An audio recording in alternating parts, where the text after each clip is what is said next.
to the Biafran people. And they have been able to prove how selfless they are in carrying out their duty and making sure they prioritize the welfare of the nation and the military over their own personal gain or comfort. It doesn't take them anything from using the money that we are funding them with to live a comfortable life. But no, they choose to live in trenches inside the forest so that the land of Biafra will be protected, so the lives of the Biafran people will be well protected.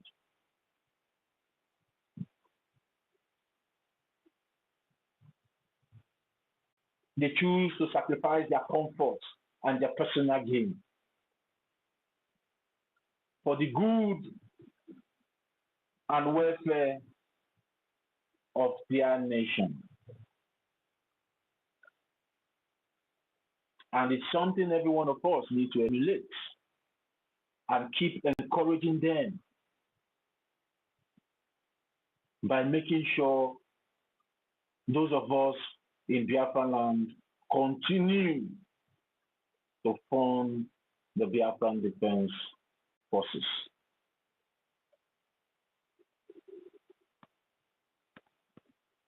And for those that will be asking what is the difference from the Biafran Defense Forces and the Nigerian terrorist military, I've been able to explain in my own capacity the difference between the Biafran forces and the Nigerian terrorist military. And if you feel otherwise, that everything that I've said here concerning the core values and ethical conduct of the Biafran Defense Forces, if you feel their lies come with your evidence, of which I know you have none,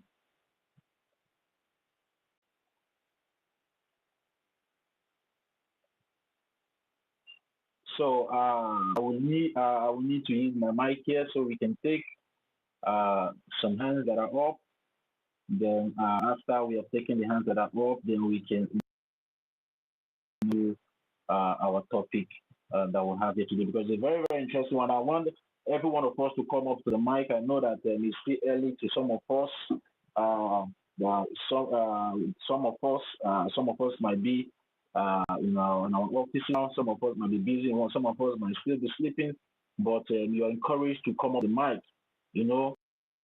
and tell the world the difference between the Biafran Defense Forces and how much the Biafran Defense Forces are going to contribute, not even in the professionalism of their own military, but also professional they can be able to show regarding even in the international community, because tomorrow the Biafran Defense Forces can be able to go for peacekeeping, and they have shown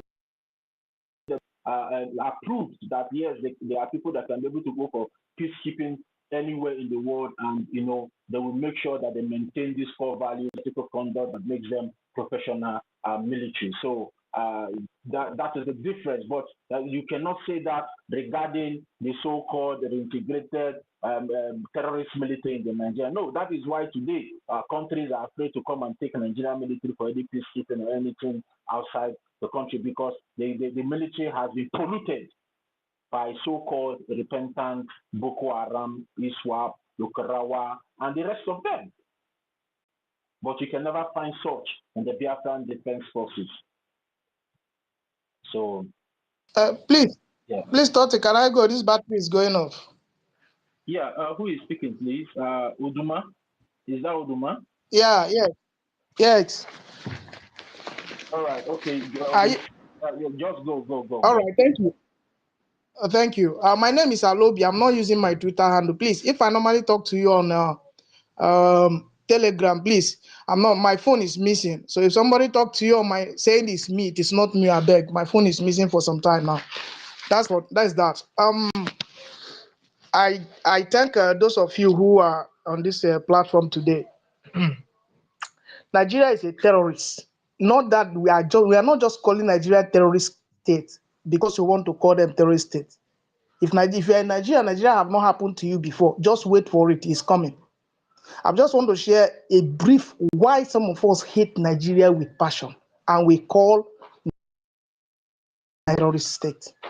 Now, in 2010, first Friday of 2010, May 2010, I came from Ghana to get Nigerian passport.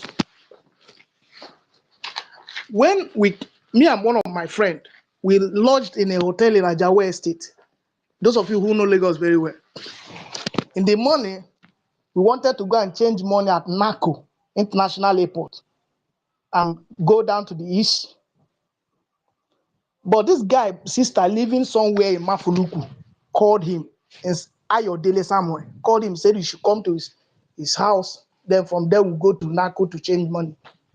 On our way going, in Mafuluku Junction around Airport Road, there's a place they call Dominion, close to FedEx. Police people always there. Even as I'm talking, if you are living in Lagos, if you go there now, you will see police there at the front of that Dominion. They stopped us. That was on first Friday of May 2010. They stopped us. They said they are doing stop and search. They searched me. I have $2,000. I was coming from Ghana. That guy has almost $3,500. So police stopped us. It was around 12 in the afternoon. They searched us and saw the dollar. They asked us, where do we get the money? That guy was having his passport. I was not having my own, but I had my ticket because then we are using Chisco from Ghana to come to Nigeria. I had my Chisco ticket I bought from Ghana to Nigeria. I showed them the ticket. The guy bring his passport and yellow card and all that. Nandi police did not pay us attention. They took us to Makinde police station. If you are in Mafuluk, we know a place called Makinde police station. They took us there. At the side of that police station, there is a road where they normally park motor or the downfall, they arrested at the express or ties, they park it there. They took us, instead of them to take us to police station, they took us by the right side of the road and put us inside one motor with handcuff that we are an armed robber. Nigerian police, sometimes the way we hate Nigeria, people don't know what Nigeria have done to some of us. That satanic kingdom. Now, we are telling them, okay, take us to inside the station, so that we make a statement or even call our family. They have taken our phone, taken everything we have. Before we know it, they brought 3 local peso, and drop in our front. And they say they are going to call, what do you call it? Intelligent responder at the Ikeja to come and pick us. The only way they will release us is neither was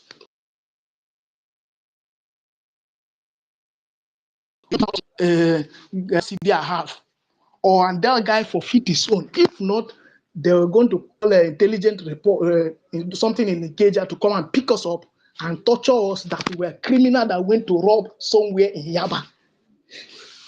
This in Makinde police station, it happened to us. We were there. That my friend refused to give his money because they have taken our phone from us, take us to inside police station. No way, they did not. They keep us there until this happened at between 12. We are in the police station there till around 4 in the evening. After some time, there is one police guy from Okija. He's an Igbo guy. He approached us. He said to us, the only thing we can do that is going to help us talk to this police officer to give us some money out of my $2,000 with some CDs I have, and this guy over $3,000. They are going to give us, is it 5,000 naira to pay for a taxi and go back to wherever we are going to forfeit that money. My brother, the gospel truth, we forfeited that money in Makinde police station. I think this is the first time I'm saying this on air, but sometimes when I come on air, I say, like, the reason why we hate Nigeria with passion is uncountable. The things that Nigeria terrorist government, you see, now the reason why people are seeing them as terrorist government now is because they're recruiting retired Boko Haram. Some of us have known Nigeria for what it is before now. It did not stop there. On 2011 August, because after that thing happened, I stayed back in Nigeria. I couldn't go back to Ghana because I doesn't have money again to continue my business. I stayed back in Nigeria. I have to go to one of my friends that is somewhere in Ibadan. Those who know Ibadan know where they call Cocoa Research in Idianyere, Ibadan. I stayed with him to gather up myself and get a passport and see what I can do with myself. Then I got a passport in Ibadan, migration office in Ibadan. I got a passport there. I got a visa to travel to Norway. That was August 2011. But I don't have enough money again because since I came to over 1 year, I was not doing much. I needed to go back to Ghana to meet one of my friends to raise money for flight ticket. So for me not to have issue in Seme border and Flower border down to Ghana, I decided to go for my yellow card in a place called Jericho Udube at Ibadan. That was August 2011. When I got there, somebody gave me direction because I'm not very familiar in Ibadan the way I was in Lagos where I grew up. They give me direction to Udube. When I get there, I couldn't find the hospital. As I was asking people, they were directing me. I got to a place, I saw two policemen playing draft. One of them, his name was Jumbo. So I said, okay, this police, Nigerian police and the army, they are one in the same, including the road safety, VIO, anybody you see serving Nigeria, including the Agboro in the bus stop. These people are terror. Anybody representing Nigeria, not just APC or PDP, anybody serving Nigeria in anything is a terror. Now these two policemen, one of them name is Jumbo. I met them. I said, please, where is Jericho Hospital? Master, I don't know if I'm coming out. Yes, you're coming out loud. All right. Okay. Now, I met this policeman. I tell them, where is Jericho Hospital in Udube? They look at themselves and speak Yoruba. I said they should arrest me, that I'm one of Boko Haram member when misroad.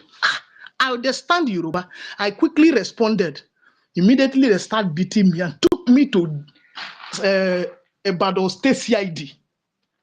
It was when I got to Ibadan State CID, I discovered that the house, in front of the house where these two policemen were playing draft, that house belonged to assistant police of Ibadan. Yes, assistant police, whatever they call it in Ibadan.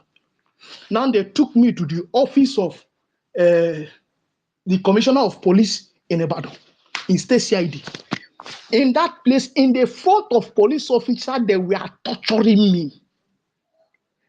I begin to tell the police officer where I came from. The police officer said he have served in my village, in my local government, that commissioner of police. I told him everything I know. I brought my passport. I brought my visa I had, everything. I said, see, I am only looking for my yellow card because I don't want to have issue in Seme border and all that. I just want to get to Ghana in peace and get flight ticket from my friend and continue my way. This man refused. They said I should make a statement. I made a statement. They took me down and put me in the cell. The next day, they sent me to Udube for investigation. I was tortured in Udube for complete 7 days before they took me to immigration office in Ibadan to find out if what I'm saying was true. Then after we get to immigration office in Ibadan, the immigration officer that helped me to get my passport, they did my passport for me.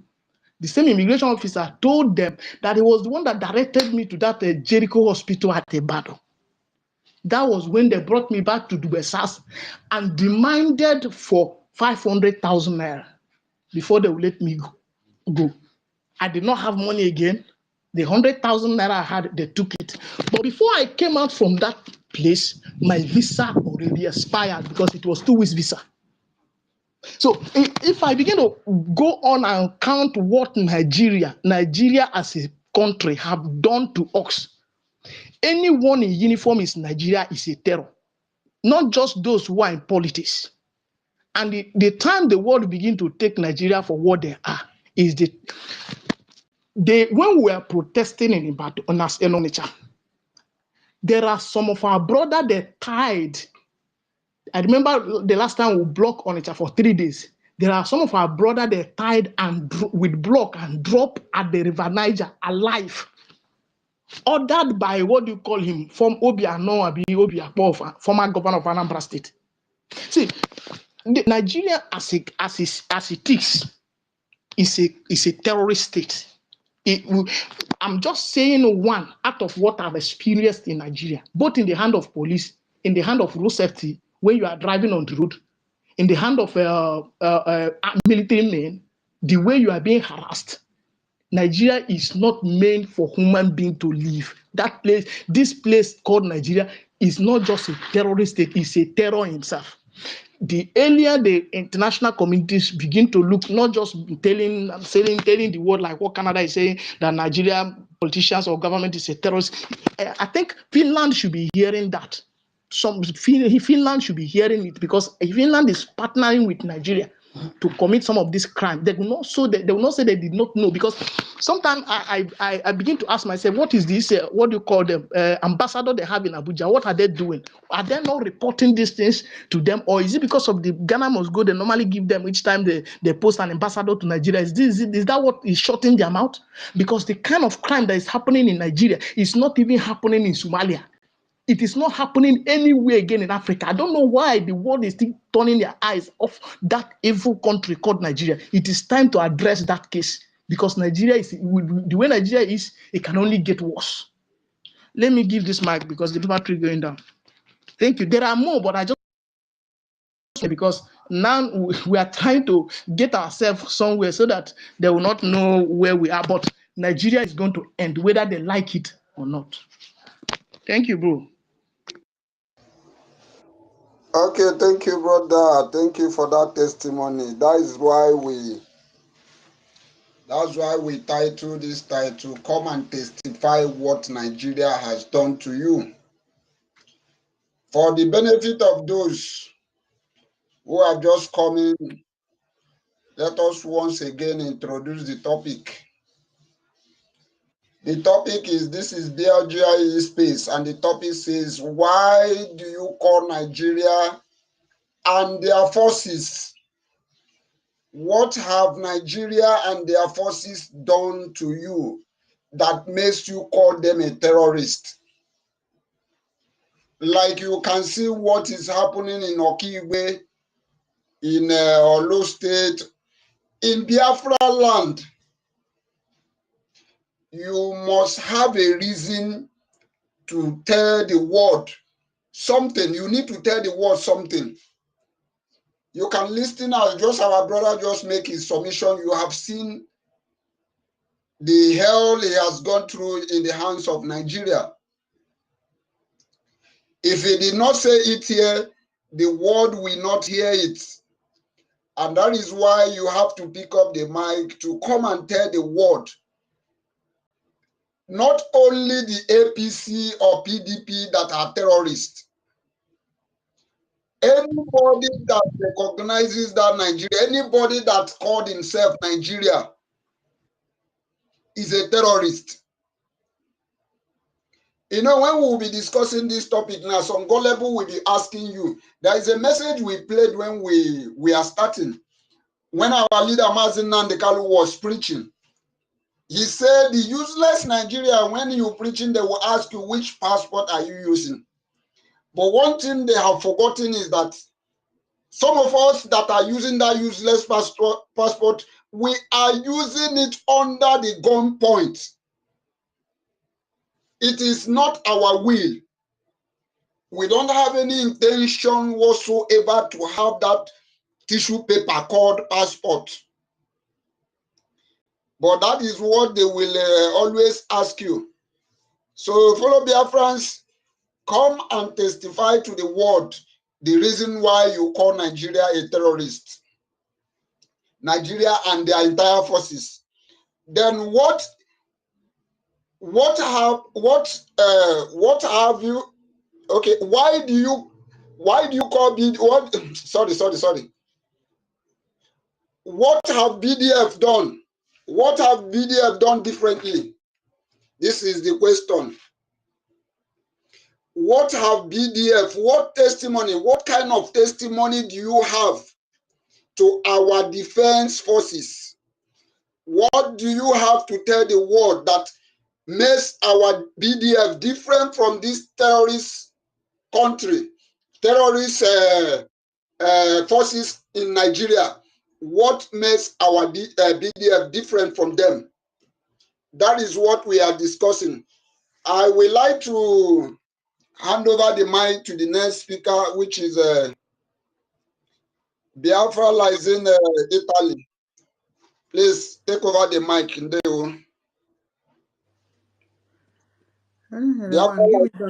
Yeah, thank you, brothers and sisters and Russell. Can you hear me? Yeah. Can you hear me? Yes, go ahead, academic. Yeah, I start by greeting everyone here present, especially the anchor of the program, the Zone Bahrain. Ineke Goziegi, and I'm a co-host. And I like that word, co-host. Tocqueville, Alexis Tocqueville. The Zone, Madame Unki, with double title, triple title, organic our original chief of staff in feminine gender. In case you have all these people, number na law. Hardcore one name okay. You be no one because it's 12 midnight. Ancestral warrior. Honorable tutors. Kuzi. Ina kuzi go. Then Wabo, yes. Igodo Udodi. Bebe, Honorable Betty Ford. I'm a man in a Biafra. Yes, we have Jimmy, not Jimmy Carter, but this one is Jimmy Rudman. The Malika Panqueba, let us go straight to the point. So, is academic kindness speaking? Can anyone hear me? Because I can't hear anybody anymore. Oh, we need to go down now. Okay. Mazi Ominion, I will go down. Maybe you bring me up with it because I can't hear anybody.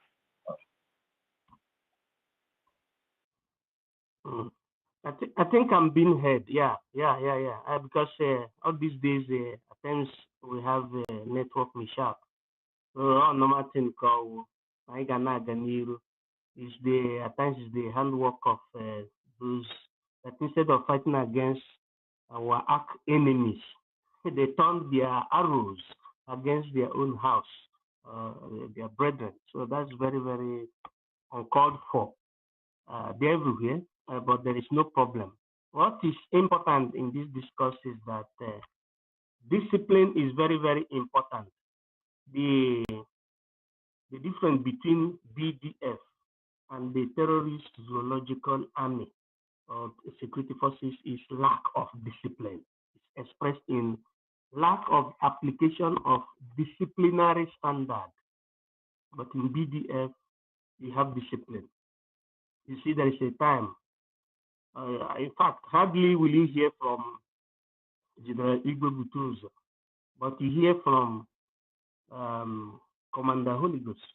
There was a time, there was an order for him not to speak again. Then he starts seeing Angel Makeup. Archangel Makeup has been promoted to Brigadier Commander, commanding the commandos of Biafra. You see? And etc. You are still seeing, hearing like B44. You are still hearing Black Dragon or Red Dragon. There are many, many commanders, but you don't hear them on social media. That is the meaning of application of discipline that lacks in the Nigerian system. Because when you're watching the security men in the zoo, you see road safety fighting the one you call Civil Defense Corps. Before you used to call them police series, but now they are no longer police series. It is the road safety that remained the title of police series, police without gun. But I think it would have been better for them to be disbanded, all of them. So you'll be seeing like road safety fighting MOD and MOD fighting road safety, for example. Then in the main force, people don't even know the difference between the military police and the army. You will see military police fighting army. In advanced society, military police is army, and it's the same police at the same time. They're in charge of the states.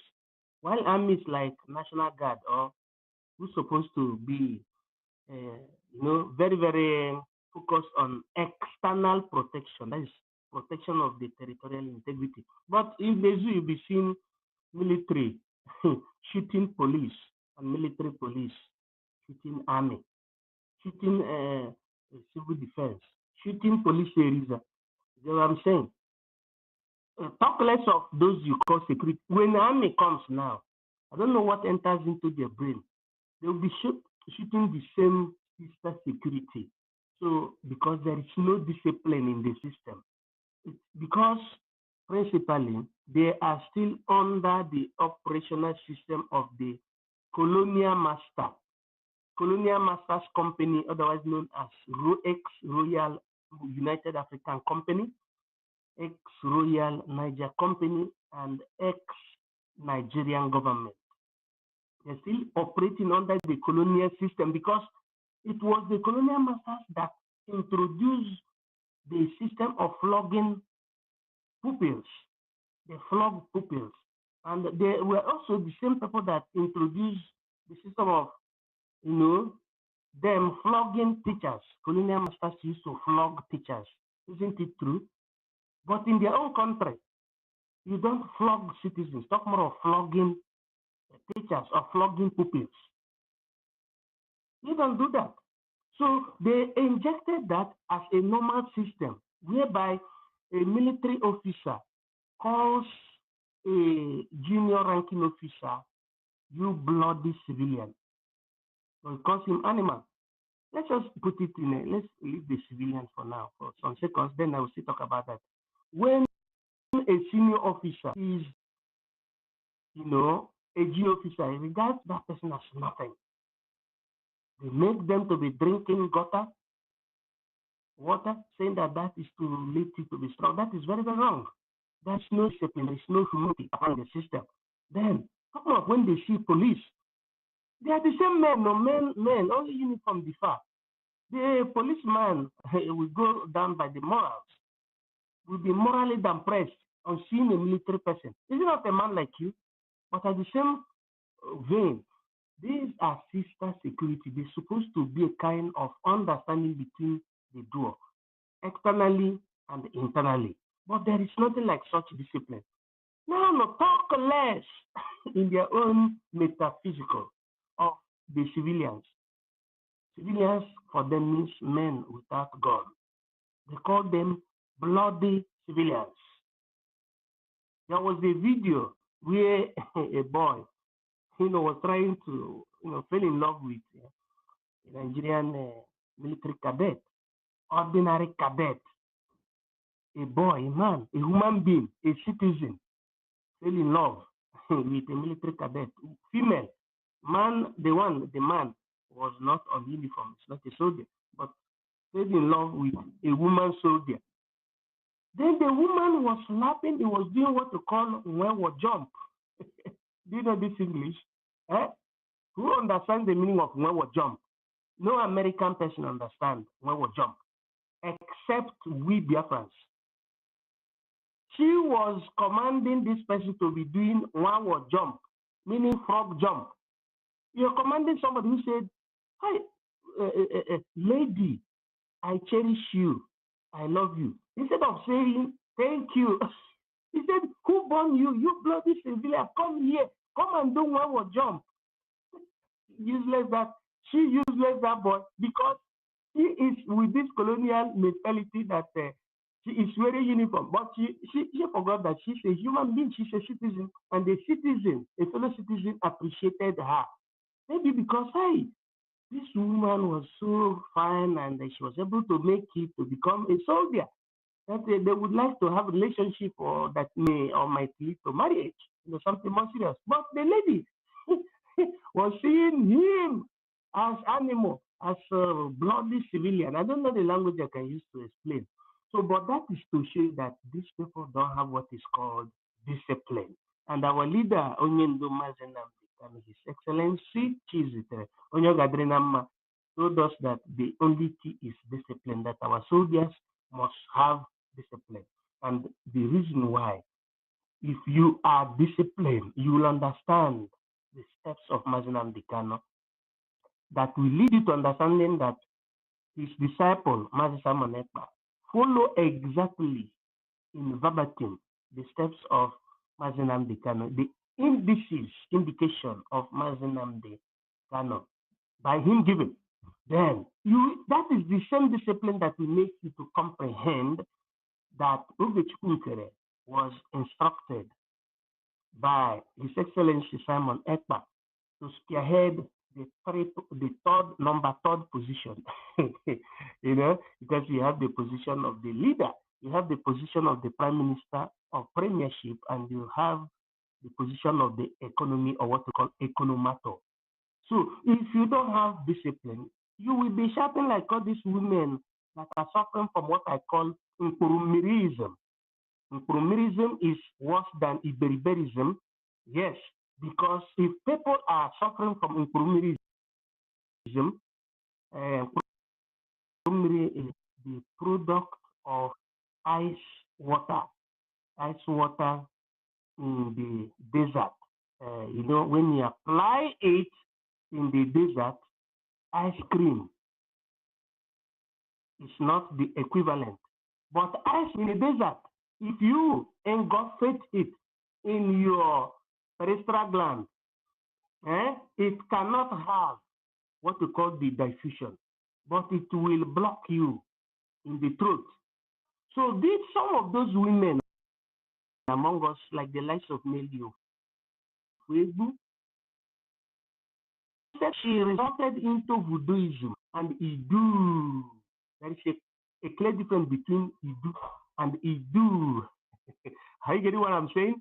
So she resulted into that, and that thing distorted the system, the disciplinary system, thereby making her to say that it is no longer Biafra, but it is Idu. But we, the intellectuals, told her, how can somebody who called herself a doctor in America will be nakeding herself before a native doctor? Is it for the native doctorism to see the pekus to make a kind of sacrament of reparation to hear the flight through that is a system that has no base? Idu was not a government. Let me say it very clear. Idu was just a clan, like when you say Igbo, like when you say Igurumiguru, like when you say Izon, like when you say Isobo or Isoko. So, but Biafra existed as an empire before the time of King Jaja of Upobo. It existed as empire, and it existed as a state from 1967 to 1970. And today, Biafra exists in 2023 as a government in exile. Even before 2023 and 2022, it existed as a registered government in exile and de facto, and gave birth to de facto government. So the base is Biafra and not Idu. So that is it. So now, and that is the show of discipline. When people are disciplined as a freedom fighter or as a military man or as a civilian, whatever you're doing goes in contiguum. It goes in ceteris paribus. It goes in accordance to the law. So our people should learn how to follow discipline. So BDF is following everything they're doing in line with discipline. That's why they are differentiated with the zoo forces, because they don't follow discipline, meaning they don't follow rule of law. That's why they are today, given the tag and the classification as a terrorist organization or terror. PDP, APC, and every political party in Nigeria has been proscribed as terrorist organization, not IPOB. Neither Biafran Defense Forces nor Biafran government in exile. Biafran government in exile, for your understanding, has more than 191 liaisons all over the world. And they are all welcome in those countries where they are legally registered. So our people must following our leaders, Mazi Nnamdi Kanu, His Excellency, Mazi Simon Ekpa, His Excellency, Mazi Honorable APM, His Excellency, and all the Biafran genuine freedom fighters under this triumvirate, under this triangle, under this socio-political trinity or trinitatis. I yield my mic. God Spiritu Santi. I yield.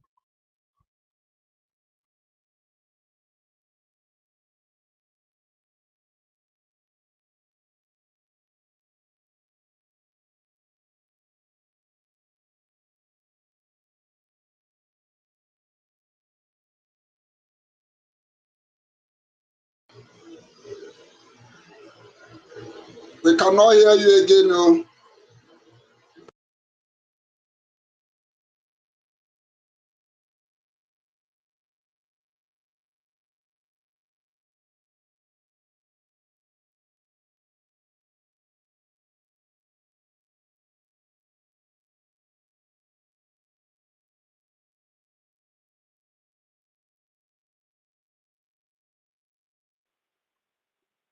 Mazo Nyeni, Yeah. can you hear him? Can you hear him? Is he still coming out? No, it's not coming out. It's not coming out. The network are blocking that. Oh, continue. Let me refresh. Just continue. Let me refresh. Yeah, Madam. Continue. I heard you, Imagine. You wanted to say something, so you can go ahead now. It's okay. Yeah. Okay. All right. So it's 1 minute past 2 where I am. A bright Monday afternoon. Yeah, I guess other people may have other timings on their own side, like America, maybe some people may be waking up. Some people may be going to bed as well.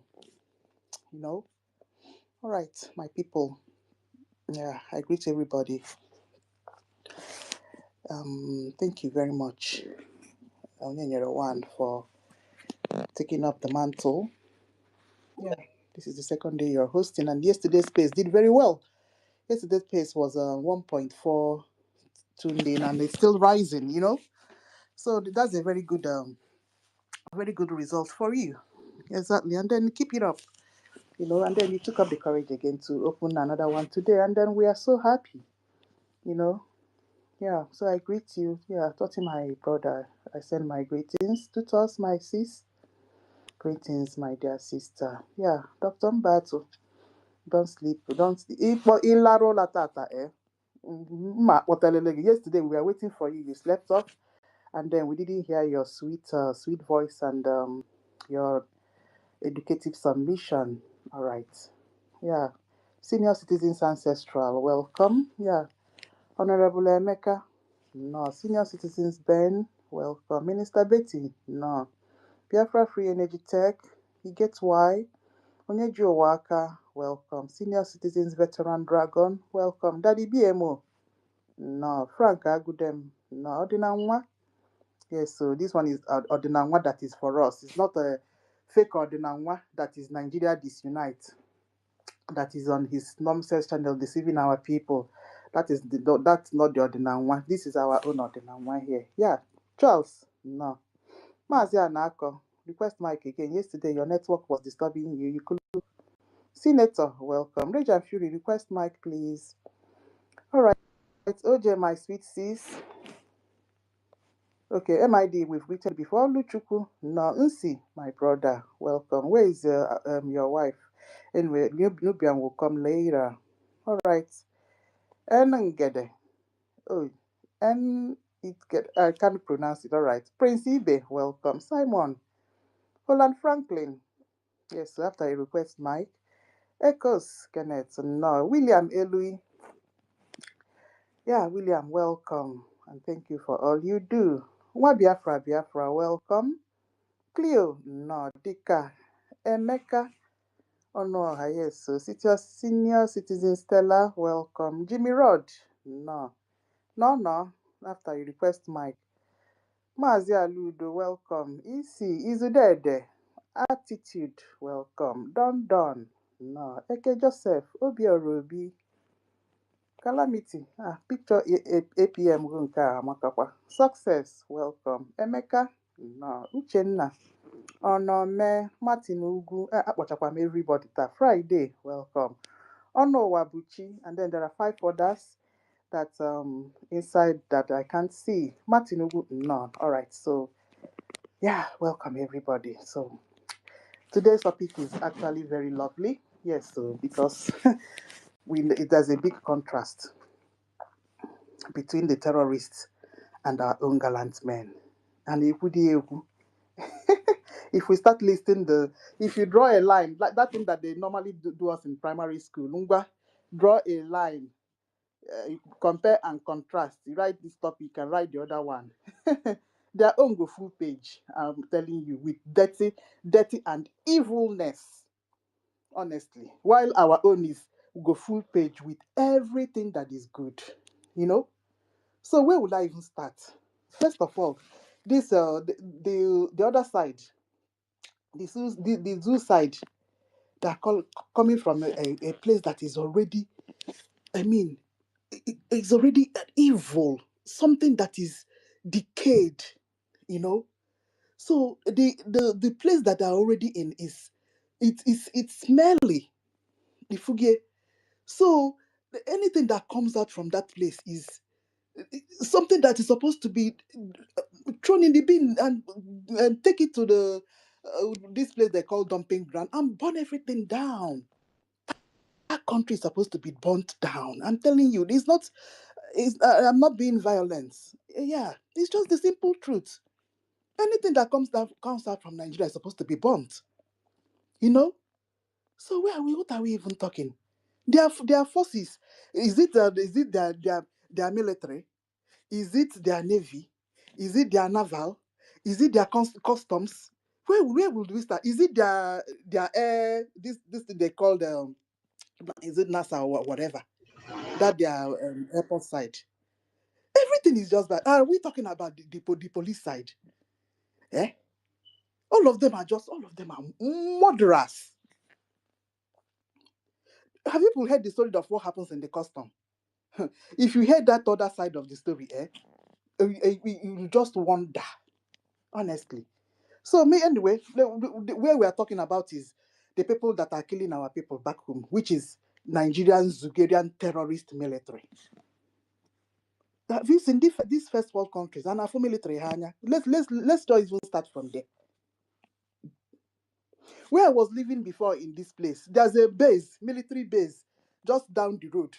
The only way you will know that is a military base is when they are doing marching. This their sport distance early in the morning. That's the only way you know that is a base. Meanwhile, it's a very big area. If even the armored cars, I don't know where they park it. But those places full of young, vibrant, young, gallant soldiers. UK military, a base just by my house. But you never know that is a base. That is what we call a country's military. Yeah, kind of one military. That is what when you hear military, you get that respect. Eh? When you see them walk, the way they even walk, you will see when you see a military man with his full gear and that their military bag, you just throw away your cap. Is it somebody that will tell you that is a respected gallant man? And I respect that Chafusiliha. You see the way people greet them on the road? You know that these people came to work. They love their motherland. They protect their citizens. They defend their country. That is the work of a gallant military man. Gallant men. That is the work of a country's military that are being spearheaded by the government, the is it chief of defense, anything that you can call it. Their superintendents, their supervisors. You see, but that is not what we have seen in the zoo. No, what do we see in the zoo? Everywhere you will see, every minute you see military scattered everywhere. If they are not doing extortion on the road, yeah, they are doing stop and search.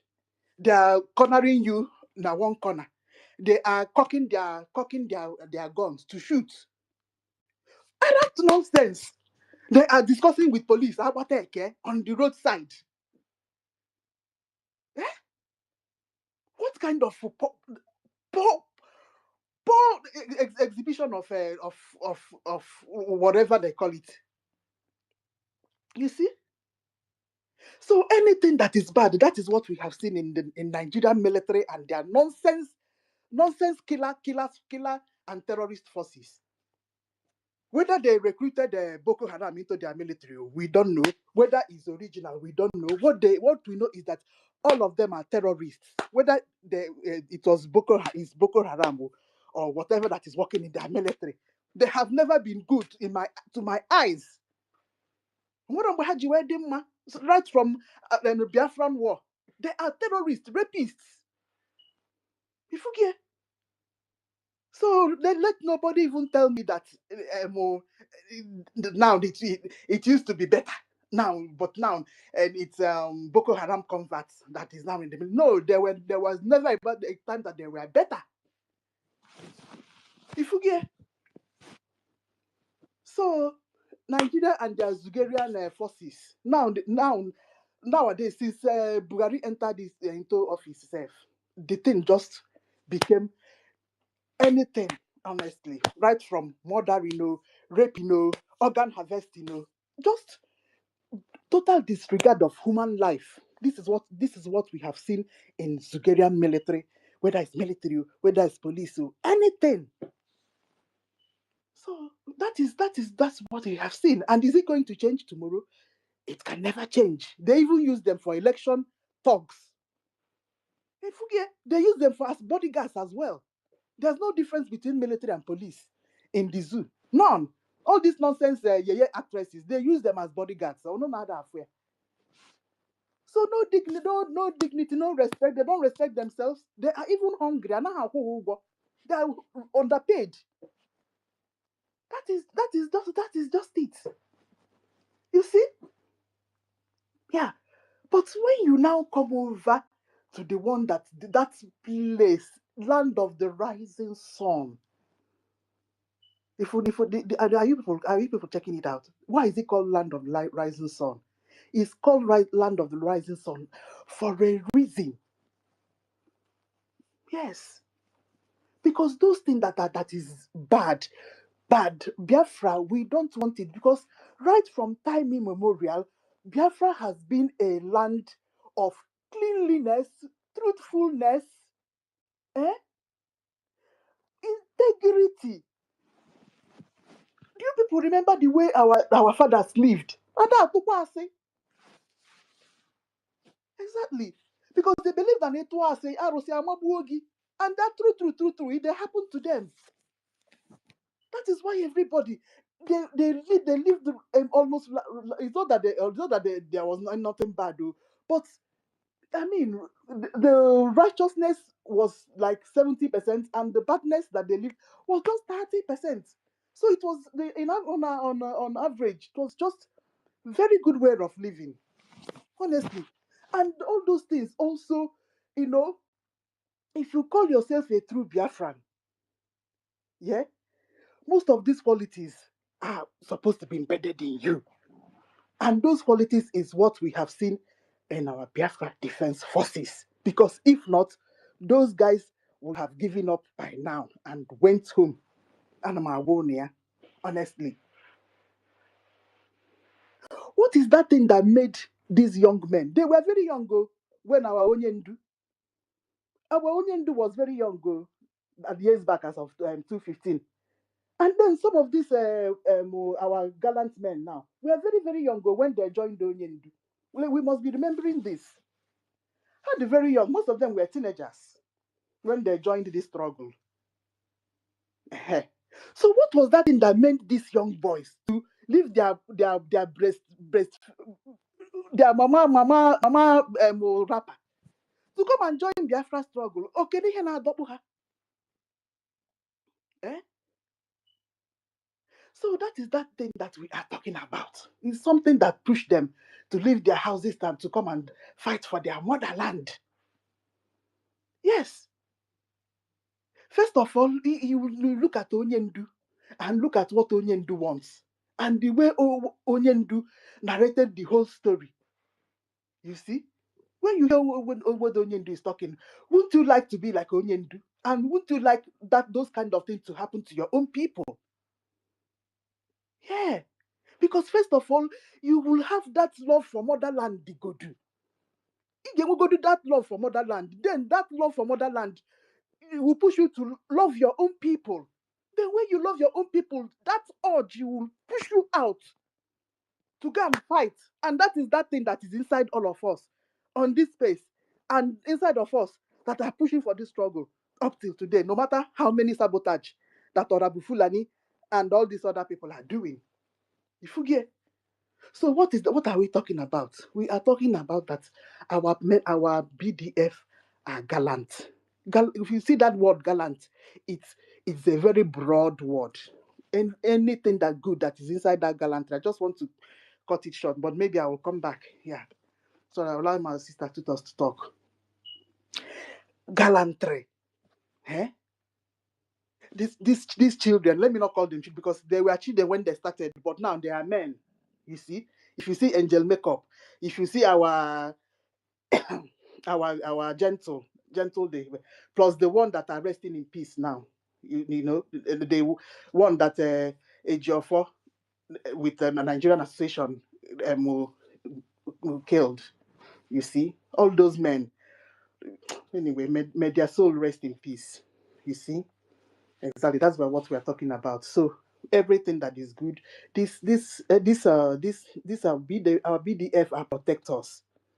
Yes, so if you are stranded on the road, those are the men that will help you. It's not Zugerian military that will corner you inside bush and go and rape you. Eh?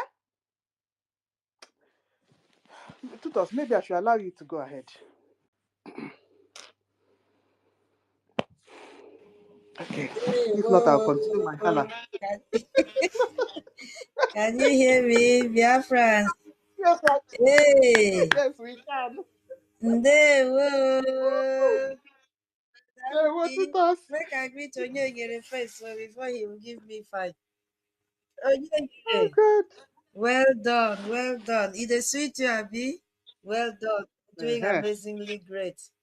Thank you so much. This is how it should be. Thank you for hosting us. Yes, so hey, my T, Tortiville, the co-host. Guinea. Well done. Chai, it's not easy. I got the notification at work. I say if I on my phone now, it's against the rule. Let me just behave. It was boiling me inside. Chai, you need to see me. And Onyenye is very wicked. Onyenye sent me message. Join. Yeah. I then walk. When I reach the house, I will join. Don't worry. Carry go. Good. Yay. That holiday, I hope it will come again.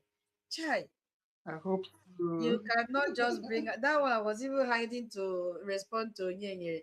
Even our brother, I think that should be a farm, also send one video to me, but unfortunately, we don't play video in space. I would have played it how they killed Biafran, a Biafran. You see, It is disheartening, honestly. Yes, so Madam Key, I'm coming to you special. Yeah. Hardcore, I know you are asleep. I Thank you. beg, give me time. You don't say me, I dey take time. I need to greet my people. Hardcore, I know you are dreaming and you are dreaming Biafra, Ancestor, Emeka, Sister Eunice, senior citizen. Hey, the two senior citizens are together. Ben Owabo, Madam Betty, the mama of the house, Biafra Freedom, Ezebi na one. You get why you Senator Babao, Sister Agustina, Frank Agu Odinwa, CEO Charles, hey, 1 million, Nikolova, hey. Senator Isi Rage and Fury, Sister OJ Izu Dede, Olochukwu Atike Nsi Alpha. You dey enjoy your Tom Diao, NIT, AK Joseph, Prince, Simon, Eko. I will call all of you. William Nwa Biafra, Uchenna, Onye Jiwa, Veteran Dragon Attitude, Calamity for the enemies. Oh yes, oh Holland. None so okay. Chai. Slow. Dika Emmanuel. And 15 others who could be listening to us anonymously. We say, welcome to Brgie Space. Hey, you see, I'm taking time to call all your names, whether you are Sabo or you are not Sabo. We welcome all of you to Brgie Space. Hey, because this is where you get the word of wisdom. But before I go further, hey, you see, I couldn't join the Ecom town hall meeting yesterday because of time difference. Because if I had joined, I would be dozing in my workplace today. This time difference is a problem. Yeah. But I watched it when I woke up the few hours to leave the house. It was really amazing. And I want to thank each and every one of you that turned up. Madam Key, next time I will send my donation to you, okay? Because, yeah, Okay. my name must be registered. I will always send it if I know that I will not be able to attend because of waking up very early to meet up traffic. To beat traffic the next day. So I'll be doing that, please. And you help me to announce if you stay awake. Okay, but something happened when I heard the what is it called, briefing from our APM. Madam P, boza, boza, boza for you. Congratulations. Officially, you are the UK reign. Hey, and Sister Mwachuku, give me time. I never even entered the topic here too. I need to greet you special. I say congratulations. You know, there is a star in you, and we know that God will use you to turn things around. Yes, so God, whatever you say, people will, adhere to it, and then you are there to build them up, and we know you can do it. Yes, all the UK people support Una Madam. She is in charge. She's the chosen one for now. You see, that is how it has been designed, and nobody can change it. It is turn by turn, but this time it is permanent because there is no sabo. Because why? We are all having the same goal, one mind, one focus, one aim. The one that even broke my head was a MID. Oh, Guinea, MID. You need to sing responsorial psalm to us again. Chai, European rape. Hi. Within how many weeks of being Italian rape? I say, let me pick the mind before he leaves. But unfortunately, he's not here. But he will hear me later. MID, congratulations. You are a man that when you step in, darkness will disappear. Within few weeks of being admin of Italy, things have changed. How much more being the admin of Europe? You see why you name yourself the most intelligent man in Europe. Hey, oh, Guinea, and the most handsome man in Europe. Because God was when God dropped this word in your mouth, you did not know that you become the leader of Europe. Yes, that's it. You have already prepared yourself spiritually without knowing, and the mantle has landed on you.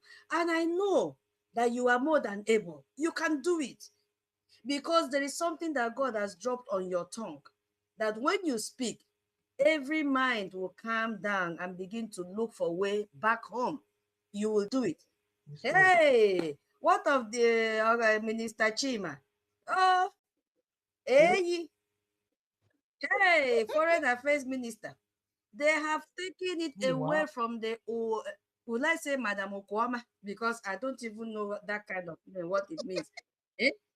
I did not even see one impact from this man as a Minister of Foreign Affairs. Because it's like the wife is the one writing the script for him. He cannot defend what he wrote. Yes, so I have not felt or smelled any impact. But all the same, we thank him for the good works he did before the enemy entered him. Because I don't know whether it is from him to the wife, or be from the wife to the husband. When they say 1 + 1 = 1, this one title, I don't know who confused who. But both of them, the man is a doctor. The wife is a professor. Again, so it is the wife that dragged doctor now, because where professors are talking, doctors don't talk. Where professors gather, doctors don't talk. So that means it is the wife that dragged the man and say, come here, I'm a professor. You must not support AP Emogengere because he doesn't know what is in the chara. Okay. So thank you so much, Minister Chima, for taking up this responsibility. I think that is all. Oh, I hope I've not muted anyone. Madam K, did I miss anyone? Everybody's complete. I know, and I'm praying for all of you that have taken this responsibility. That Minister Betty, Minister Betty, did I miss anyone? Help me, Bikonu, make I not pay fine. Mbao, you are in order. Okay, thank you very much. May God continue to bless each and every one of you, because it is not easy. But when the grace of God is upon you, it will make it to be easy. That anybody you approach will always come back home and, decide to fund this freedom. Onyenyere one of Biafra land. Since you started hosting a space, I did not hear. I have one question. All the questions disappeared. All the questions disappeared. Okay. Yeah, okay. The topic says, why do you call Nigeria and their forces a terrorist? That one a question. What have BDF done differently? Hey, I don't need, let me even start. And, I will start from few days ago, what happened to Musa. And I will also make mention of this because I just came back now, so I'm trying to put myself together. This news that, what is her name? Kemi in the UK, this one that disowned Nigeria. Let me even start from there. Kemi said in 2024, 15 December to be precise, from People Gazette, said Nigerian police forces are armed robbers, licensed to extort citizens with gun. Kemi, I'm not the one that said it. This is a Yoruban UK lady, or be Nigerian UK, or whatever they call her, I don't know. She has already said publicly that Nigerian police officers, including, I want to add military, they are all terrorists. They are armed robbers. They are kidnappers. They are killers. Because when they extort money from you, they will rape you. And when they finish raping, whether you are a man or you are a woman, they must rape you. They don't care. They will extort. First of all, they are in the different checkpoints. They wear army uniform because they've integrated them from terrorists, give them army uniform. And we heard from Shewun that Musa is the representative of everyone wearing uniform. That means Musa is in charge of distributing uniform to the terrorists when they integrate them into their army. So Musa will give them uniform, they will wear the uniform. Musa will tell them, Yala, go to southeastern region, which is Biafra land. Make sure pole to pole, you station your truck there, kidnap Biafrans. First of all, search them from head to toe. If there are women, touch their breast. That is what they are doing in the name of searching. They will search, they will romance, they will dishuman women there, they will search men, or also touch the way they're not supposed to touch. If they don't find money, they will kidnap you, push you inside the forest. When you go inside the forest, they rape you, whether you are a man, whether you are a woman, they rape you. After raping you, or they tell your sister, you as a man to sleep with your sister, or a son to sleep with the mother. All forms of atrocities is going on in the forest. And what you have there is only you and your God. After doing that, whether you rape your wife, or your son rape the mother, or whatever, at the end of the day, they will still kill you. Because they will call the amount of money that even if they sell every member of your family, you cannot raise that money. So you cannot pay the ransom. And then what will they do? Because they have to make money and share the proceeds with Musa. They will kill you and then sell your body organs because they have buyers. Yes, so Musa will become rich, terrorists will become rich, Nigerian politicians will become rich, all the eastern governors will become rich because they are partners in crime. All of them are terrorists. All the governors in the Biafra land, the Nigerian governors that have taken over, they are terrorists because we have evidence. They are the ones bringing these terrorists to our land to kill our people. That's who they are. You see?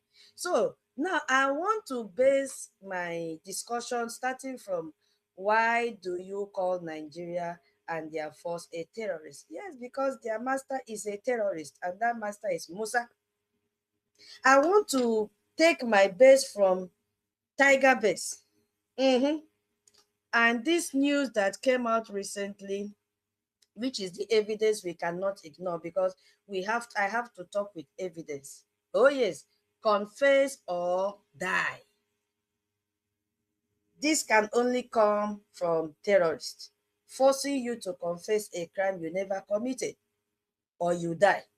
So whether you even accept that you committed the crime, or you did not accept, they will still kill you because they are terrorists. They feed on blood.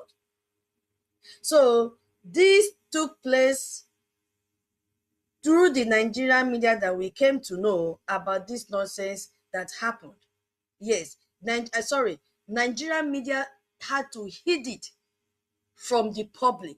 It was those that were eyewitnesses that shared this video for all of us to know what has been happening, because Shehu had already carried out media blockade with Musa. Shehu gave Musa the assurance that he is there as a head in media, and that he controlled the media space, that Musa should not worry. He is there to manage information for Musa, meaning that Shehu is a terrorist. Yes, because when you work for a terrorist, you are also a terrorist. Channels Television is the television media channel for terrorists. Yes, so because that is always the place that Musa will go and sit down and cry and lament and get proud of saying that the war is not coming to an end. So Channels Television is a terrorist TV channel. Sherwood is a terrorist for telling Musa that he will manage information about all the atrocities happening in Biafra land, because that interview they made was for Biafra, not for Nigerians, because they have already conquered Nigeria. Their problem is Biafra territory. I hope you are still listening, because I'm using laptop. Let it not be like that day I was talking and talking, not knowing that I was talking to myself. Okay, thank you. When you don't hear me again, please give me thumbs down, okay? Thank you so much.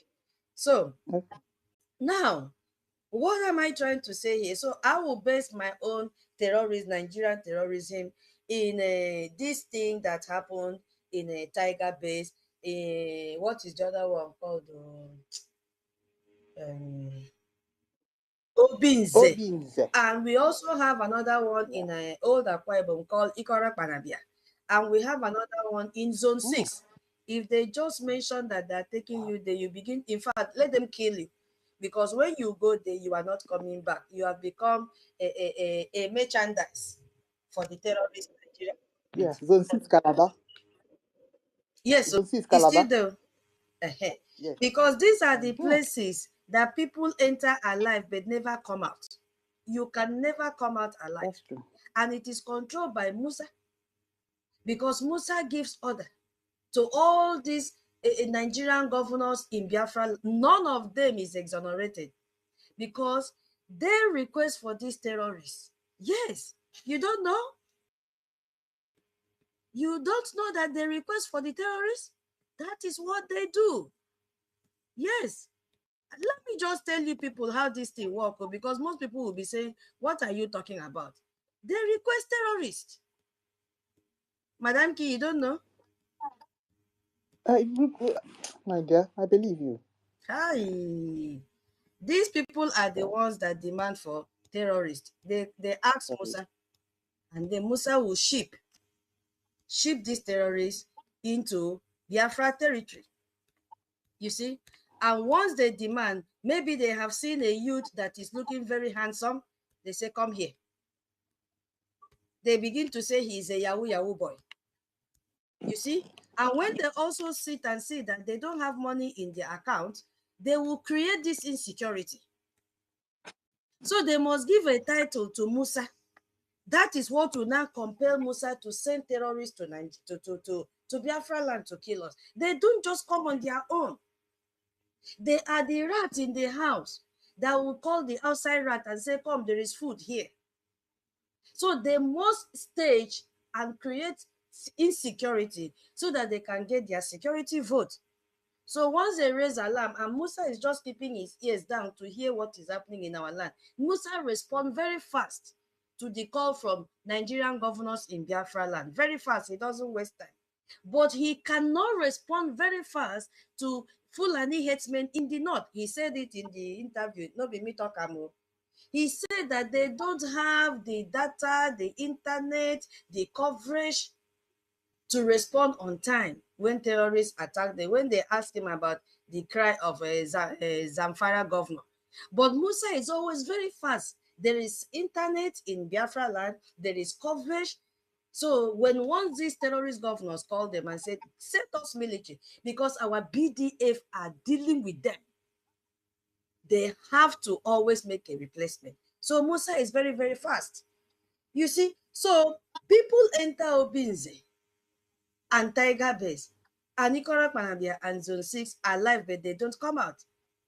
Places where survivors said they were given a simple choice: confess to crime. They did not commit. If you don't confess, you die. These are innocent Biafrans. Who can do this? Only terrorists can do this. And this is what Nigerian government is. This is who Musa is. He is the chief of defense staff, chief of army staff. All of them are terrorists. Now, you know, on March 30, 2025, Sahara Reporters, who is also a Yoruba a media handle, also remember Sahara Reporters can never report what is true. Yes, so these Sahara Reporters published an investigation that should have been front page news across Nigeria. Instead, it was met with silence from Nigerian media. Shehu hit the news. Sahara Reporters at this moment say, even try small. I don't know, maybe this was not from a full ad. He said, confess or die. That was the news headline. Maybe he just woke up, they just woke up from sleep and published it without knowing. Confess or die. This was from a former detainee who exposed this rubbish, this shocking torture that he went through in Tiger Base. You see, let's go. You know, this is the exact word that the detainee said that time, that they told him confess or die. This is not my word, though. I'm quoting from what Sahara Reporters reported from a detainee. Those are the words of survivors describing what happens inside Tiger Base. And there is also an audio that King David played in his channel that day about this Tiger Base. That when you go, they strip you naked, they will maybe put injection. If they need your finger, they will cut it. And the other part, they will, inject you like with poison. So you'll be dying slowly. And then when you are dead, they will go and bury you in shallow grave. Or throw your body inside river like Peter B did to Biafrans years back. Yes, so that is what they are doing. Who are those that will do this? Nigerian terrorist army, Nigerian terrorist police. They are the ones doing this. So you have to choose between lies and torture. You see? So choose between betraying others and being buried in a shallow grave. That is the condition they give to them. And Amnesty International break their silence just 3 days ago. See, on the exact day that Musa misbehaved in front of the camera, August 21, 2025. Amnesty International did something remarkable because along with 21 other human rights organizations, they petitioned Tinubu, the drug lord, the head of the terrorists, directly. But here is what he's telling. They had to petition Tinubu because the federal government, the terrorist federal government of Nigeria, refuses to pay court order compensation to victims of this violation. They owed 90 million in judgment debt to just one victim, and that victim is Gloria Okolie. You see what is happening? Who are those that can do this kind of act? Terrorists. So think about what this means. I don't know if you are still listening. Nigerian courts have already ruled that the government violated human rights. They have ordered compensation. And the government, headed by terrorist Tinubu, simply refuses to pay. Is it the one of Onyendu that they refuse to pay compensation? How many times? This can only be done by terrorists. So if they won't pay compensation ordered by their own court, why would they stop the violation? Only terrorists can behave like this. Only terrorists. So now, according to Sahara Reporters, one of the few publications willing to break the media silence on this John Bosco family, which accuses Tiger Base abducting him, killing him, and burying him in a shallow grave, because the family had to arise and say, where is the body of their child? But there has been a media blockout. John Bosco's case fits the exact pattern described in the confession or die. And who are those that are hiding this from the media? Terrorists. And number one is Channels Television. So the survivors who spoke to Sahara Reporters described a systematic process. Detention. They will detain you. First of all, they will arrest you illegally. They will detain you. They will torture you. They will force you to confess. And for those who refuse to confess to crimes they did not commit, they disappeared and they are dead. Nobody can ask them. They won't even give you the corpse of your family member. Because a shallow grave, think about it, this isn't about justice. It is not about confession. This is systematic elimination disguised as law enforcement. Who are those doing this? Terrorists. And if you look at the face of the commissioner of police in Imo State, his face looked like Hamatan Pupu. I am telling you the gospel truth. Hamatan Pupu. Those of us that were brought up in the village, you will see that he looks like the face of someone who eats flesh, who practices cannibalism. He has eaten enough flesh of Biafrans. Very wicked face. And this is the kind of face that you find from terrorists. Tiger Base get the attention because its survivors managed to escape and tell Sahara Reporters. One of the survivors managed to escape and tell Sahara Reporters their story. But this other place, Obinze Barrack, operate with the same deadly identity, the same confess or die. So they have this slogan: once they capture Biafrans, they will torture them, the same torture technique, the same shallow grave, the same media silence will occur. That is why you hardly see this on a news headline. The one that is happening in Zone 6 is uncountable. You cannot find it. That is what is going on. So people are taking to Tiger Base, people are taking to Obinze Barracks, people are taking to Ikoro Mambia, people are taking to Zone 6, and they are giving the ultimatum to confess or die. Those who confess falsely are used to implicate others. You see what is happening? Those who refuse disappear from all officials' record. If you refuse to confess, you are not found again. Who are those doing it? This is done by Nigerian terrorists. And families are told, we don't have them. We don't. Where is their bodies? They cannot discover their bodies. Nothing.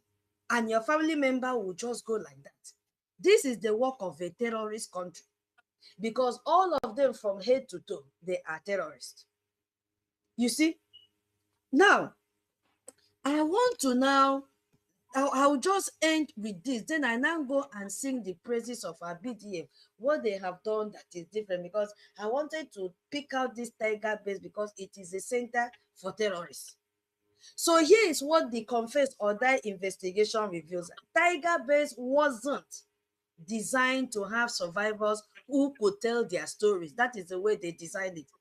Because when you go in, you cannot come out alive. They will chop off your head. Confess or die, forceful confession. So it's just like Nigerian system, how it was built. It wasn't built for you to thrive. No, it was built for you to die. And that is why Biafran said we cannot belong and share a country with terrorists anymore. Because the way they designed the system, they did not design it to suit Biafran, because our ideology, our belief system is totally different from the terrorist country, Nigeria. So the fact that some people escape to speak to Sahara reporters represents a failure in their system. Yes, that is what happened. So when survivors describe being told confess or die, they are describing a system where confession is supposed to lead to cooperation and eventual disappearance, and refusal lead to immediate death. So the survivors who spoke to Sahara reporters are living witnesses to a death camp that was never supposed to produce any living testimony. And I know it will be paining Tiger Base, but come to think of it, does it even shake Nigeria one bit? The answer is no. Because Sheun said in the interview, come on, Musa, we don't want to. Then he stopped and said, we have been reporting this over and over and over and over again. It is a norm. And this war is not for ending. That's what Sharon said. So even when Nigerian media have seen this, the whole Nigerians, they were talking about it, what has changed? Nothing. Nothing. So now, for my BDF, oh, Guinea, let me be sure you're still hearing me. Okay. Yeah. You're saying, So now let me just touchlight this once more based on the recent news, because just this week report shows that 33.1 million Nigerians, that's more than 33 million people, are expected to face food insecurity in this 2025. And do you know the reason for this, Madam Key? The reason for this is violence. It's because of violence and insecurity. Yes, so because Amnesty International, that is an international human rights organization, we all know, say thousands of people have been killed, hundreds have been forcefully disappeared in Biafra land. So we are talking about states like all the 40 states in Biafra land. This is what is happening. But here is something that really caught my attention. Just few days ago, this Musa, Chief of Defense Staff, terrorist Musa, made a very interesting statement. He said that every Nigerian should learn combat skill for self-defense, and which he compared it to learning how to drive a car or learning how to swim. I just shared the picture of combat skill, so that I shared it yesterday, yeah, so that most people will see what combat skill looks like. It's like karate. So, so let me just ask this question, and I want you to really think about it. When the top military terrorist officer of the country tells its citizens that they need to learn to fight to protect themselves, what does that tell you about the state of security in that country? To me, it sounds like an admission that the military cannot protect anyone. That's how I think about it. Madam K, what do you think about it? Hey, start with us. It shows you're your own. For you to go and learn karate versus AK-47, it shows you're on your own. By the time a Fulani will cock the gun, and then you begin to do, you're already down. Exactly. You are already down. This is what Musa told the citizen to go and do. Yes, and this is totally different from what our BDF is doing. Yes. So now, let's talk about trust. Why do some communities not trust Nigerian terrorists? Because people like Biafrans, they don't trust Nigerian terrorists. You understand? They don't trust Nigerian terrorists. Because when Nigerian terrorists come into your communities and innocent people get hurt or killed, trust is broken. So when families also lose their fathers, their mothers, their siblings, their relatives, trust is broken. When Nigerian terrorists treat everyone in the community like they are criminals just because of where they come from or what they believe in, as Musa said, if you don't believe in their ideology, they kill you. Musa said it. I'm not the one that said it. And that is what Nigerian terrorists is doing in our land. So when people report crimes or let's say they ask for help, instead of getting protection, what do they get? They get arrested or even harassed. Trust is gone. And this is the more reason Biafra decided to have Biafra Defense Forces, which we have seen today. They are doing extremely well. Totally different from what the Nigerian terrorists are doing. When Nigerian terrorist operation focus more on punishment than protection, we had no other option than to form our defense very fast because we don't want them to kill us. You see, the Catholic bishop in Abuja said recently, he said that, I'm quoting him directly, that Nigerians are having sleepless nights because of persistent insecurity. That is what the Catholic bishop said in Abuja. So if you think about that, religious leaders who usually stay out of politics are the ones speaking out because the situation is so bad. Even themselves, their security is not guaranteed. So they are beginning to cry out. The other one came back from US and they've been hunting him, the Bishop of Makurdi Diocese, because he went to US to expose the atrocities carried out by Nigerian terrorists. You see, his life is in danger. So this is not just about the whole country has been militated by the terrorists. That is what is happening now. You see, so when people don't feel safe, when they don't even trust those who are supposed to protect them, what do you expect them to do? They will start to look for alternatives. And that was why we have the alternative as Biafra Defense Forces. That's what happened. So our defense is very, very different. And there are things that makes our security forces to be trustworthy. Yes. Yes, so because when I look at Biafra Defense Forces, I see certain things that are different from the terrorist, what is it called, Nigeria forces. You see, so I see them as people that know their community. Why am I saying so? Because Biafra Defense Forces speak the same language as the people they protect. Yes, because when they speak the same language as the people they protect, they understand the culture. They know the local problems already, so they can do their job better. They don't treat everyone like a stranger or an enemy, except you are a sabo. This is what you cannot find from the Nigerian terrorist military, because they don't know the community. That is why if they pick any youth, they just kill you indiscriminately, just like that, because they don't know the community. They don't speak our language. Even when they speak, you see the difference is clear. They only speak so that they can penetrate and get information to kill. But right inside them, they know that they are not Biafrans. And our BDF answer to the community, which is Biafra territory. They know that the community they serve is also watching them. This is lacking in Nigerian military because they are terrorists. Our BDF know that they will be questioned if they do something wrong, so they behave better. That is what I call accountability. Wait, I hope I'm still heard. I'm still being heard. Yeah, we're hearing you. So this is what I call accountability. They know that they have to be answerable to the community. They know that if they are not doing well, funding will not come.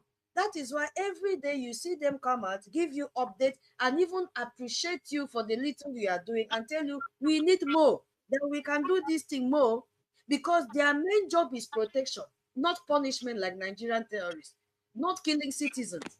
So this is another thing that the BDF have done that is different from the terrorist Nigeria, because their first priority is keeping innocent people safe. That's their first priority, not arresting people or showing power that they are this, that. No, that is not why they are there. You see? So when communities see that the BDF force cares more about their safety than about showing who is in charge, it allows trust to grow. It will make people. Somebody's mic is on. Let's see. Yeah. Okay. Let me close my mic. Okay. So, what did I even say? What? Yeah. Okay. I was talking about their first priority, which is to. They said Onyenya. Cynthia, you said Onyenya should refresh you. If space Okay. I should continue. Or I down. should wait for him to refresh. Go. Okay. Put us. No. Go Okay. ahead now. Okay. So Yes. now, when they know that their main job is protection, not punishment, unlike the terrorist Nigerian government, they will punish you. After punishing, they kill you, they torture you and tell you confess or you die. Even when you confess, you don't confess, they will still kill you. Your body will not be seen. They will bury you in shallow graves. When your family members go to demand for you, even to pay you visit, they would first of all deny that they don't even know you. They did not arrest you. Meanwhile, they have killed you and bury you in shallow grave. There is a video that is trending in the bush. You see skeletons of Biafrans. Skeletons of Biafrans from Tiger Base. They were counting it. They counted till number 12 or so. All the types of bones were complete. If it is school that have good lab, they should go and pack it and clean it and preserve it. Those are bones of Biafrans killed by the terrorist Musa through the Nigerian governors because they are working together. And that also linked to the commissioner of police, who is a Fulani man, Danjuma. How can in our territory a Fulani man is a commissioner of police, but you've never seen a Biafran being a commissioner of police in the northern part of Nigeria? It's not possible. Our BDF, they are very transparent in what they do, because our Biafran communities know what the Biafra Defense Forces is doing and why they are doing it. That is why we need to fund them more to do what they are doing, because we know why they are doing it. We know what they are doing.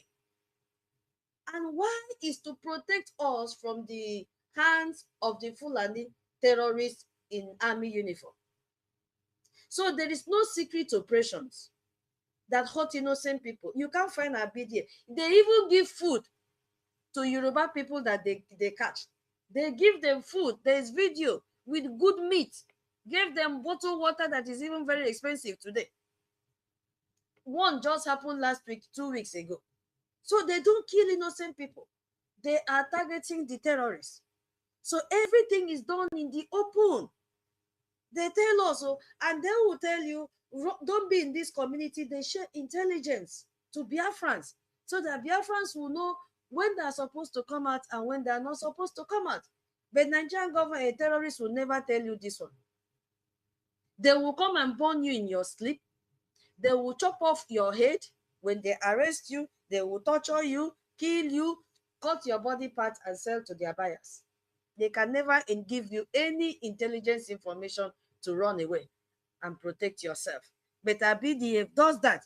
Our BDF, oh, I salute them. They respect everyone's rights. Yes, they treat everyone with dignity and respect. And that is why when you see them give us intelligence information, look at the way they address us. Very calm, very admirable. Oh, I fall in love with these people. They are so professional. Eh? Look at the greetings from Nigeria. Hey, come here. Come. Hey, hey, hey, lie down here. And they will kick you right, left, center, punch you right, left, center. You'll be. Have we not seen our people swinging in the mud? Swimming in the mud. Like, and even animals cannot be treated like that. You cannot find that with our BDF. No, they cannot do that. They respect everybody's right. Regardless of your political views, they respect you. Your religion, they respect you. Or even where you come from, you will not see BDF say, oh, I'm BDF for Igbo speaking Biafra. If you are a BDA, I don't respect Anang speaking Biafra, or I don't respect Robo speaking Biafra. That kind of thing can never happen, because all of us, we are one. We are Biafrans. So they respect us clearly. No insult. They focus on prevention. Instead of waiting for problems to come, our BDA focus on prevention, which you can never find in Nigerian terrorist army. That is why they come out and give you information before it happens, because they have heard kebu, because they have the best intelligence, even with the little resources available to them. So they will come out because they want to prevent Biafrans from dying in the hands of the terrorists. So instead of waiting for problems to happen and then responding with force, what do? They come out. They work with the community to prevent this problem from even starting. Telling you, no, Mama Nkechi, this community, how many times, and we have the best angel makeup. That is what he is doing. Okay, Brigadier makeup, I'm sorry, Brigadier. That is very good in it. He will come out and give us information, because they don't even want that to happen.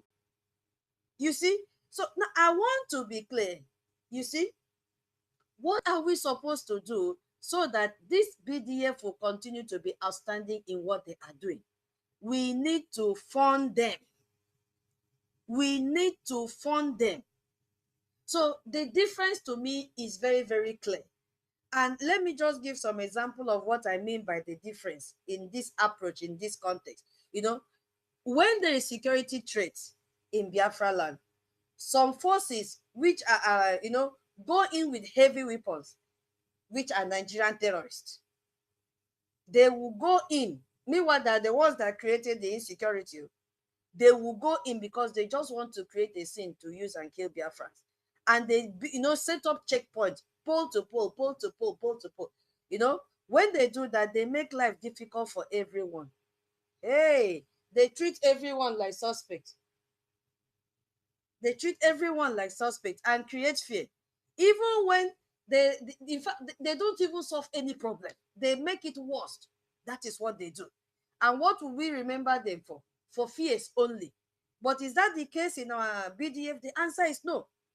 Because our BDF work with this community. They will ask local leaders for information. They don't just come and harass people. No.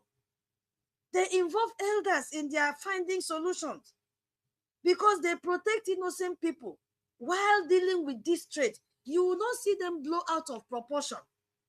That is what I'm talking about, professionalism with our BDF. You see? Are you there?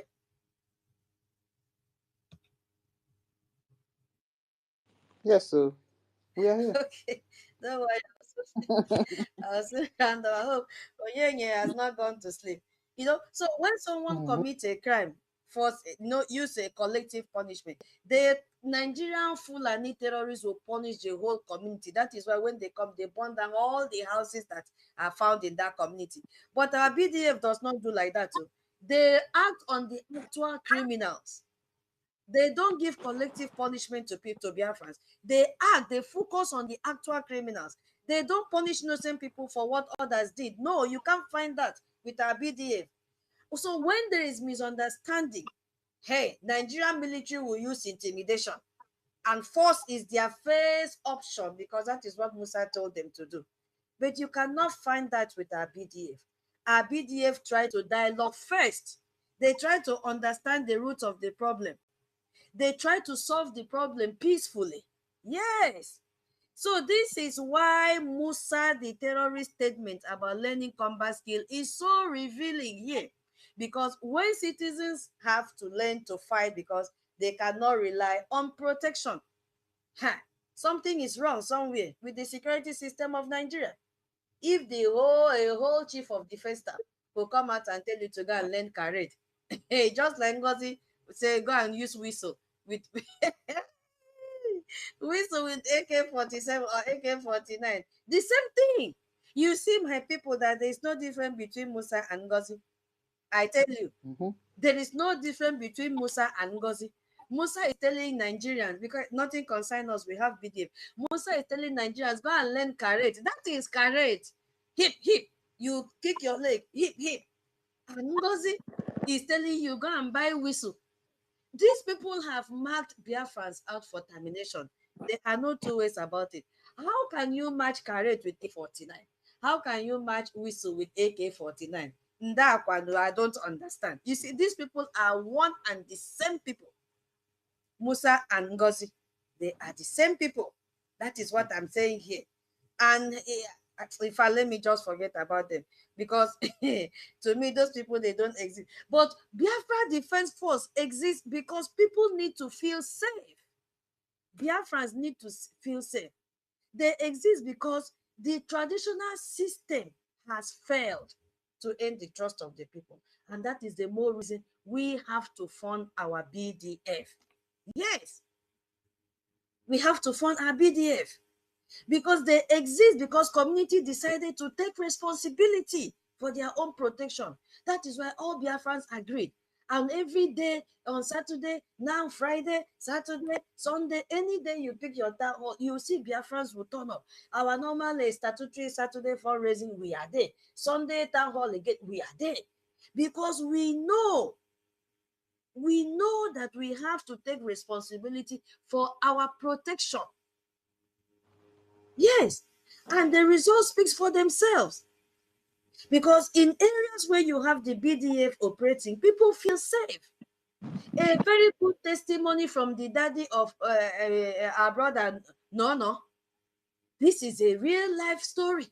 How he felt safe when he met our BDF. I am not lying. If you don't know who is Nono, is our brother 1 million. He said it. Real life story from the father. How he felt safe in the hand of our BDF like a newborn baby, rolling. The way they petted him. Oh my goodness me. Hey. And he came out and testified. Because they gave him more protection. They respected him. And at the end, they said, Baba, the only thing I want you to do is to lay your hands and pray for us. That is all that they wanted from the father of to our brother.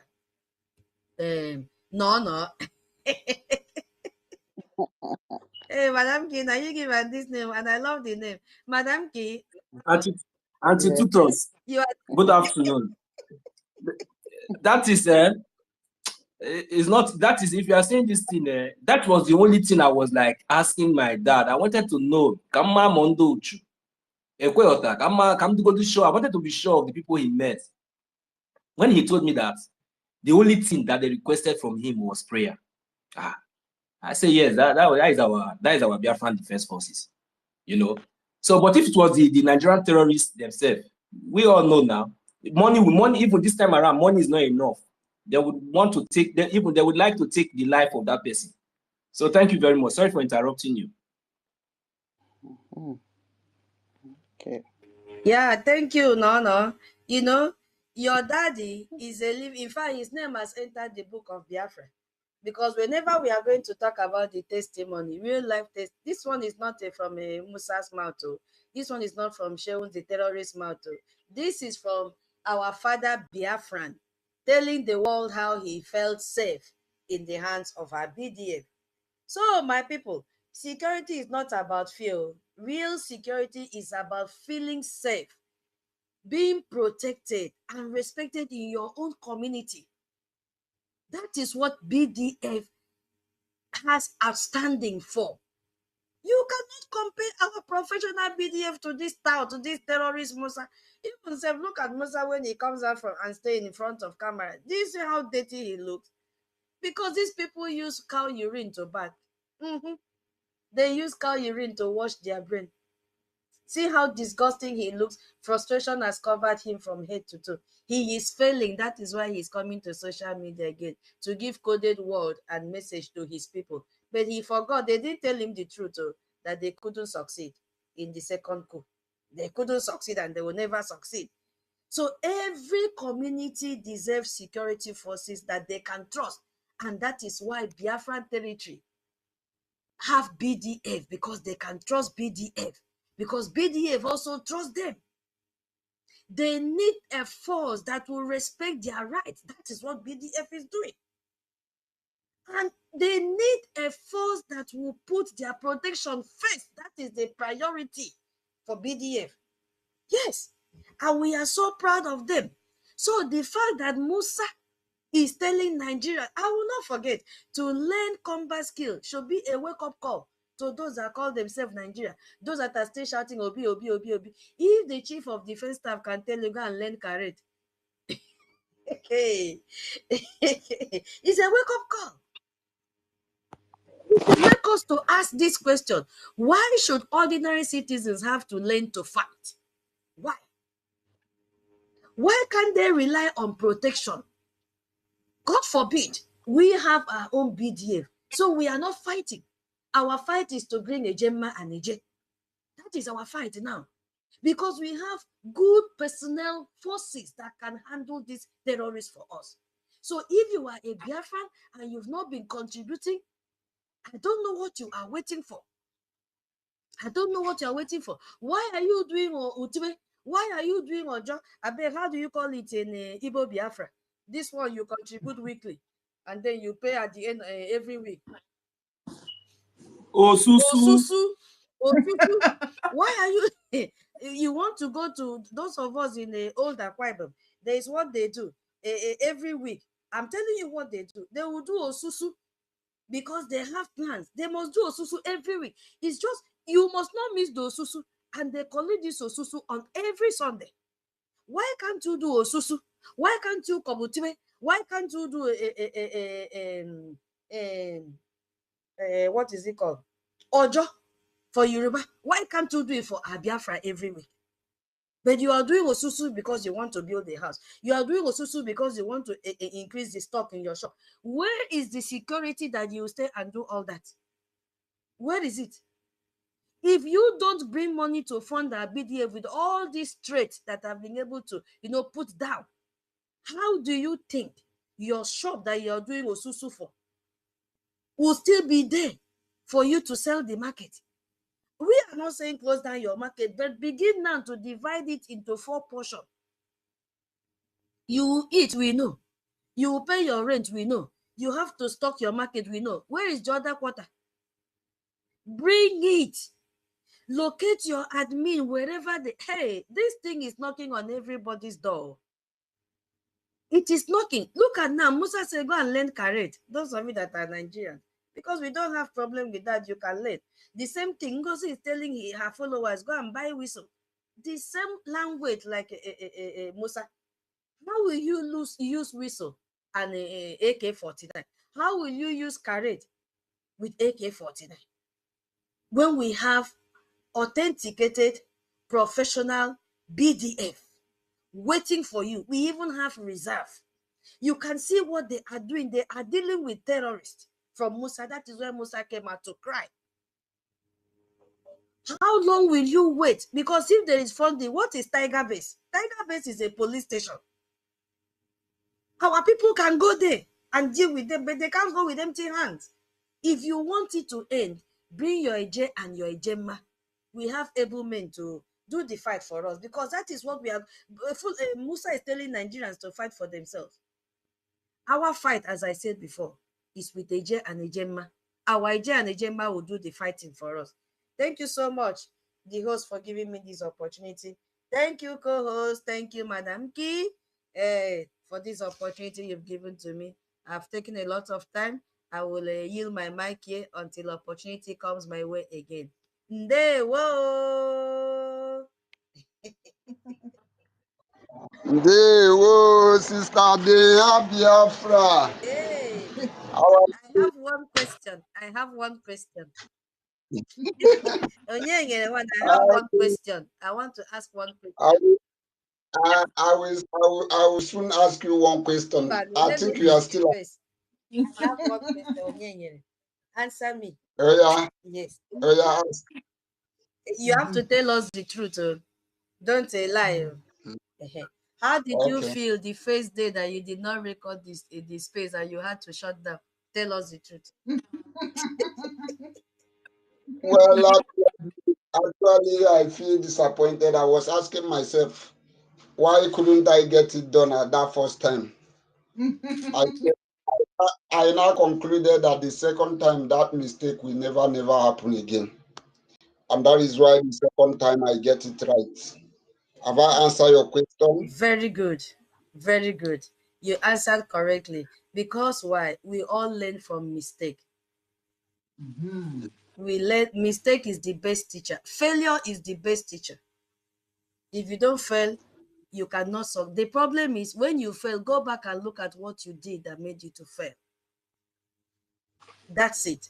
Then the next time, you will even be the one to correct yourself because you have reflected. That is what is happening in Brgie. That is why we don't want to take chances anymore. That is why our BDF is doing different from the war they fought in 1966 to 1970. They are correcting the errors and the mistakes from our forefathers. And this is the more reason why they are standing very strong. They don't want to go into conventional war versus conventional war because that is what Musa wants them to do. They don't want. So they are fighting the war. They decide how to fight the war because they have learned from the mistakes from our forefathers that fought this Biafra war. They are making good use of technology, which was not there before. And that is why we all here have gathered to apply the same thing. Learn, study why did they fail? We are here to correct the mistakes. Even you can hear our APM say, don't blame anyone for where we are today because they couldn't negotiate well. We don't blame them. But now our eyes are open. So we have to learn from mistake. We will not want saboteur to enter into the Brgie cabinet again. We are learning. And if there's any sabo, begin to pack your load because the kitchen will be too hot. To be too hot, you cannot withstand it. So that is why our APM has locked Brgie with a very big padlock. Even Master Key cannot open it because we have learned from our mistake from Ngozi Orabofulani till the second accountability. So mistake is a teacher, but to be a teacher, you have to go back by yourself, not Mama, not Madam K telling you. You have to go back, including it happened to me, and I know all of us here, we learn from our mistakes because we went back, reflected on it, and said, what did I do wrong so that I can correct myself? Thank you so much, Onyenye. And I have another question. So how do you feel now? Yeah. I feel better and it is very, very okay right now. I'm okay. Okay, so what do you have to tell other Biafrans that are still feeling reluctant? Can you give a word of encouragement to Madam Betty?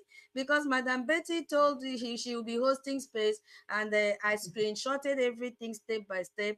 I don't know why she's not hosting, but what word of encouragement will you give to her and other Biafrans? Like hardcore. I'll begin to be. And Holland. Eh? Okay, thank you very much. What advice do you have for them? Because they didn't expect you can host a space. You see, you've challenged everyone now. Give them advice, please. I have advice as well.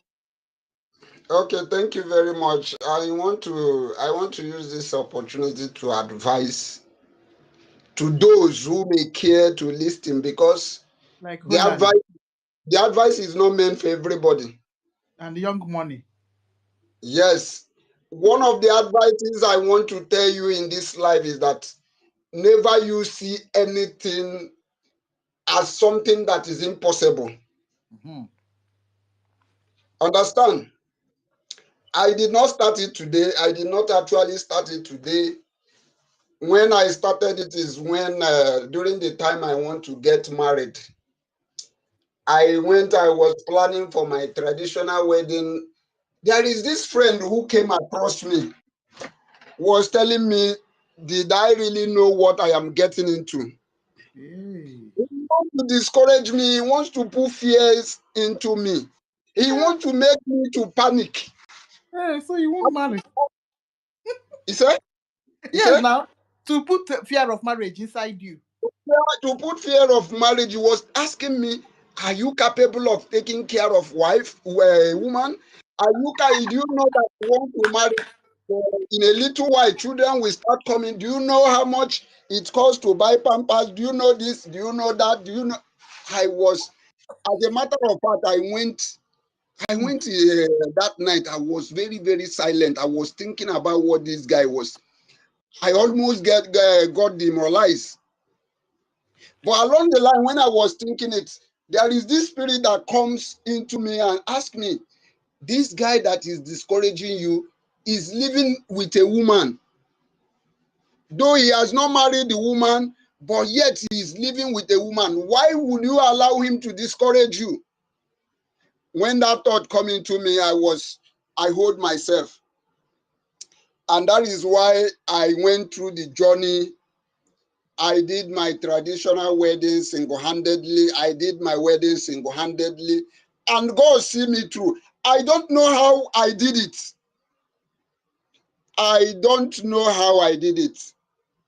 As a matter of fact, when I finished my white wedding, I came to my shop. Everywhere was empty. My shop was empty. What pushed me? What makes me to go into this marriage?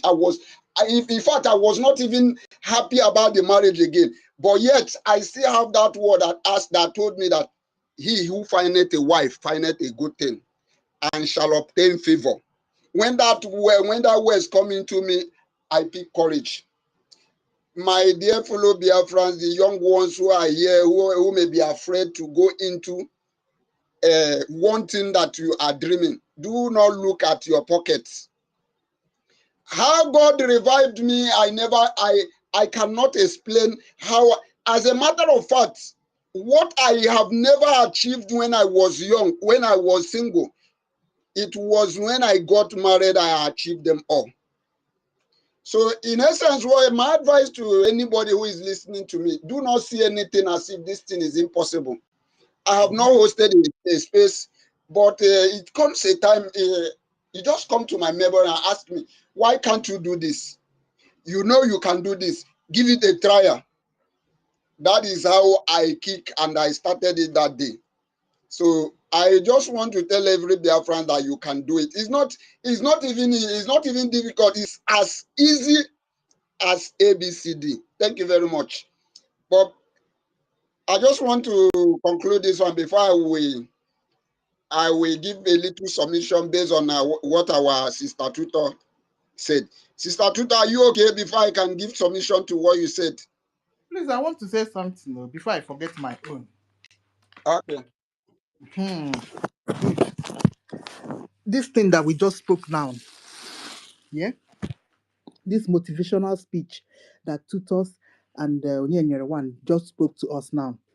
Let's bring it back to our Biafra struggle. You know, when you look at this Biafra, you think that it's not achievable. I'm telling you, hey, when you remember, hey, see, Anambra State is still full of Nigeria. Hey, they are planning an election again. Oh, hey, when will all this Nigeria live in the Biafra land?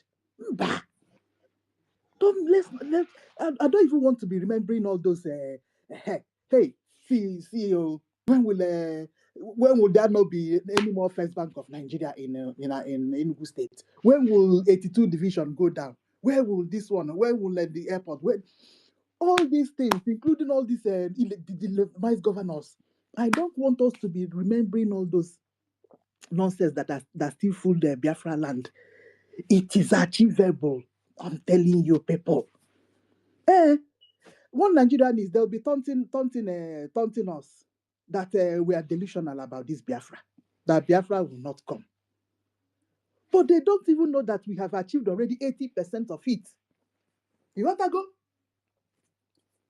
So what I am saying is that even remembering that all these nonsense politicians that have oil wells scattered the whole of Biafra land, I don't even think of all those things, honestly.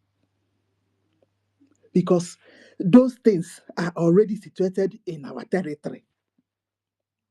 Exactly. So when we solve one problem, it's like a chain. Yeah, that's one catapult will just it do this thing they call domino. if you throw one domino, you just flatten the rest. Yes. So achievable is Biafra. That is what I'm trying to tell us. Also, let them be planning an election from one end to the other.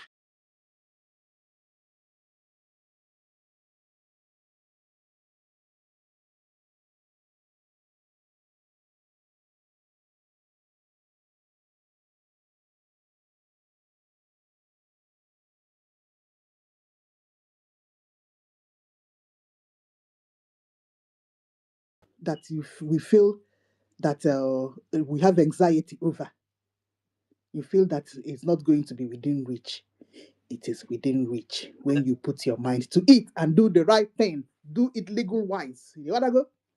Like this hosting of a space. You know, when you're about to start, you feel a little bit tensed up, you know. Yeah, but when you when you already did it day before yesterday, you forget. But the more you do it, the more that anxiety they leave your body. After 1 week or 2 weeks, you have normalized. You see it. So Holland, you hold space soon. Where is Young Money Alex? You're going to hold space very, very soon. All right, my people. Where is Minister Betty? Oh, my sister Eunice came up as well. Ancestrally is here. No. Are you ready? Okay. Minister. I can't over because before I sleep. I know that everybody has forgotten me. Fine. Oh, reaching out as I go up.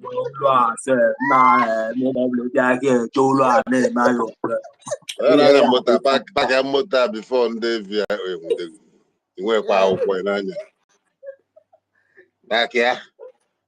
I don't know. First of all, I want to ask for forgiveness. My absent all this while is as a result. Let me put it in this way: I'm too strong all these days. I'm too strong because so,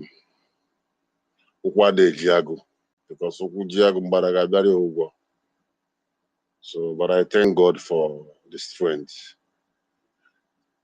to keep pushing and sustaining.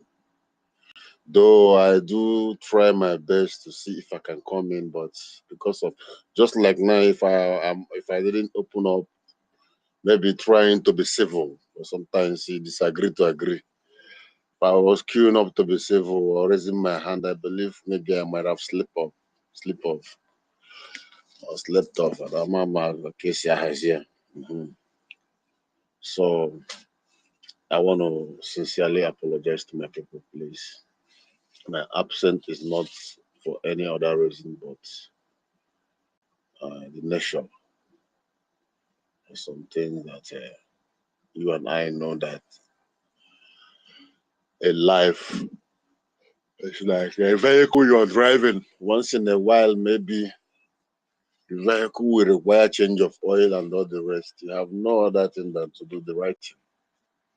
If you really want to enjoy the frequent use of that vehicle. So to the glory of Elohim, I am strong and sound today. Onyenyere, the Laosan,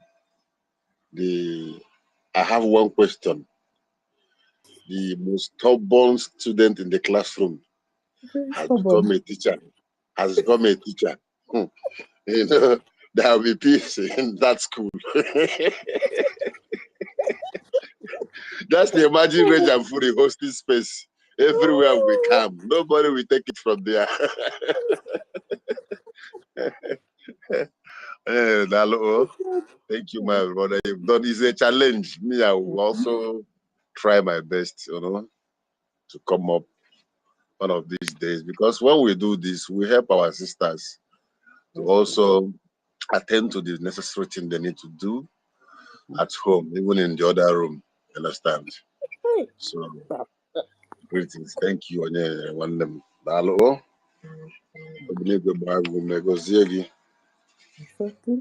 Greetings to you, Mazi Totti. Tati Ekenengi, eh? Ada Eunice, the Iron Lady.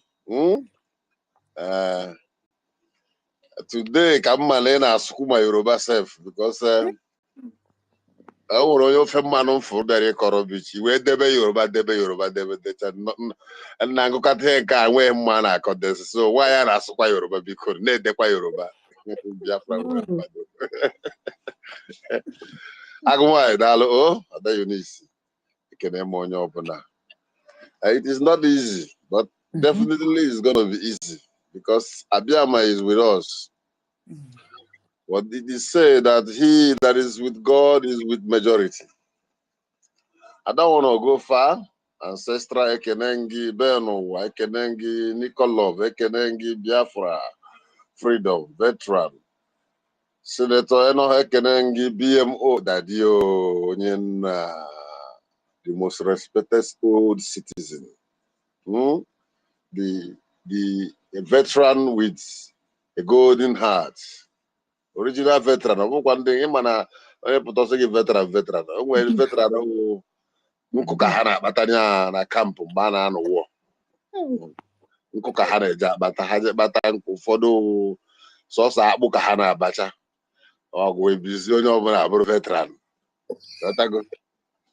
So, veteran carbon, the charity with life, and I know they are. We respect you, sir. That was why when you are talking, we are always when you speak, we all listen. The last time listening guy about travel, and I believe that you are enjoying the privilege God has given you through a working system where you find yourself. And they mana ndo bogino na zoo kita. Hey Ben de Chago, Kaplanten ikukuburu. Mana dalosa ya behind hand rug so that unu niile na-abata ma ndị na America ndị sugar juice na burger ihe ejiri eme burger rijisigara ọkpụkpụ ha ụfọdụ anọghị America 45 years ifuzie nwoke fụ nwaanyị ị na-akọ na na-akọ na even ị drop ya na village ha ọ maghị ụzọ lidere be nne ya Biafra ka anyị na-achọ. That is the reason why we are fighting. Sike nna m onye nna ka ewu daalụ Frank Agudo ekene gị biko ọ dị ka m ga-adọ break ebe a because of time frame. Then I quickly go back to the topic which said, why do you call Nigeria and their friends? Is that friends? Terrorist. Forces. Now they are friends. They are forces. Onye nkuzi nwatụcha. Ime mkpọta ebe a nata gị tere eje mma at the charge. I'm so happy. So, why do you call Nigeria and their forces a terrorist? What have BDF done differently? You know, I'm going to speak out of all the topics that have been going on all this while. I'm unable to make contribution because I believe a lot has been compiled in my medulla oblongata. A lot has been compiling. When I'm sleeping, they are echoing points upon points, you know. So the point remains that first, Nigeria is gone. No matter how you want to change it, no matter how they want to twist it, no matter the pattern they want to use, no matter the style they want to apply, Nigeria have no mequatarism. It is gone. It is gone. Otilo. Otilo. It is only those with spiritual eye and those who have a strong diplomatic ties internationally will tell you that this thing we are doing here, is not a child's play. Someone will tell you, oh, don't mind them every time they're on the space. If only you know the fruit that this work that we're doing here is yielding. In fact, we are the only voice that have the ability and capability to open the nyash of Nigeria and tell the world the undiluted truth. Where are you going to hear the truth from? From AIT? From channels or what? Where? Those ones who are brown envelope journalists. Those ones, even when you speak well of the same country they are defending, before the day breaks, they will just come and pick you up. Didn't you hear of that man, one journalist that came out one day and wrote that everywhere is good, that there's no insecurity again, blah, blah, blah. He finished writing that in the night, kidnappers come and pick him from his house to tell him that everywhere is not good. So what we are doing is also contributing to the tearing down of that domination called Nigeria.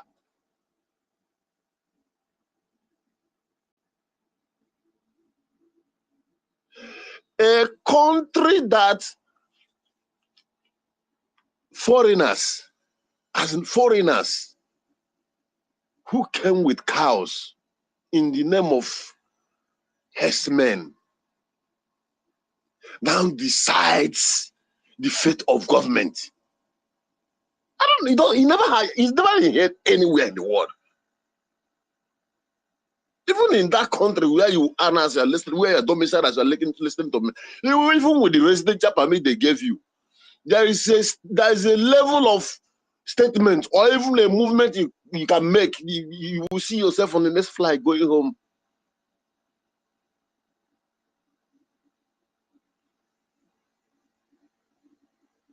What exactly do you think that will make someone not to call Nigerian forces terrorists? Listen, from only this year we have entered, how many times have they reintegrated? They call it reintegration. Terrorists.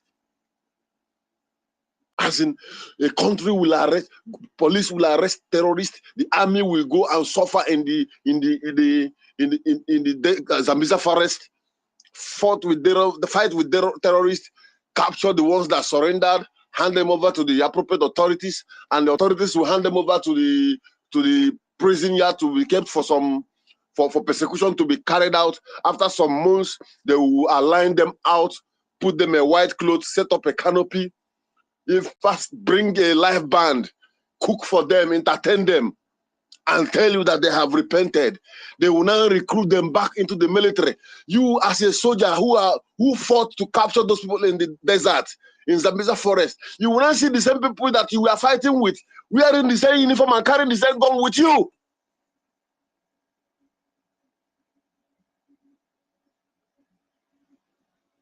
That is why you are hearing that, hey, 50 soldiers were ambushed here, 20 soldiers were ambushed here.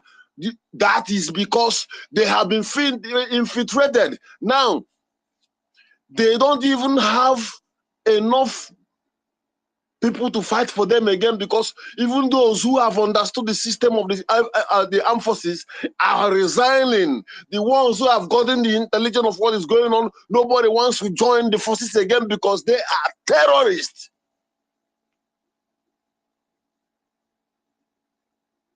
There is no a full-fledged citizen of a country who has the love of that country that will decide to be a police officer standing on a checkpoint that will shoot a fellow citizen for 15 naira argument. It is only a terrorist that can do that.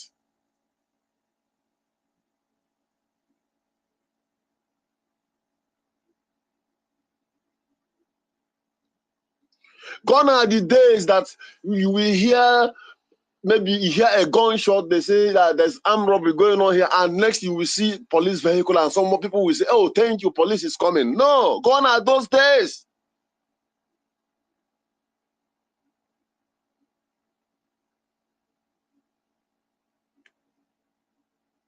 There is no kind of atrocity that you will not find in the police forces, in the military forces these days. Even the genuine ones who are there, they are scared to speak out what their eyes are seeing.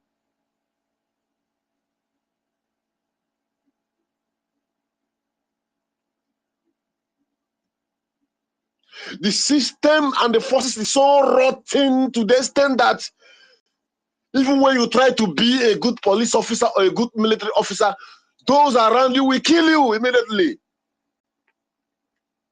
It is even the Oga will give for the police. That man, he thinks that he can always come to my office to correct me because he thinks he went to school. Please, next mission, when you get there, please, Musa, shoot him from back. And that is it. It is only in Nigeria that a police officer or army officer will point a gun at a citizen and tell you, I will shoot you and nothing will happen. And he will shoot you. You will die and nothing will happen. When you report, they will transfer him to another state to go and continue killing people. We don't need such people to be among us. We don't want to exist in such community, in such state, in such country, and call ourselves a citizen. That is why we have voted for a referendum. That is why Biafra has been redeclared. That is why we have our BLAs who are well trained, are well civilized, well intelligent, who knows the beauty of life, who have volunteered themselves to preserve the life of his people, not to take the life of each people.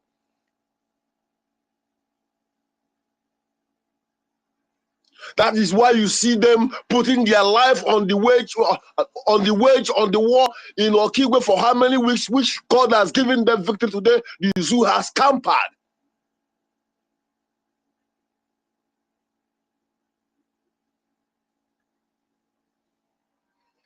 Have you heard that BDF, Biafran Defense Forces, went to one village or went to somewhere and begin to massacre people? They never do that. Rather, they only come when a community is under attack by the Fulani terrorists. That is when you see them come. And with any village they visit, there must be freedom. There must be liberation for them. Because they are well trained. They are well trained. You are not paying them any salary. The most dangerous army in this world, go and ask anybody, the most dangerous soldiers and army in this world are volunteer soldiers. Because they are not ready to lose anything. They are not interested of losing anything. Because according to the proverb, people normally say, he that is down is not afraid of falling. Here we die here. Am I freedom I fight for? That is the spirit they are working with.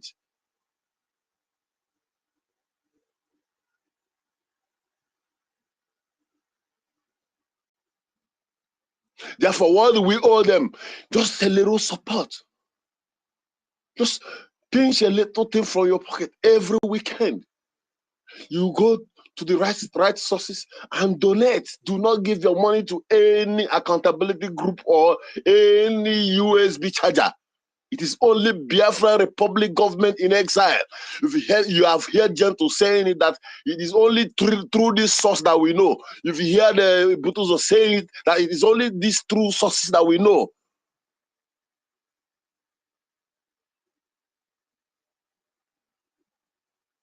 Look at men. When you see them on their uniform, when you look at NJ makeup, when you look at him, does he look? Can you use him and compare one Aleka for Fulani on military baggy uniform?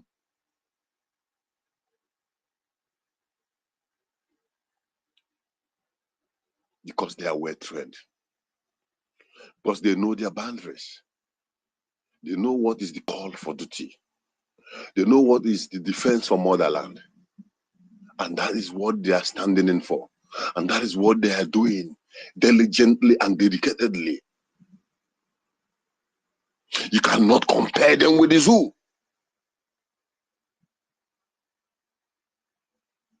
And when they find out that these people are exceptional, that there is no way you can penetrate them, they're unbreakable, there's nothing you can do to bring them down, you go to combat to them face to face, they are invisible. You want to trace them to their location, Obunigwe is waiting for you. They have red zones every corner and every, you heard Musa saying it, there are some territory who cannot penetrate. There are so many red zones in Biafra land.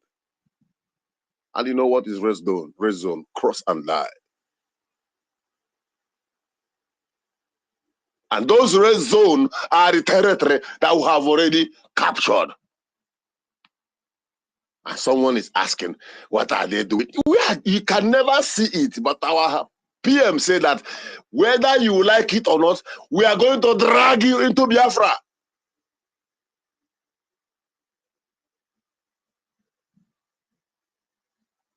Yes, there are some territory that we are controlling. That even when you send them with their helicopter, cannot even fly that zone. It's a no-go area. That is the effort the BDF are putting down, recapturing, covering our land, and they are approaching small. How many territory have the zoo forces recovered in the north? Rather, they are losing more and more every day. I saw a video that is circulating online where a young man sneaked into a village and he was taking a video around a village that has more than 3,000 citizens. There's no single soul in that community. They have all run away because of what? Fulani terrorists. The whole community is empty. Instead of sending their fighter jets and sending their armored tankers to those areas to recover that, claim that land back, so that the citizens will come back and occupy their families and their family land. No, their interest is in Biafra land.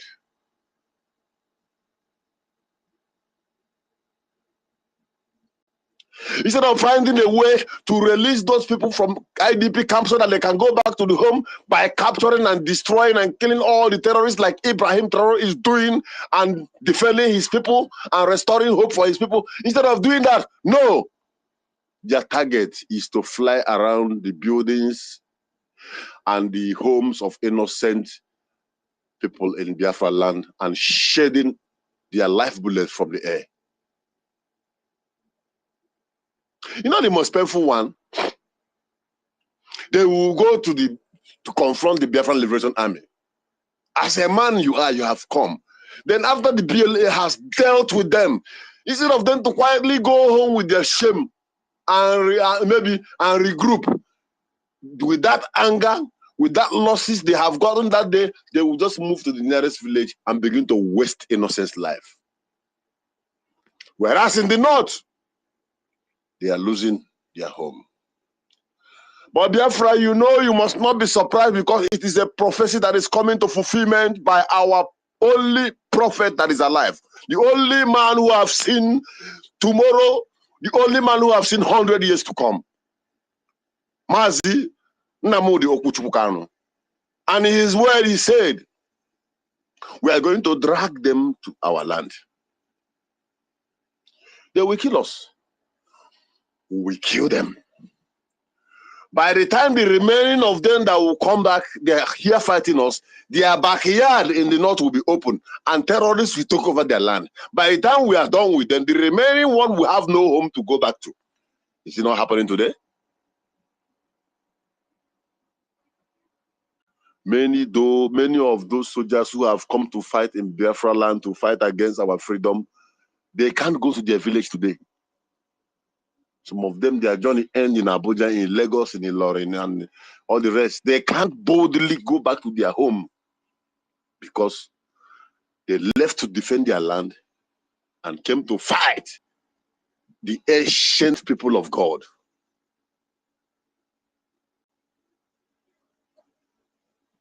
So it is a prophecy that is coming to fulfillment before your very eyes.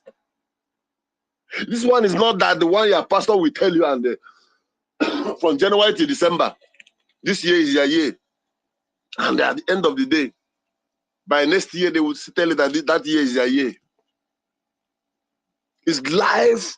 You are hearing it. You are seeing it. It is happening step by step. Tell me one thing Hamadika have said that have not come to pass in the zoo. I can remember his voice echoing. They are coming. They are coming. You will not understand it. But when they come, you will remember that I said it. What is happening today?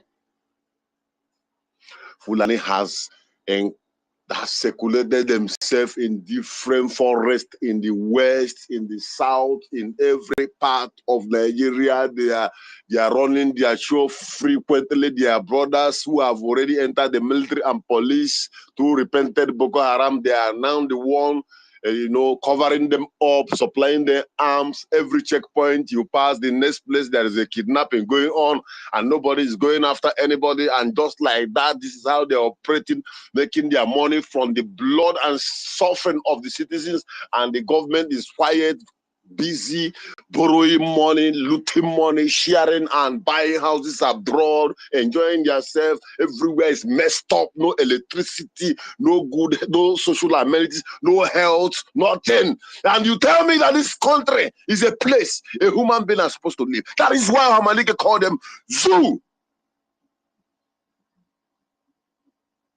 Zoo is even better than them.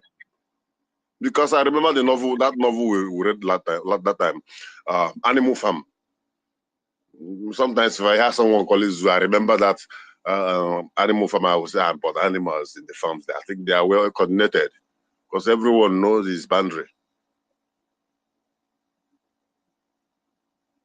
Nigeria is gone, and it has no nepotism, no magician.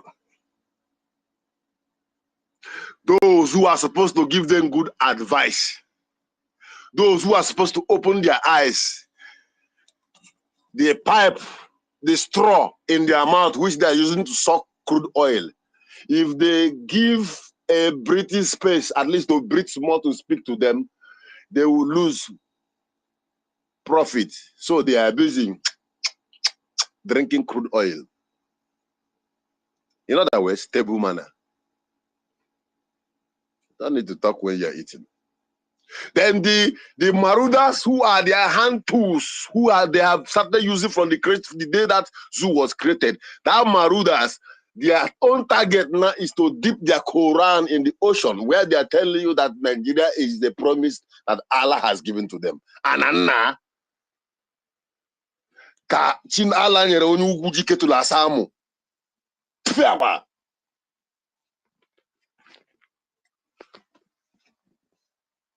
Therefore, we call upon everyone, as you are listening to my voice, your forefathers did not give away their land out of fear and cowardice. They stood their ground. They defend with the little they have. That was why the Britain was unable to overrun us. In the Ekumeku wars you are hearing about, it took them 39 to 40 something years, yet they couldn't penetrate. Just like they ended the Civil War by telling you that no victor, no vanquish, in order to penetrate. Now your forefathers did not fail. Your father from 67 to 70 didn't fail. This is your own time. What are you going to do to preserve a heritage for your children and the ones yet unborn? Are you going to chicken out that your community will now be like that community you're watching on TikTok and on Facebook in Kwara State where everyone had run away? Are you going to chicken out that your ancestral home now will be changed to an Islamic name? When you are coming home, you will say, welcome to Allah Hajidan Tata, this, that. Are you going to chicken out that your children, your sisters, your brothers, and even you, your name will be changed to something else? It is now or never, because nobody will do it for us. Nobody, I say, nobody is coming to help you. OYO, you are on your own.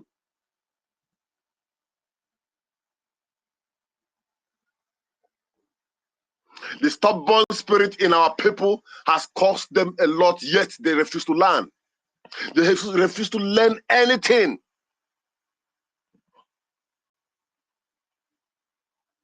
You know, a story we have it that those days in the north, they will be killing our people. Do you know that some of our people will refuse to run away because they want to protect their business? Yes, they will die, and that business will be set ablaze.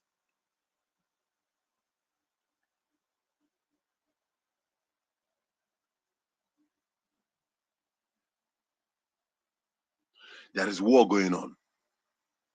You are not hearing it because the media are covering the whole thing and hiding it. They are getting the whole news, but they are hiding it. I know a day will come when one journalist among them will explode and speak the truth and bear the consequences. Either run away from that place, but be in exile to voice out all the atrocities of Nigeria. It is coming because they can't even them, they are not safe. They are not safe. What again do you want to hear before you rise up to support your people? Didn't you hear it from Canada that APC and PDP are terrorist organization? Is there any other party you can mention in Nigeria now? It is only APC and PDP. Even those in APGA, they are former PDP members. Those in Labour Party, they are former APC PDP members. They are just politicians in Nigeria. They are like Harlot, Achawo, hookupians. When your sins is too much in PDP, and if APC is the one ruling, you join APC so that your sins will be forgiven. You tell me that this is a sense society. Just think about it. If we allow Nigeria to exist, what do you think that will be the face of that country? Let's say in the next 20 years, let me not go far. In the next 10 years, with the way it is going now, if you don't have your freedom, if we don't break out and stand on our own, Fulani will stand in our front and be pointing fingers in our face and we cannot do anything. Unless we do it now.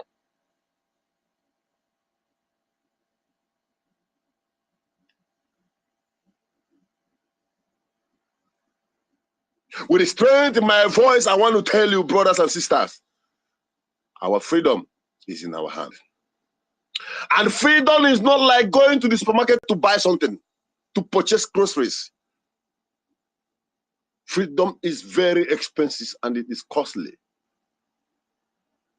That is why you must not neglect the voice that is always speaking and calling for we to come together and support Biafran government in exile financially, so as to give our people the freedom they deserve. Because freedom is not for free. Are you listening to me now?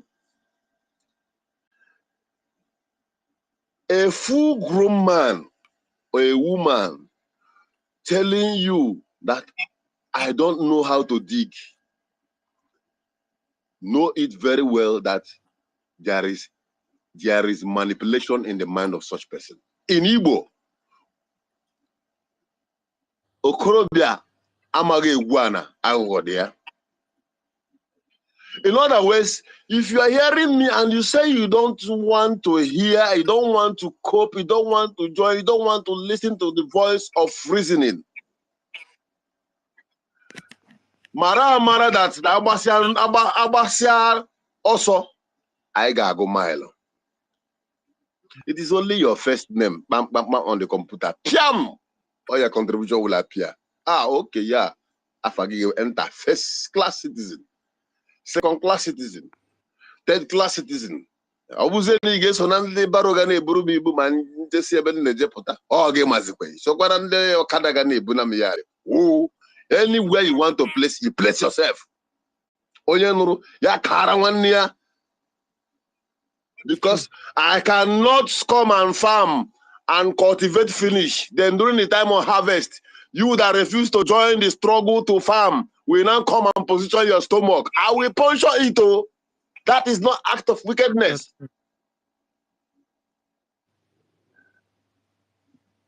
Honoro, sinaya noge, okwe kibe maro. Honoro sinaya noge, okwa ya kibe gamao. Okuchara sinaya ekwogi, okwa onye ogwu magala o. Okoro sinaya kogi, obu ya kibe gamao. Onye na-eri awọ yara ikwe nke chi gburu egbu mana anyị kwere ego n'oge Chukwu ka mma oge ya ka mma ndị zu gbasa leka n'uche Chukwu ga-eme. Asị m na ọ ga-adị ka ọlụ ebube, ọ ga-adị onye ada na mba Ogadi Kolu Ebube. Airborne! Airborne! Airborne! All must hail Biafra! Thank you, my people. Love you all. Love you too, Hardcore. Yeah, that was so satisfying. Oh God. Yeah, we missed you. Oh, okay, all right. So I hope this is a motivational enough for us. You hear? Oh my God. All right. Yeah, thank you. Okay. Eunice, your hand is raised. Minister Betty, no, let's just Eunice, we normally miss Eunice's voice as well. Eunice, you can go ahead, please. Thank you very much, Sister Nkiru. Sorry, my voice is not in the best of condition, but I will maybe as I speak it will behave. Good morning from my end, everyone. Depending on your time zone, please, I'm greeting you according to your time. I want to appreciate everyone on this space this morning. When I got up, the time difference is always a setback for me sometimes because by the time we are waking up, the space must have gone like 2-3 hours, So I have to go back after the space to listen to what I missed. But I'm grateful that I still have my people. Every time you keep in, oh my God, you're holding it down and standing strong. Thank you, host Biafra Liaison Bahrain, Mazi. Thank you, Toddy. Toddy, Tudor, Toddy, yes. Yeah, sometimes people want to say Toddy, they will say Tudor. Yeah, but it's okay. Yeah, thank you, my brother. My sister Tudor's Adiaya. Thank you for always, being there for us. Madam Monkey. Madam Monkey. Oh my God, thank you. Thank you. Thank you. You're a man of virtue. I'm telling you. You shocked me on Saturday. And in fact, God is going to keep blessing you. And he will keep sustaining you. He will surprise you in an unimaginable way because you have a heart of gold. Yeah. And your labor of love shall not, go in vain. Shall be greatly rewarded. I'm telling you, you really moved me to tears on Saturday. I'm telling you. Thank you. Our leader, is in fact, our leader, our prime minister, they are proud of you. Wherever they are, they know what's going on. You understand? So let me keep it.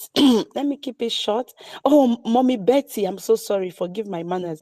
Thank you, ma. For always, standing strong. You hold your programs in the morning. You come on space. Mommy, God bless you, ma. Mommy Stella, our senior citizen. Thank you. Freedom for all. Nicolove, this your Nicolova, this your name, eh? No mind the Twitter. A lot of beautiful people here. I'm not going to mention everyone's name, but please know you that I love you all. If I don't mention your name, Veteran Dragon, Rage and Fury, my brother, Mazi Emeka. Mazi Emeka, that's our Biafran shop. Thank you. Mazi Ben Wabo. It gets why. Hardcore. Hardcore. Hey, God. Hardcore, thank you for always giving us that. You were saying, Jesus. Hardcore. Hardcore said, he saw my comments.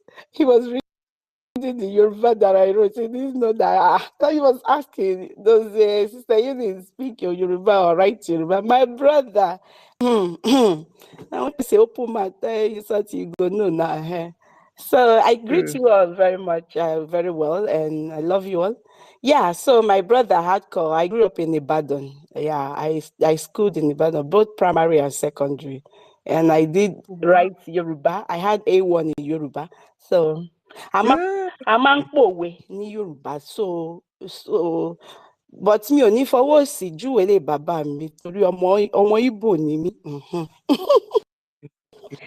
So I know we are coming from my people.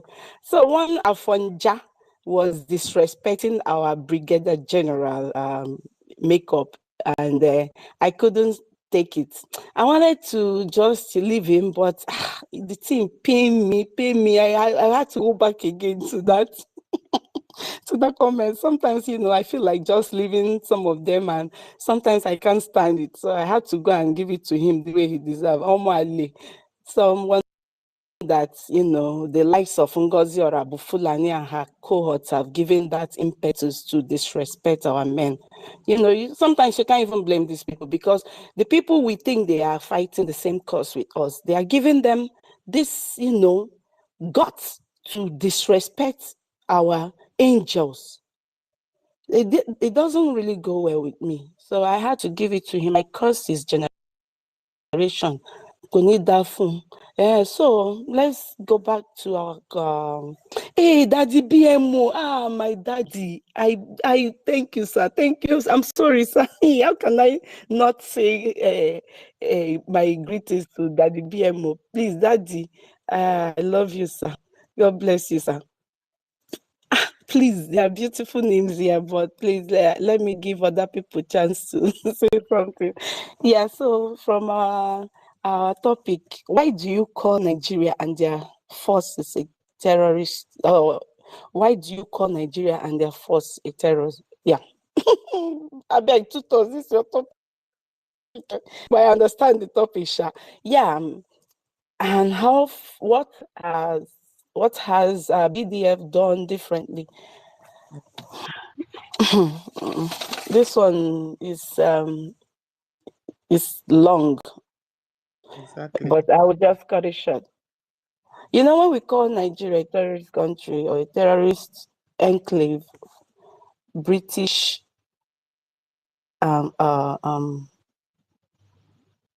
prison, that's what it is. We don't just say it with mere mouths, we have proofs. It tons and tons, millions and millions of proof that Nigeria is a terrorist country.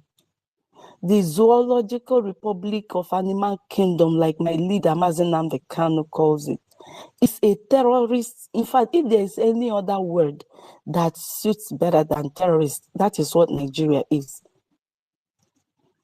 We cannot, in fact, from now to tomorrow, to next tomorrow, in the next 120 hours, we will still be talking about what makes Nigeria a terrorist nation.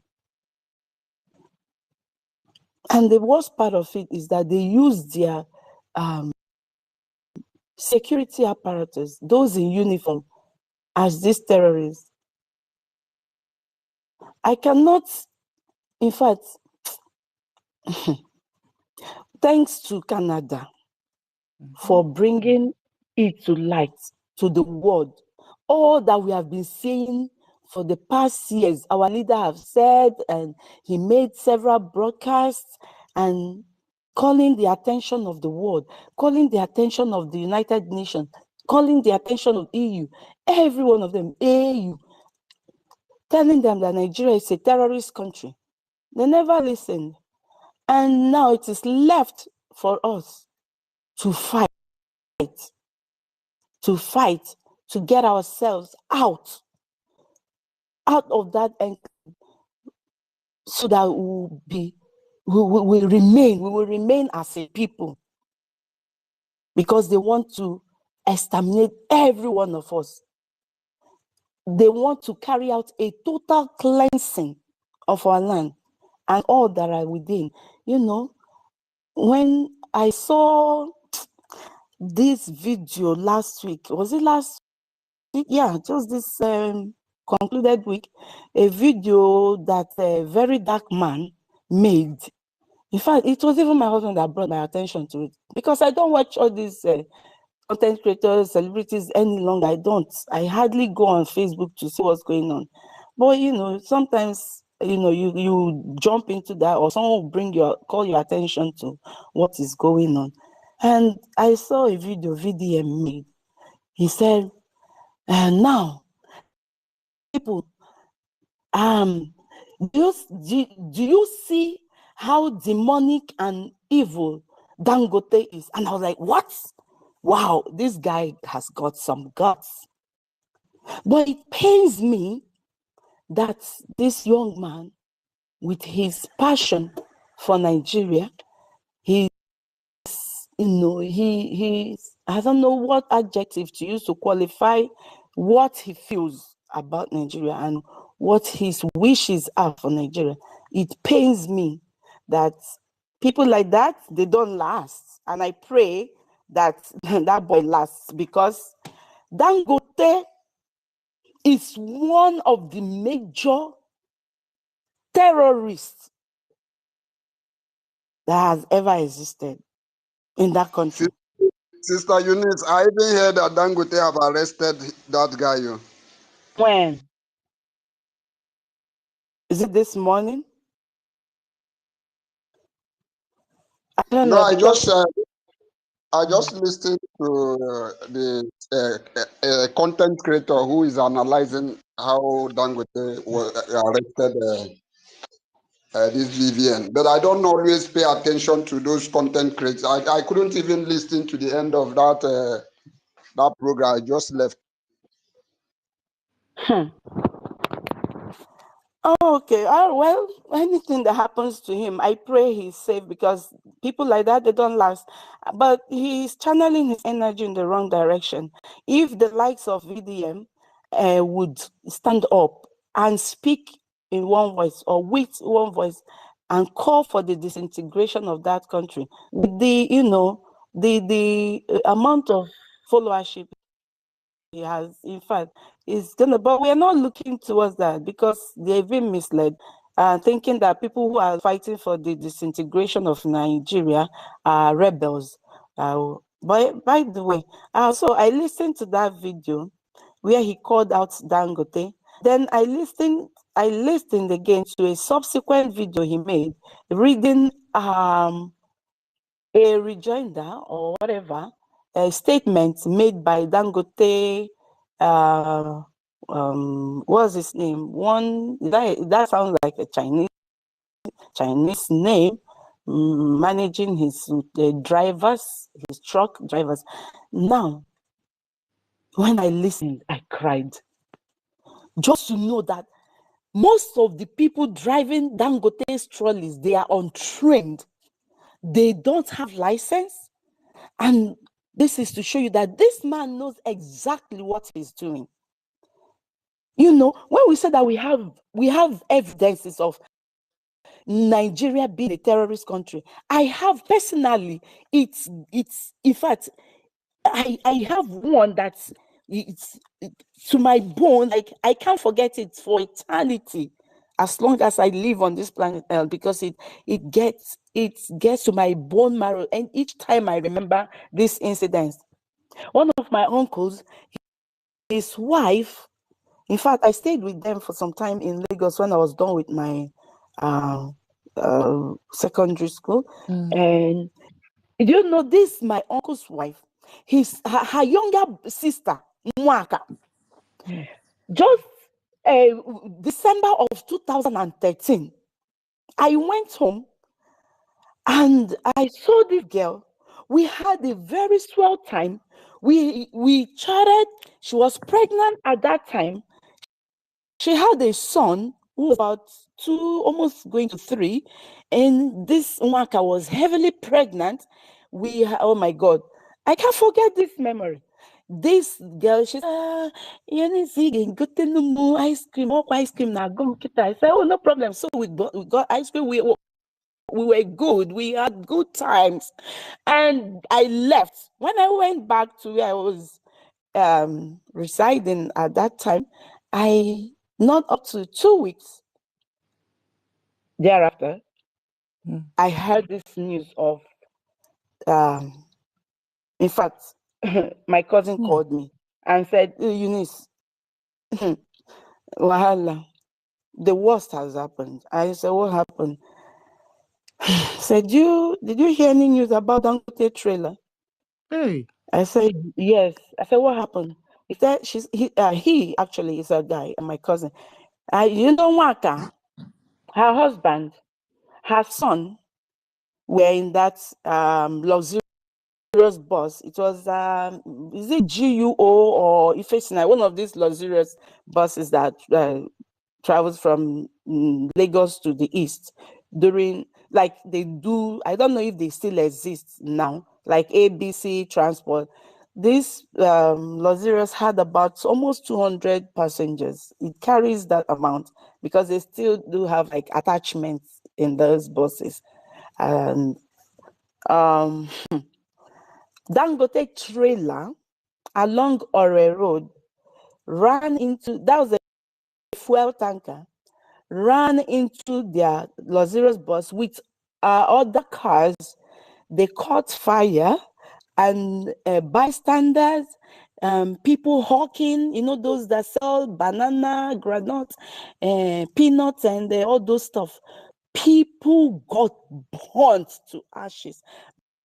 My cousin sister, Nwanka, her husband, her unborn child, her son, two of her sisters, one of her sisters, and I think two of her cousins, everyone that gathered around in that Lagos, they left together as a family.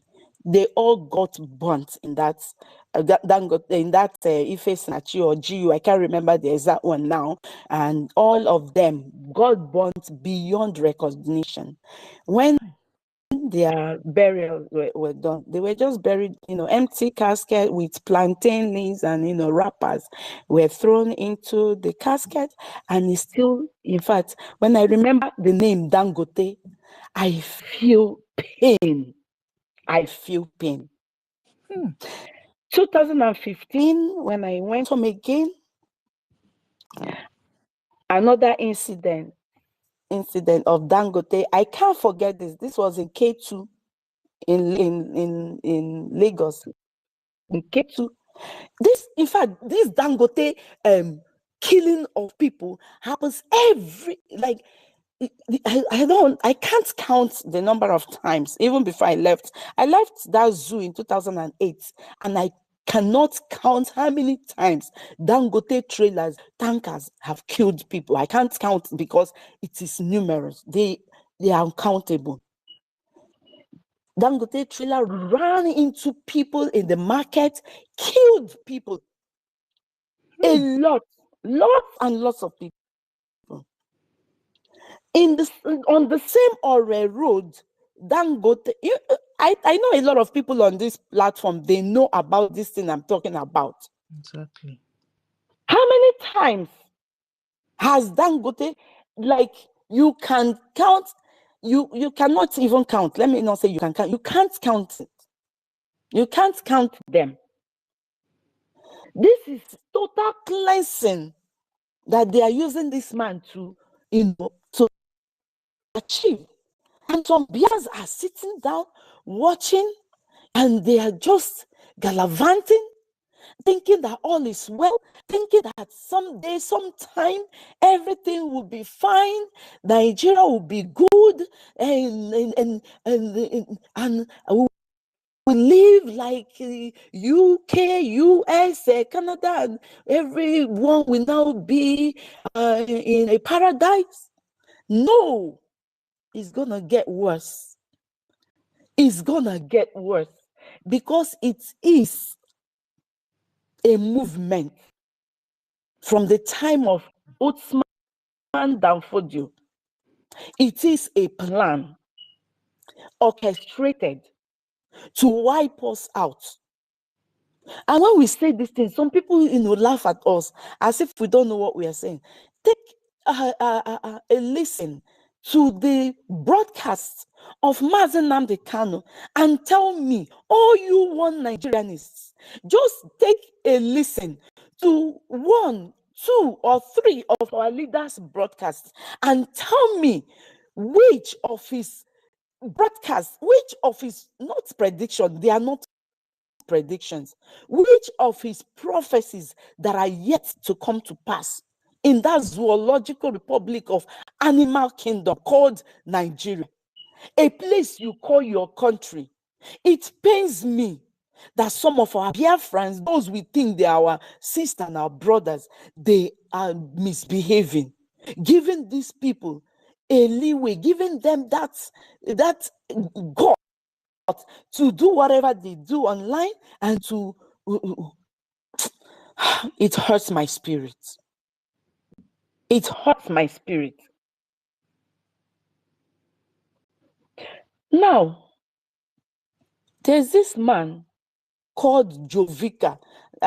Sorry, I'm mixing my words, but I just want to, contain the topic. There's this man called Jovica. I think that man is a Fulani man.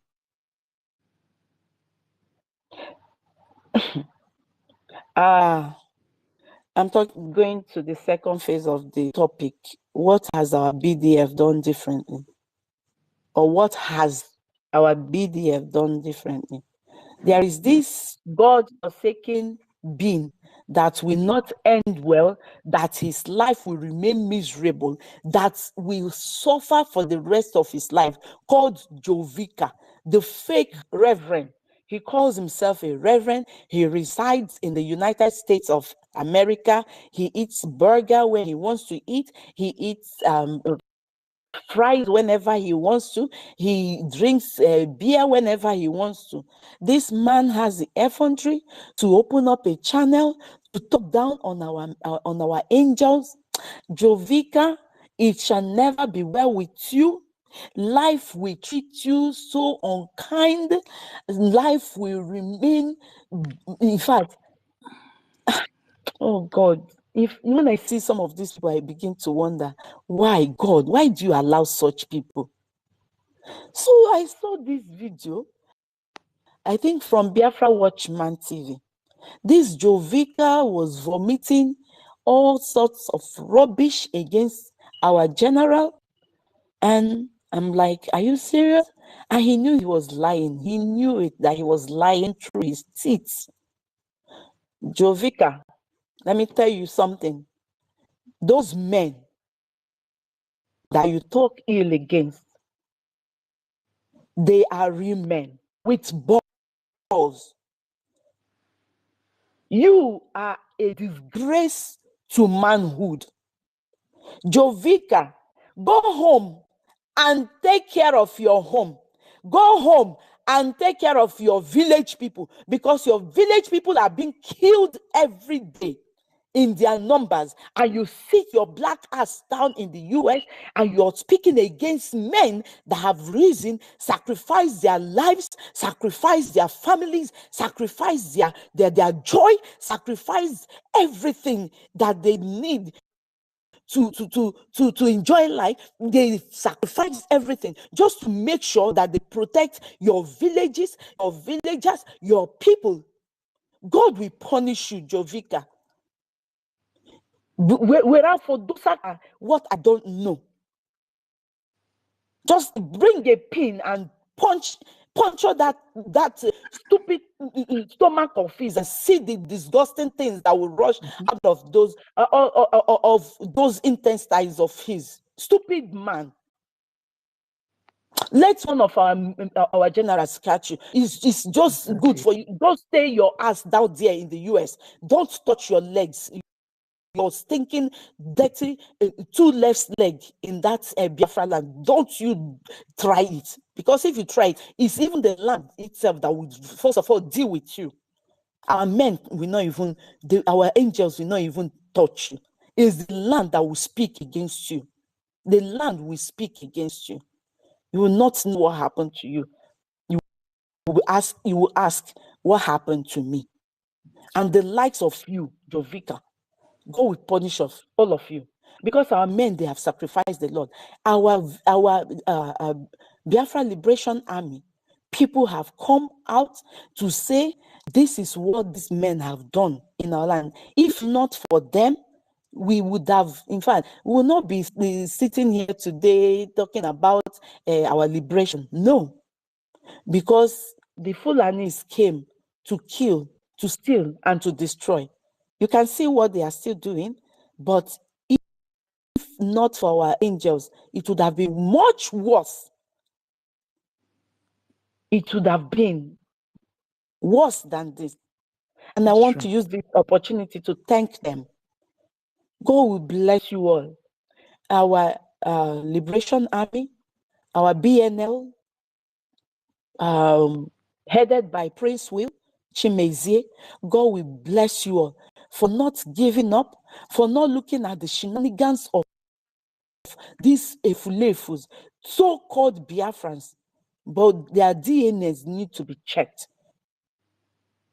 Please continue your good works. Musa came out crying again. There's a Fulani man that I saw, I think it's Akbarawa that posted it. He said, Musa has run out of ideas, courtesy of our angels. Musa has run out of ideas. He is so miserable. He can't even put his word together. When he speaks, he's contradicting himself. This is the work of our angels, and we owe them nothing but our support, our unalloyed support. In fact, we need to do more than we have been doing. I know it's not easy, my people. It's not easy, but you have to sacrifice. We have to sacrifice. No matter the pain, no matter how it hurts us, we are going to say, we are proud Biafrans. At last, that God has helped us thus far. It's not easy, but we have to do it. It is a task that has to be done. We must do this. Support our BDF. Support them. Please. No amount is small. No amount. Your 500 AJ can go a long way. It will definitely go a long way. Your 1,000 AJ will go a long way. These men, it's not that they don't fall sick. They you know how bad that place is. Malaria every time. They have to treat themselves. They have to feed their, extended family. They do one or two things. Please, let us try. And to you all that have seared your hearts with iron, that have made it a point of duty to talk ill against these men that God has called to help us, to save us, it shall not be well with you, except you change. Turn around from your wicked ways, just like our APM said yesterday. If you don't turn around and support the freedom, if you don't turn around and support these men and women, it shall not be well with you. All you work for, you cannot account for them. You will not know how they go, into thin air. I'm telling you, you have to support these men so that life will be good to you, so that life will treat you kindly. Thank you, all my people. I appreciate the time you have given to me, and I say, may Elohim continue to keep you all. I appreciate. I use my mic here. Yeah, exactly, my sister. My lovely sister Eunice. Okay. Yeah. Somebody needs to be on the co-host now. Who should I send to you? Okay, send to me. I've already been doing it. It enter my body, hosting and co-hosting. Send to me. Okay. All right. Thank you so much, my lovely sister Eunice. Exactly. That is what we are talking about. Yeah. And we enjoyed all the life stories and life lessons that you just You just told us. That is just it. You see? It's even Dangote and using and human sacrifice not today. My dear, the one that happened in Ihiala side. And all those accidents, I don't know if he pays compensation or whether he goes scot-free. Eh? So, my dear, that still boils Madam down to Kiru, yes, my love. Madam Kiru, I'm sorry to interject. Nothing. Since that 2013, my people, they've been running around looking for Dangote to at least a kind of compensation. Nothing till today. Imagine taking the lives of people just like that. Nothing, not a dime have been paid. No compensation at all. Nothing. All right. Well, okay. Ancestral, are you there now? If not, Lanso is there. Then Ben Decol came up as well. All right. Ben Decol, you can go ahead if you're close to your phone.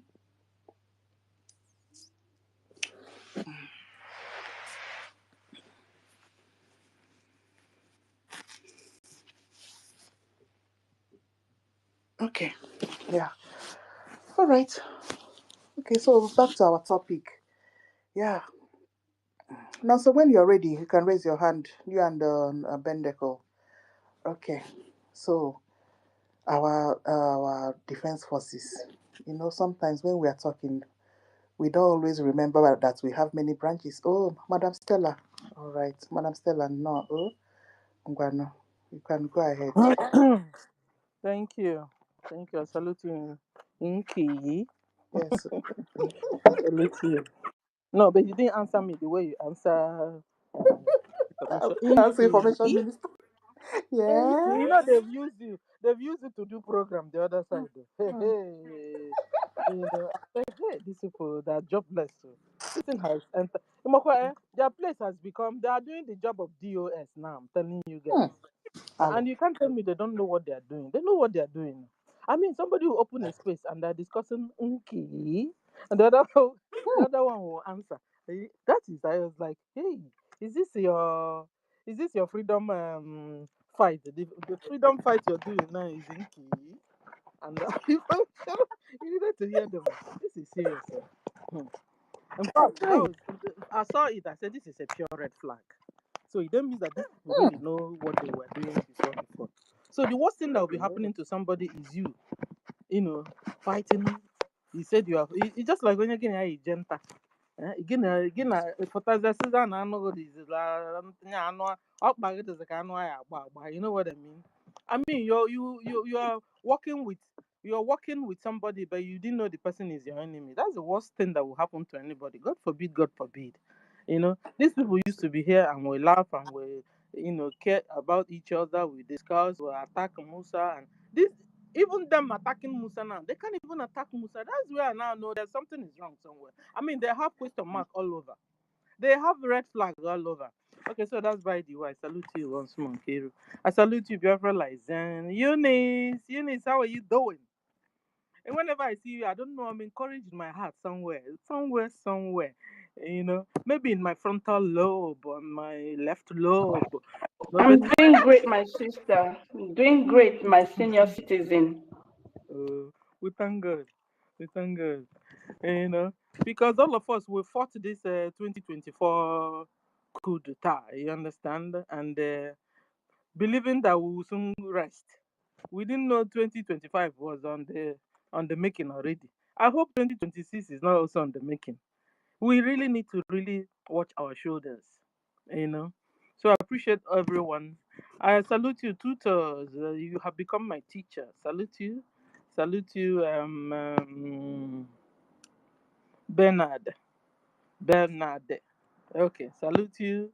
I salute you 1 million. Salute you, Ancestra. Salute you, Emeka, Ben, Biafra free. No, Biafra nwere mmadụ. Biafra nwere mmadụ. Salute you. Minister Betty, salute you. We are many here. Salute everyone. Biafra and beyond. Salute you. Ezebina Biafra, he gets why. Please, you know I love saluting. Please tell me to stop. Okay, you know what? Imo no malafia. Take it. Buzzer. Salute everyone. Okay. You know, what brought me up was Dangote. Maybe we should one day not have a special topic for Dangote. We just write it Dangote trailers on jihad, Islamic jihad, because that's what they've been on. And we didn't know all this why. Dangote trailers has been on jihad, suicidal jihad,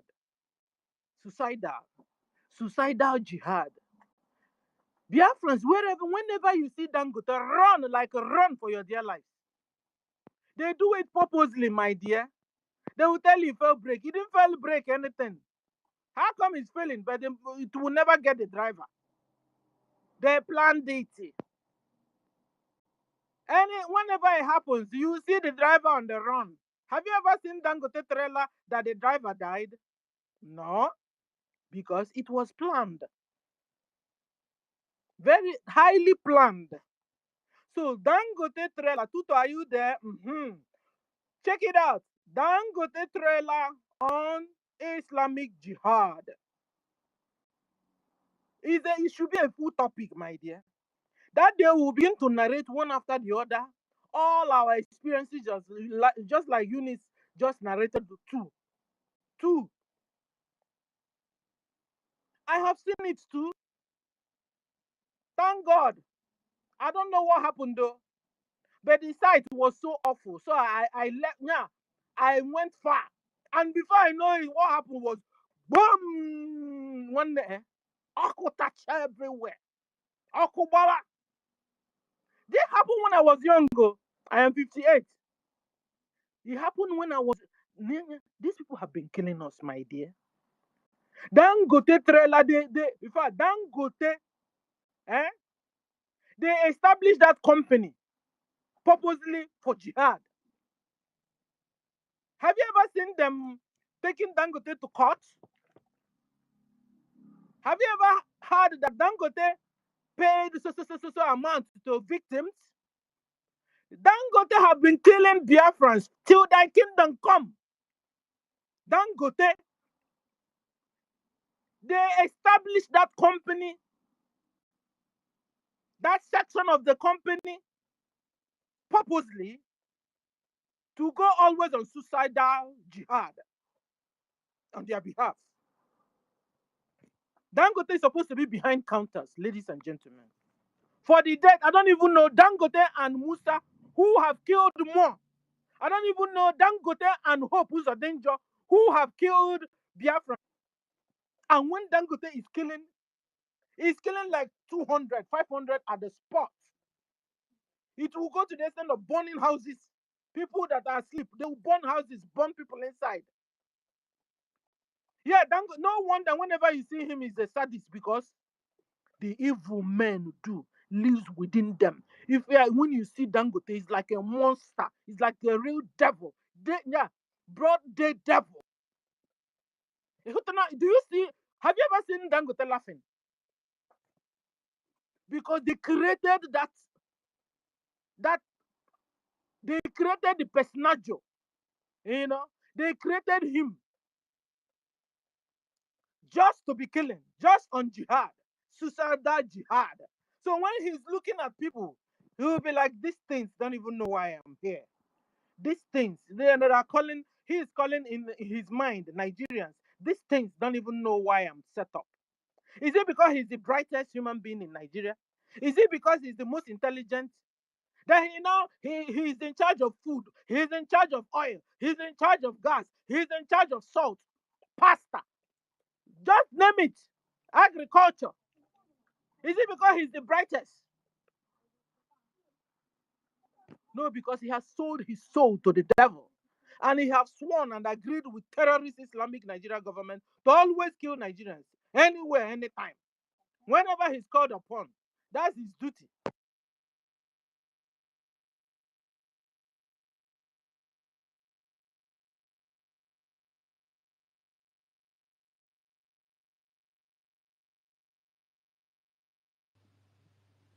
Yeah, and I'm still like being distracted. Okay, when she's ready, she will pick up her mic again. So that is what we are talking of. So how did you, Madam, yeah, yeah, my love. we have to, you see, what Sister Stella is saying is 100% correct. We have to expose Dangote, Mm. I tell you, because this man has killed a lot. That Dangote was created for jihad in the whole of Nigeria. And what she's saying is true. They have never arrested the driver. How come the driver will just vanish? After killing people, you will not see, okay, she's back. Go ahead, senior citizen. Thank you. You know, have you ever heard them that they have taken Dangote to court or taken any of the managers to court? Is it because of what VDM did yesterday? You know, they just try to make him a star.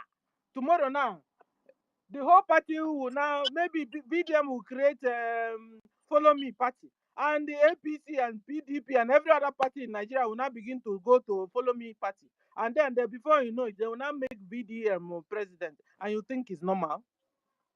Because he talked about Dangote yesterday. And then Dangote, you know the story of VDM, what he said about Dangote? That Dangote jammed two people, came and took one in the hospital, took the person to where I don't know, but left one behind. And then later the family of the one they left behind now got to see talking to VDM. From there, manager of Dangote, now it's not Dangote himself, manager of Dangote. So Dangote, you even have manager. You have manager that can visit victims. How? Why is it that everything about you, Dangote, is is all about shedding blood? I think this is why they really establish you. Just go out there, kill Nigerians, kill them. You know, each accident of Dangote doesn't take one or two or three or four or five or six or seven or eight or nine lives. No, it starts to count from 100, 500. I saw one with my own eyes when I was small. I am 58 today. Guys, know when Dangote started killing Nigerians and Biafrans, they established him just to be annihilating the indigenous people. And where it happens most of the time is in Biafra land. Forget that once in a while you hear it happened in Lagos. This one, every two weeks, Dangote trailer must fall. Dangote trailer must fall break. Hey, you know when I was very, very small, hey, there's this place they call Night Mile. You know, in Enugu, there's this hill, Night Mile Hill. What do they call it again? Thank you. Thank you. Mm-hmm. Hey, nah, Dangote trailer killed people there like in Shiobogo. That is Dangote is worse than Musa. I'm telling you guys. This is not our topic. But how that is. Tutor, you are there. Organize it. Let's now also do more research and come up. This guy is a terrorist, I'm telling you. He's a transport terrorist. He kills and he kills with style. He kills with vehicles, trailers, tankers. That's why he doesn't laugh. And then you'll be wondering, if you are so intelligent, so bright, and you have this money, you're supposed to be the happiest man on this earth. You're supposed to be, whenever somebody sees you, you glow, you shine, you be like a star. No, whenever you see this man, like you just seen the devil. Even the way he will look at you. Guys, if not, Google it, look for Dangote. He never laughs. He is never happy. Because he sold his soul to the devil and he's been working with the devil. Do you know how many souls he has taken away from Nigeria? Do you know how many souls he has taken away from Biafra land? That's the thing. That's the problem, ladies and gentlemen. So Dangote companies, they set it up more for a suicidal jihad. Yes, so if you see Dangote trailer, run. Dangote tanker, run. Because he has also gone there and he has monopolized. You know, normally, when you go to depots, you see individuals also that has money, that have tankers and the trailers that also, no, but he has monopolized everything. So if you go there, it's only Dangote. It's only Dangote trailers, Dangote tankers, you will see. They did it purposely. So that they can use it to be quenching, destroying lives. Dangote is more dangerous than Musa. Dangote is a terrorist. Hardcore terrorist. Very dangerous terrorist. Slow poison terrorist. A killer. Broad daylight. And they'll tell you, oh, it's an accident. But what kind of accident?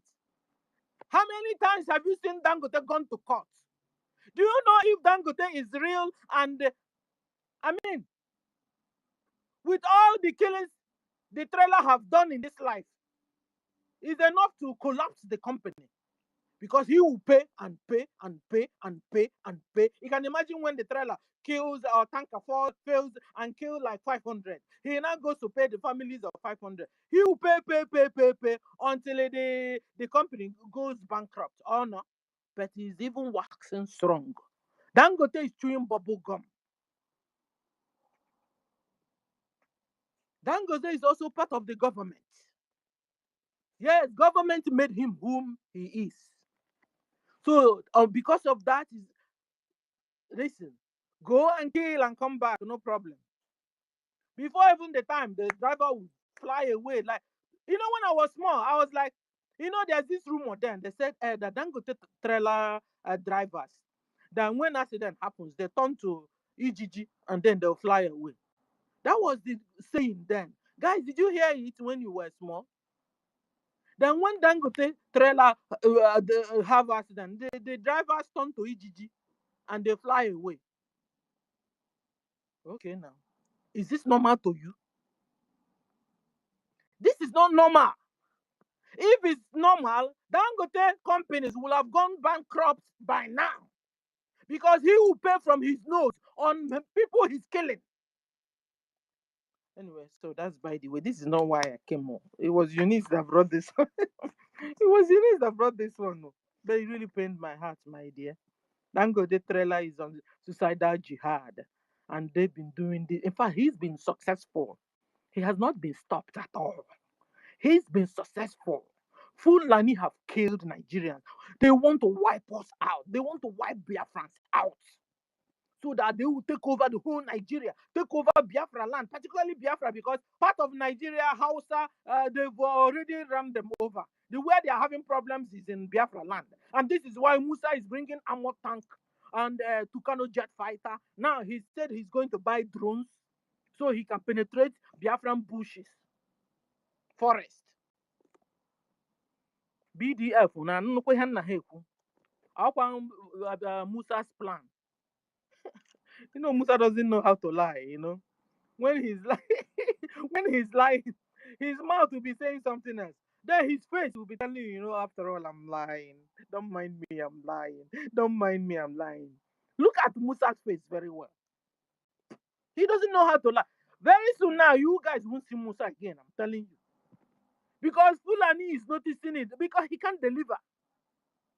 It's taking them so much time to conquer Biafra. You guys, Tuto, you read it now.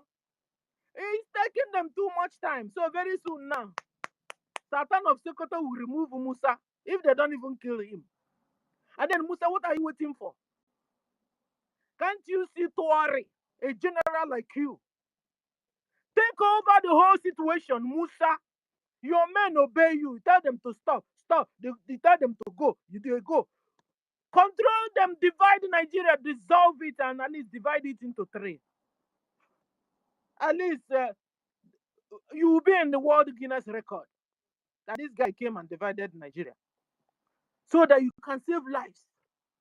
How can old men with Bia Musa, old men with Bia, deceiving a young man like you, Old men with beer everywhere, like Sultan of Sokoto. Anyway, they've changed the old one. Now there's a younger one. And Shetima. Shetima is much older than you. Official Abba. All of them are much older than you. Old men that doesn't have brain anymore. Ishi and Abananchala. They are now deceiving you, a young, bright, a young, hot man like you. Shame on you. And you allow old men that will soon die. Highest now. How many years more would they stay? They will go. And then they will not carry the whole load of trouble and the killings they did. Everybody's now heaping it on your own head. Shame on you, Musa. Shame on you. You are a coward. Can't you see Tory of Burkina Faso? Can't you see him? Can't you see him? You don't admire him. You are a coward. Coward. You don't think Nigerians have suffered enough? No road, no electricity, no pipe-borne water, no hospitals. Any hospital you see, sir, no equipment, no medicines, no fake drugs everywhere. What is it that you want to keep Nigerians one again? What? A country that is killing its own citizens. Musa. And yet you are answering Christopher. Christopher, my foot. Change your name. Change it to give me one name. Fulani name. Because even Hausa have denounced Fulani. Yes, Hausa don't want Fulanis anymore. One Hausa girl was crying. I told you guys. Was crying. I said, what is this? Since Fulani came into our society, came into our community, they have been killing us. Is it that Quran told Fulani, wipe Hausas away? I have name. I have name. You're asking for give me one name. Shetimagumi. Oh. Shetimagumi. Okay, so Shetimagumi Musa. No space, Shetimagumi. Join it like that. Shetimagumi. Okay, Shetimagumi. Yes. Because that Christopher is not supposed to be there. You're not a Christian, Musa. You're a bloody Muslim. So forget it. You're a terrorist. You are a terrorist. You are. Today we are looking differences between Nigeria terrorist Boko Haram military and the BDF, Biafra Defense Forces. You see, you are a terrorist. Nigeria Boko Haram terrorist military. You are a terrorist because Musa himself told us with his own mouth, he used in eating, that Boko Haram have repented. You know, when you say Boko guys, is it possible that Boko Haram repent? Because they can answer me. Is it possible that Boko Haram can repent? The murderers, never. Oh. Even with their ideology, they believe that when they kill you, they go to paradise. Eja. That when they kill you, they go to paradise. So how can you be telling them to repent? Repent of what? How can you tell them to repent? I mean, how can they ask for repentance? On what? It is their pleasure to kill you. Tutor, it is their pleasure to be killing Nigerians and Biafrans. And Musa used on Musa used the mouth he used in eating food and come and told us that Boko Haram have repented, and so he has now enrolled them into Nigeria army. Then what do you call Nigeria army? On that note, Tutor, what do you now call Nigeria army? When Boko Haram, Musa enrolled Boko Haram into Nigeria army, what do you now call Nigeria army? What can we call Nigeria army? Boko Haram. Boko Haram, Nigeria. Boko Haram, terrorist, Nigeria army. Correct. So, and BDF do not have terrorists repented that was now enrolled into BDF. So BDF it's not a terrorist military. This one, because we're discussing differences, because that's what it means to me. Differences, because they said, why do you call Nigeria and their forces a terror?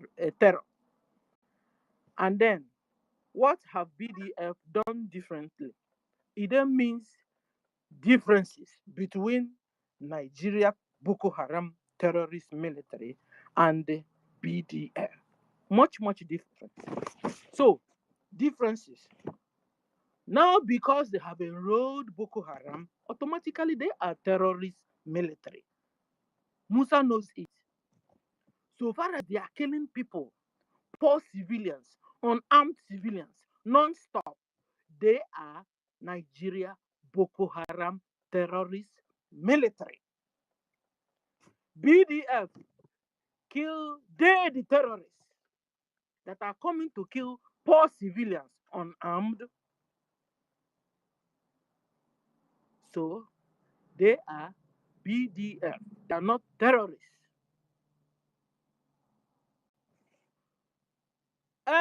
Musa, let me just be calling it Musa. So whenever I call Musa, no is Boko Haram terrorist Nigerian military, because Musa is the chief of defense staff there. So whenever I call Musa, just know I'm addressing the military. Then when I call BDF, Nigerian military, then when I call BDF, you know the people. So let's do the differences. So one is that they are terrorists because they enrolled Boko Haram, number one deadliest terrorist organization, number one all over the whole world. They enrolled them back into their military. So Musa and his boys have become terrorists.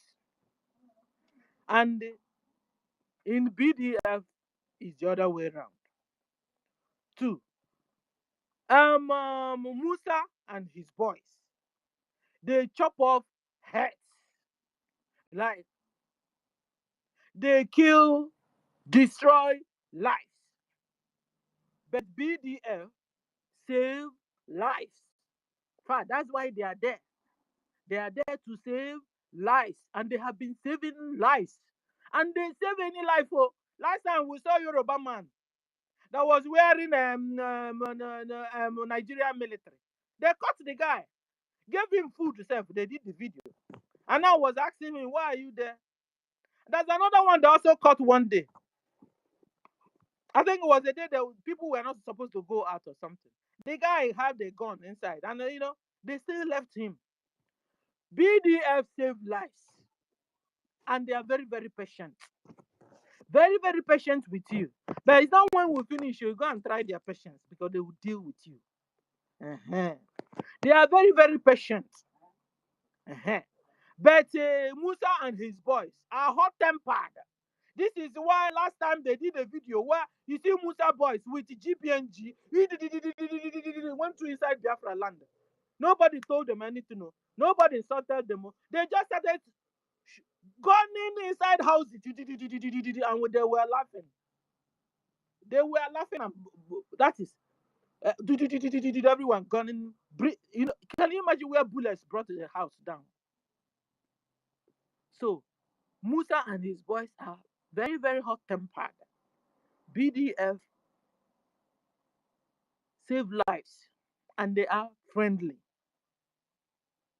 Another thing is that BDF is fighting for the freedom of Biafrans. Meanwhile, Musa and his boys, Boko Haram boys, they fight for enslavement, which is Islamic jihad. So BDF is not on any jihad. But the Musa boys, they're all Islam. And so because they're all Islam, they are on Islamic jihad.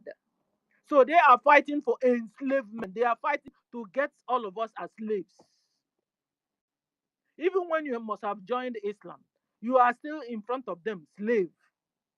You will saw their own followers, they covered their head from head to toe with hijab. Yet they brought them in the market square and was whooping these little girls. Little girls. And men were whooping them. They didn't know it's a very bad omen, talking about their religion. So somebody watching at them from far will say, if this is what your religion is all about, I won't join. Oh yeah, they were whooping these girls.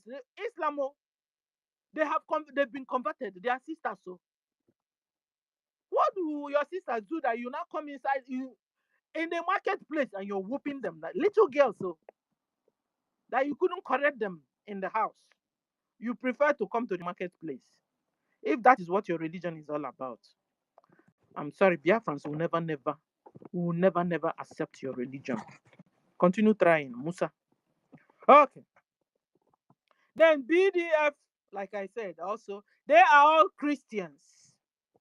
They are all traditional worshippers. Judaism. In fact, they have a lot in common because this religion are all embedded in Judeo religion. But Musa and his boys, they are all Islam. So they are all terrorists. You see, all terrorists are Islam. Ask me why. I don't know. But this is what we came to this life and started noticing it. Because some people tell you there are some good Muslims. I don't know. I've never met one. If you have met, good for you. But I don't know why they should go and ask themselves, why is it that all the terrorists are Islam? Okay. So these terrorists, because we are doing differences between Musa boys and BDF. Okay, so Musa boys are terrorists because they are all Islam and they are on jihad. They want to convert everybody to Islam. Meanwhile, BDF are protecting our own citizens and protecting the children of Chukwukikabiam so that Musa and his boy don't finish killing the children of Chukwukikabiam, which are their brothers and their sisters also. Okay. BDF obey the rules of engagement of the international world in fighting. BDF obey the rules of engagement. But Musa and his boys, they don't obey the rules. This is why they're also terrorists. They don't care. It's like you going to make a, what do you call it? Make a deal on the table with terrorists. You can't do that because they don't understand. They're hot-tempered. They don't have patience. They behave like animals. You can't talk to them. You can't negotiate with them. They don't follow any rules of engagement anywhere. So I'm telling you the differences. And this is why also Musa and his boys are highly terrorists. Very dangerous. In fact, from 1967 till date, Musa and his boys, they have wiped over 20 million Biafrans. 20 million. They have been on this jihad. I didn't add the killing Dangote trailer. In fact, it should be more than 20 million. Because those days we think that Dangote trailer accident is always, I said accident, suicidal event. We thought it was an mere accident. Now we understood it's also part of the jihad. So when we add that one, it will be much more than 20 million. Because that one, each time they kill, is from 500 up. Okay. Another one is that BDF are known by the communities. They know who is who. They see their faces. They know them. They recognize them. In fact, the people, Biafrans, love the BDF. The Biafrans love our soldiers. In fact, to this time, we'll call them our angels. The BDF soldiers are our angels. We love them. We trust them.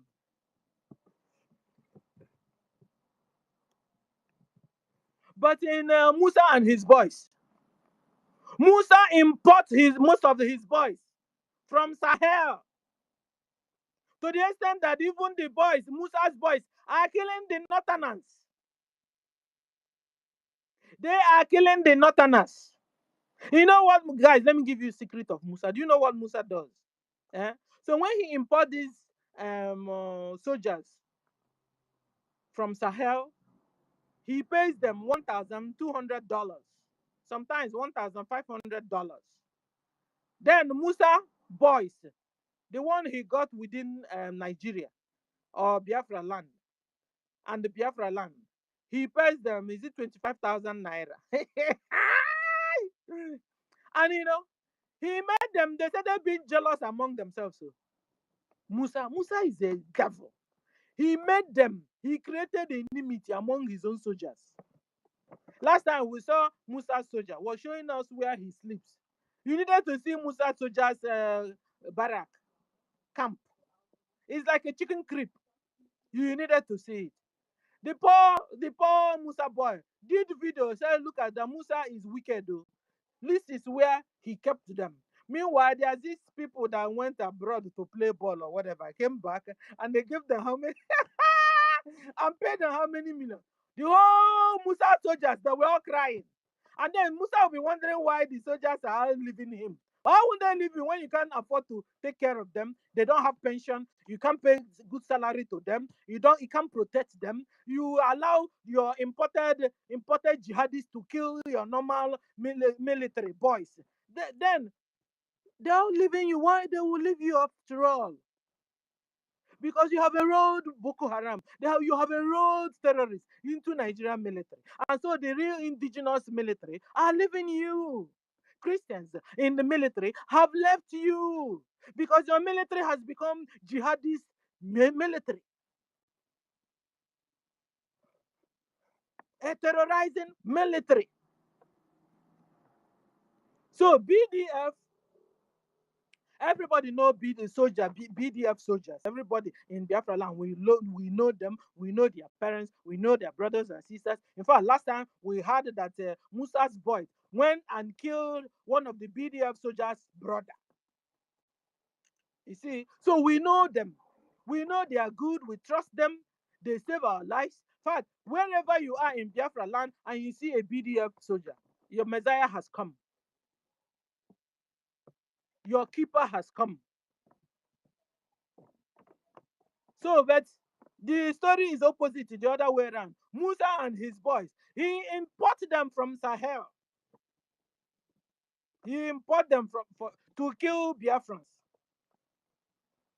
And the people in Biafra land hate Musa's boys with passion because Musa's boys only come to steal, kill, and destroy. So you are not seeing the differences. It's very, very clear. BDF are in the bushes and comes out when it's necessary. Like when they are having face off with Nigerian military in Okigwe, they come out and face Nigerian military. But the Musa's military, they are kidnappers. They are everywhere. They create checkpoints everywhere. And they kidnap Biafrans. And ransoms are made to them. And if you are not able to pay the ransom, they will put the person inside their pickup and take them to Tiger Bay. And as soon as that person enters Tiger Base, what it does is finish is that because that person is not coming out. They will now harvest the person's organ in Tiger Base and sell it $225,000 in international markets. And this is how Biafran's penises have ended up in China's wonton soup. Because Musa is harvesting the organs of Biafrans in Tiger Base and exporting them to China, exporting them to international markets. And they are buying it. And this is why there's a soup called wonton soup in China. And this wonton soup is penis soup. And when you see the penis, it's dark. If you see the old label, you know it's made in Biafra. Courtesy of who? Musa. Musa is a terrorist. Therefore, Musa has been declared wanted.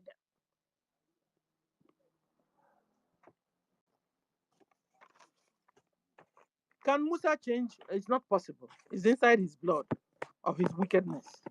But when he's telling you Boko Haram have changed, ask Musa if you can change. If Musa cannot repent, if Musa cannot change, how many years he's been killing Nigerians? Then Boko Haram is not possible to change.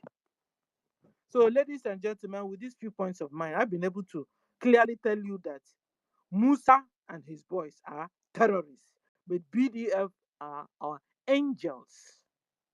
How do you know an angel? Angels, they bring good news. Angels bring peace. Angels bring security. Angels bring love. Angels save lives. Yes. If you not watch a film of angels, go and watch it. They save lives. Sometimes they will just catapult the person. And before you know it, the person will have been here, but you see the person the other way. It's the work of the angels. And this is exactly what BDF, Biafra Defense Forces, are doing to Biafrans. And kudos to BDF. So, ladies and gentlemen, what are we supposed to do? We are supposed to fund our BDF. Fund them. They have a whole lot of work to do. And they are ready to do that. And they are doing that. So our duty is to fund. Any amount you have, give. Me, I'm compiling my own. When I'll drop my bomb, I got that buzzer. Yeah, tell me, you know. Because very soon you guys are going to praise me. Yeah, so I'm trying my own because I don't know how to hide it. Because it's my sweat, so that's why you're not seeing me in space. This because I'm doing my, I'm a chunto okpogo now, a gem, So I want to shout out to all of you, Biafra, Lizen, Beren, you are amazing. Kiru salute you, Tuto salute you, Eunice and everybody. Mwah. Brian is here. Mwah, mwah, mwah. I'm bye from here. All right. Yeah, Madam Stella, that was lovely. Exactly. All our kisses back to you as well. Okay. Dalorine. We enjoyed that your long motivational speech. Dangote. Tutors, take notes. The day you will have time, open it. I told you that man. He's evil. That is why all his riches never show on his body. Wickedness. All right. Okay. No, Brian, no. All right. Oh, Daddy BMO. Okay. Please, Ben Deco, wait for Daddy BMO, please. Oh, Hey, okay. just ndewo. Hey, onye nyere There we n'ijikwa na anyị mgba mbọ. go. Mwah. Onye nyere n'ijikwa na anyị mgba mbọ. Mwah.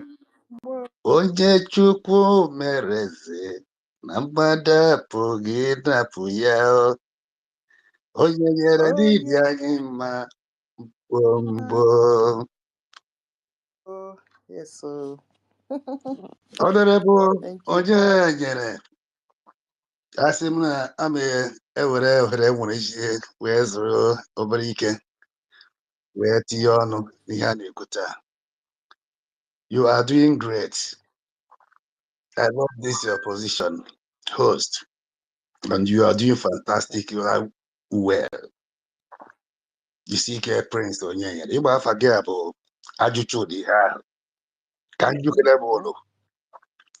Onye nyere anyị Biafra wee nye anyị ike wee nye anyị amamihe na akọnuche zuru oke wee nyekwu anyị ndụ nye anyị were ike tụkwasị ya n'elu onye dị ihe ahụ biko onye ọbụla any of you ka onye mere ife a onye nyere anyị ihe a ịmụ ihe a bụ aha and ihe a bụ aha nsọ dị ihe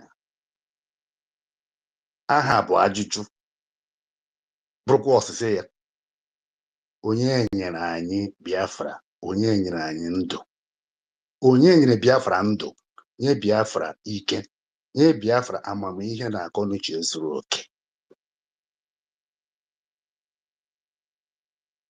Princess Nkiruka,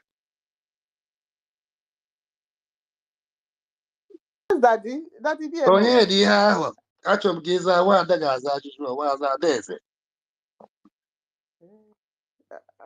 Oh, Mwa. Chukwu okike abịama onye nyere nye anyị Biafra were nye anyị ike nye anyị ndụ nye anyị amamihe akọnuche zuru oke na obi ogbunne obi nweta nwere onwe ọ Chukwu okike abịama ọ ihe ji wee sị oju enyere na-eji anyị mma anya ọ ga-adị gị na mba ezigbo ngwa o na-eke na orie na afọ na nkwụọ otu a ka ọ ga-abịa ahịa n'ụzọ ala na-anaghị enwe ngwụsị jisi ike n'ọrụ o ezi nwa Princess Nki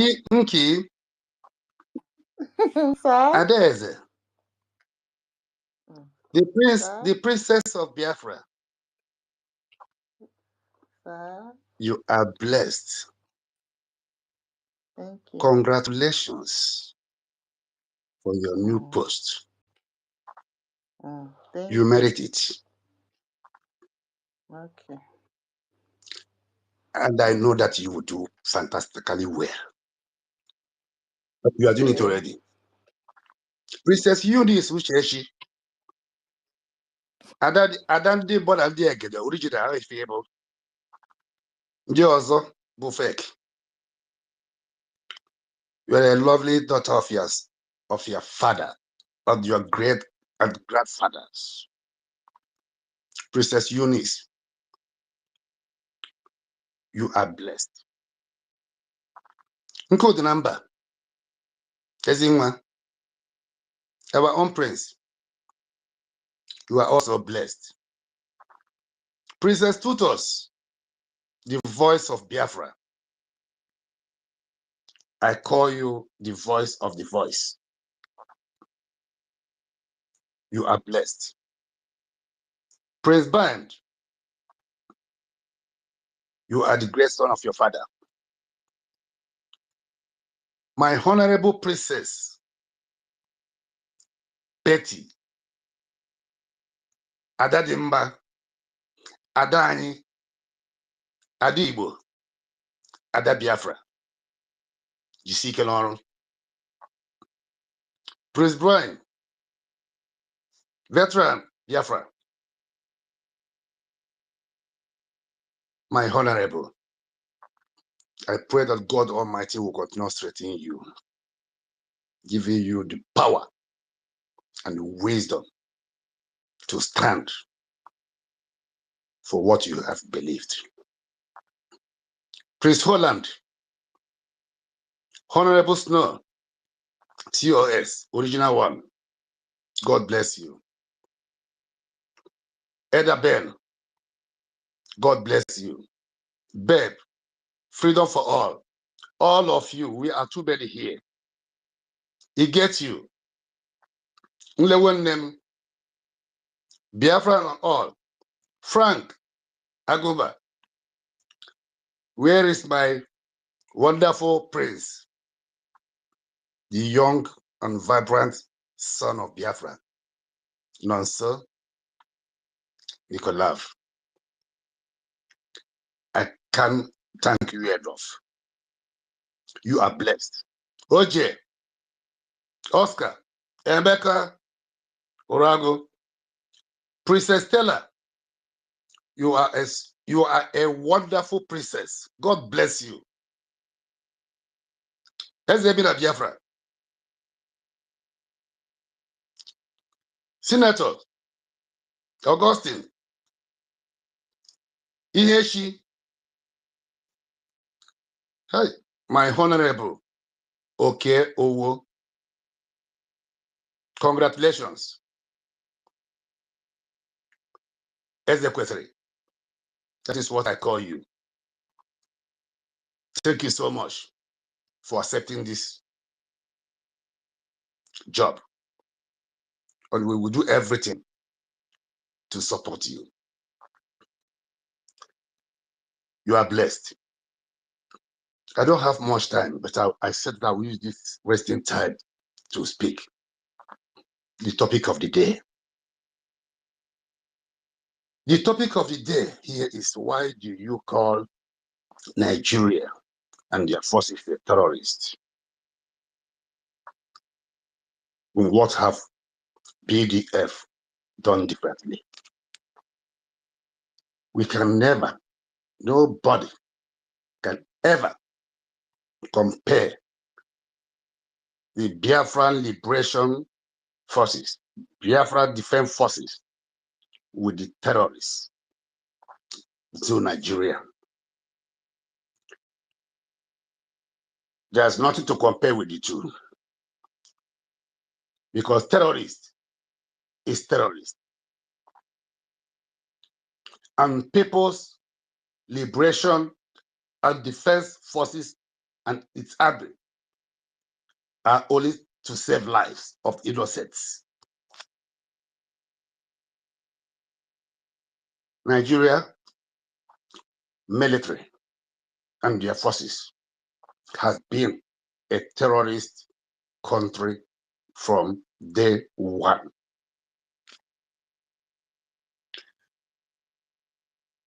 And you can never talk about Nigeria government, terrorists, and their armed forces, Islamic, Boko Haram, and ISIS, and so on, without measuring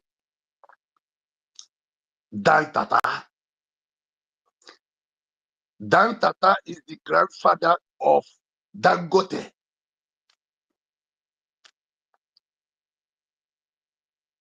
This terrorist, Islamic terrorist of Nigeria government, both the previous government and the present government, start from 1967 till up to date. They have been the head of the Islamic jihadists, terrorists, and you can't talk about them without measuring Dan Tata and Dangote. You see, this Islamic terrorist army led today by Christopher Musa, the fake Christopher. His name is Adamu Musa, but he joined Christopher only to confuse the world that he is a Christian. He is never a Christian. Even he said it by himself. Is it not this week, last week, where he mentioned Muslim Christians. There is nothing like Muslim Christians, and there is nothing like Christians, Muslim. Either you are a Christian or you are a Muslim, or is there Islam. But as long as Biafra is concerned, we don't have Muslim, not even a single, not even 1%. Biafra is 95% Christians and Jewish and tradition. Biafra land is zero. Let me say it again for the international that are listening here today. Biafra land is 99% Christians, Jewish, and traditions. Then zero. Let me say it again. Zero Muslim, zero Islamic.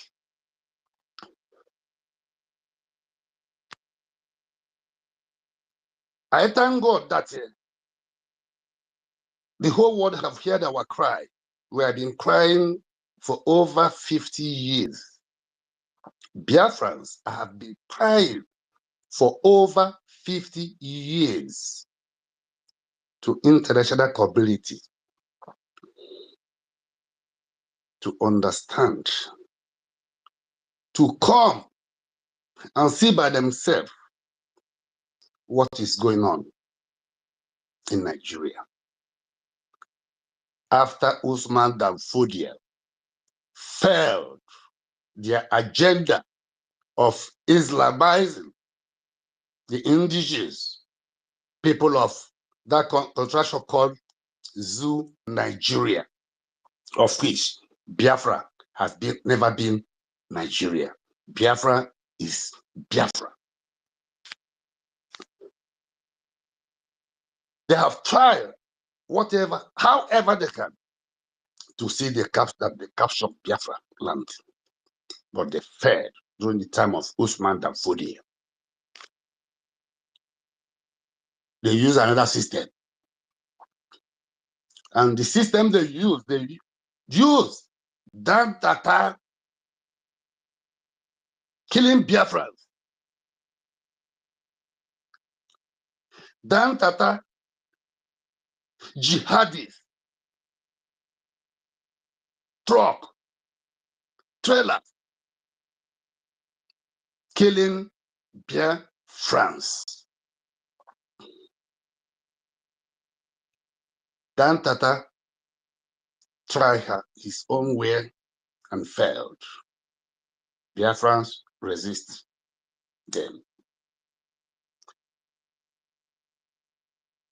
I never forget that my best friend, his first son, was killed by the truck of Dan Tata, the grandfather of Dangote, that is killing Biafrans today. They are using to kill Biafrans. By the side of the Boko Haram or ISIS, Nigeria government military in uniform, including police, navy, air force, all are terrorists, supported by Dangote trucks, doing as much as they can to eliminate the people of Biafra. The first son of my best friend was killed by the truck of that Tata, the grandfather of Dangote you are hearing today. This war have not started, it's not today.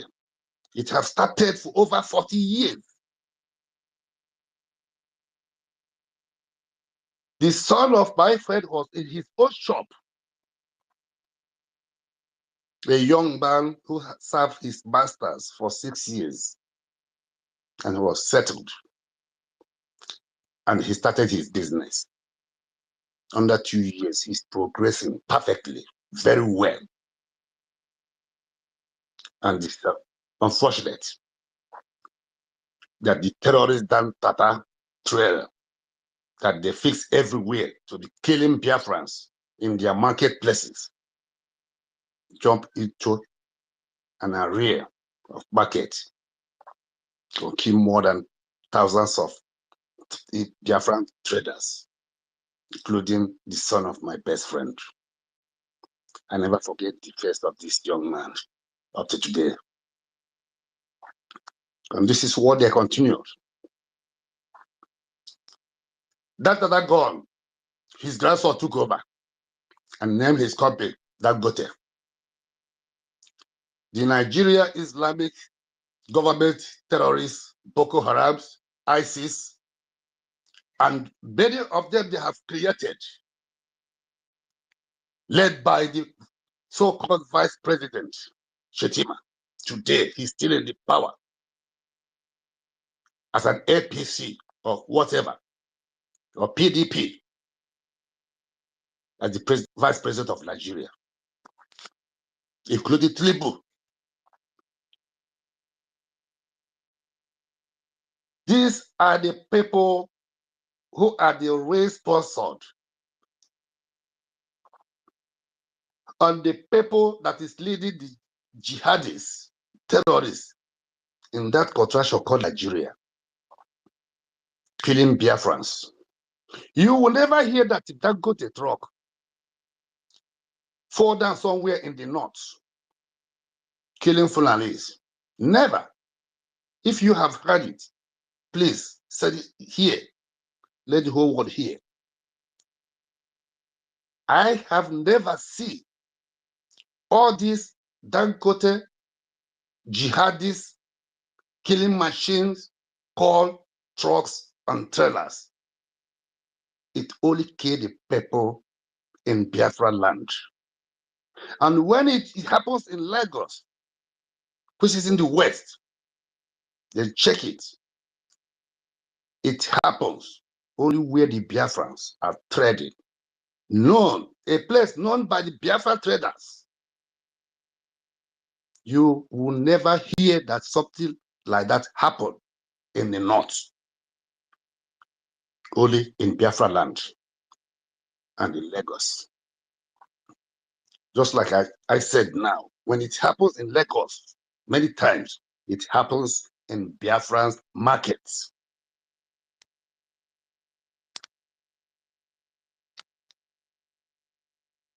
So we have cried for over 50 years for all these things.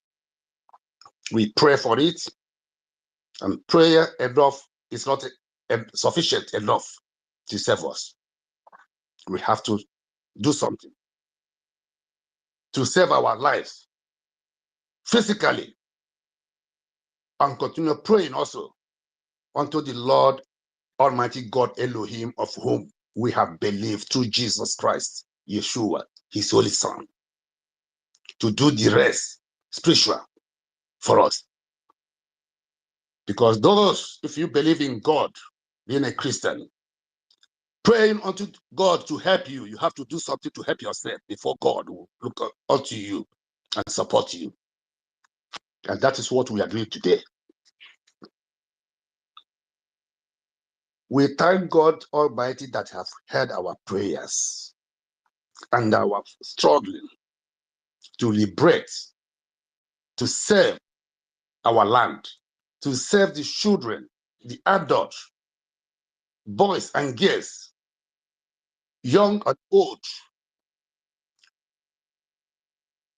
life and the properties of Biafran people.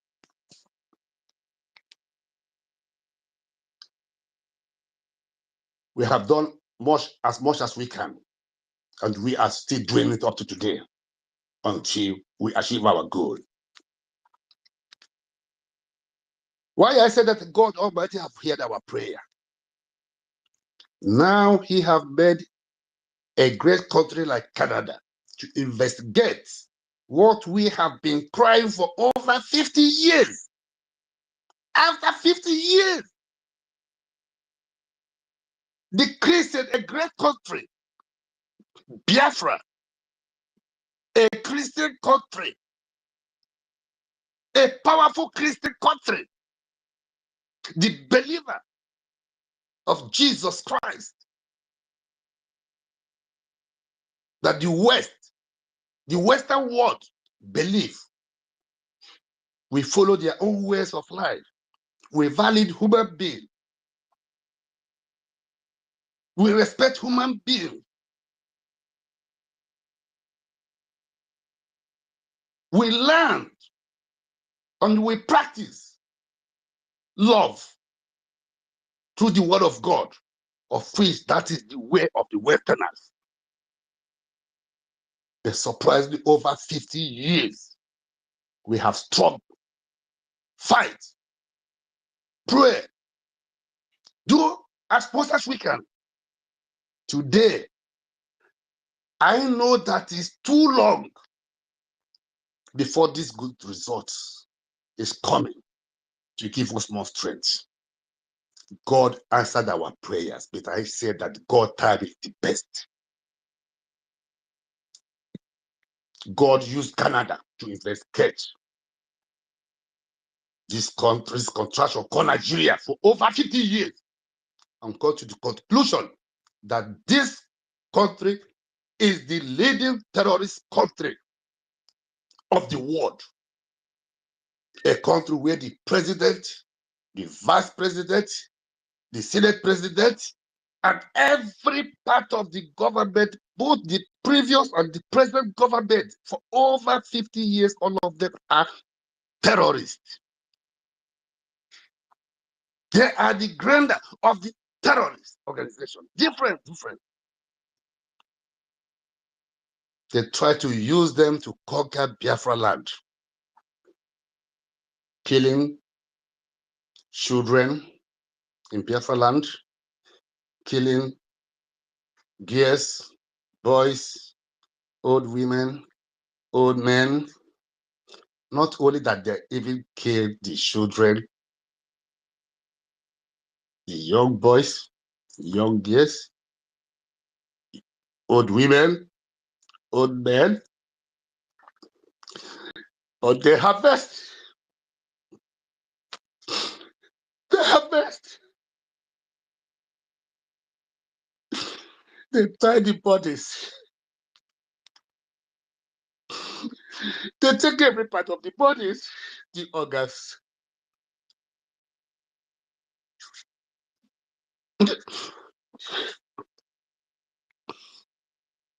A wife, a woman, in the presence of a woman, her husband will be killed by this terrorist Nigerian army. And they will treat this woman if she's lucky to be spared. They will treat her if she said the truth, what she said. Who did this? She is God. And there are the people who go to the family of the victim to make them interview, to thank them, the innocent people who have nothing to do with this evil. It breaks me. It breaks my heart. It breaks my heart. Many has gone. No one has been held accountable. Not even Christopher, so-called Musa.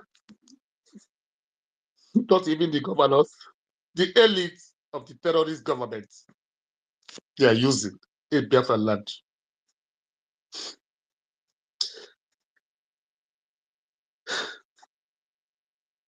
This is terrible.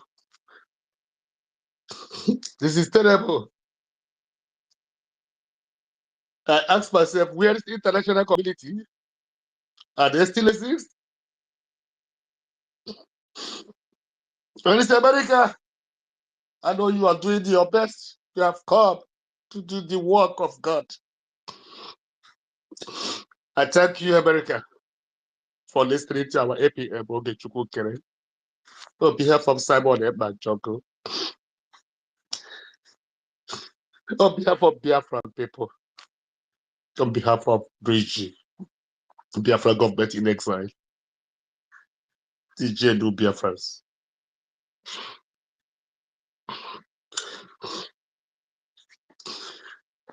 Nigeria government has been a terrorist from day one. And every year by year, the terrorist is getting worse and worse and worse than before. They are now crossing the border. We are bringing the terrorists. Right now, as I'm saying here, from inside that contraction, from where they started killing Biafrans, now they are sending, they are going also beyond the borders, border countries. If international community did not rise up against Nigeria, it will be terrible for African continent. I met a young man that was 2 months ago in Potsdam. He were controlled by ticket controller. He don't have control because I saw that he's a black man. I'm like this, I don't ask some people, where do you come from?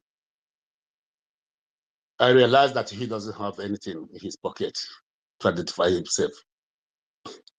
And the only one who will save him is if he can pay 50 euros for the violation of entering train without ticket.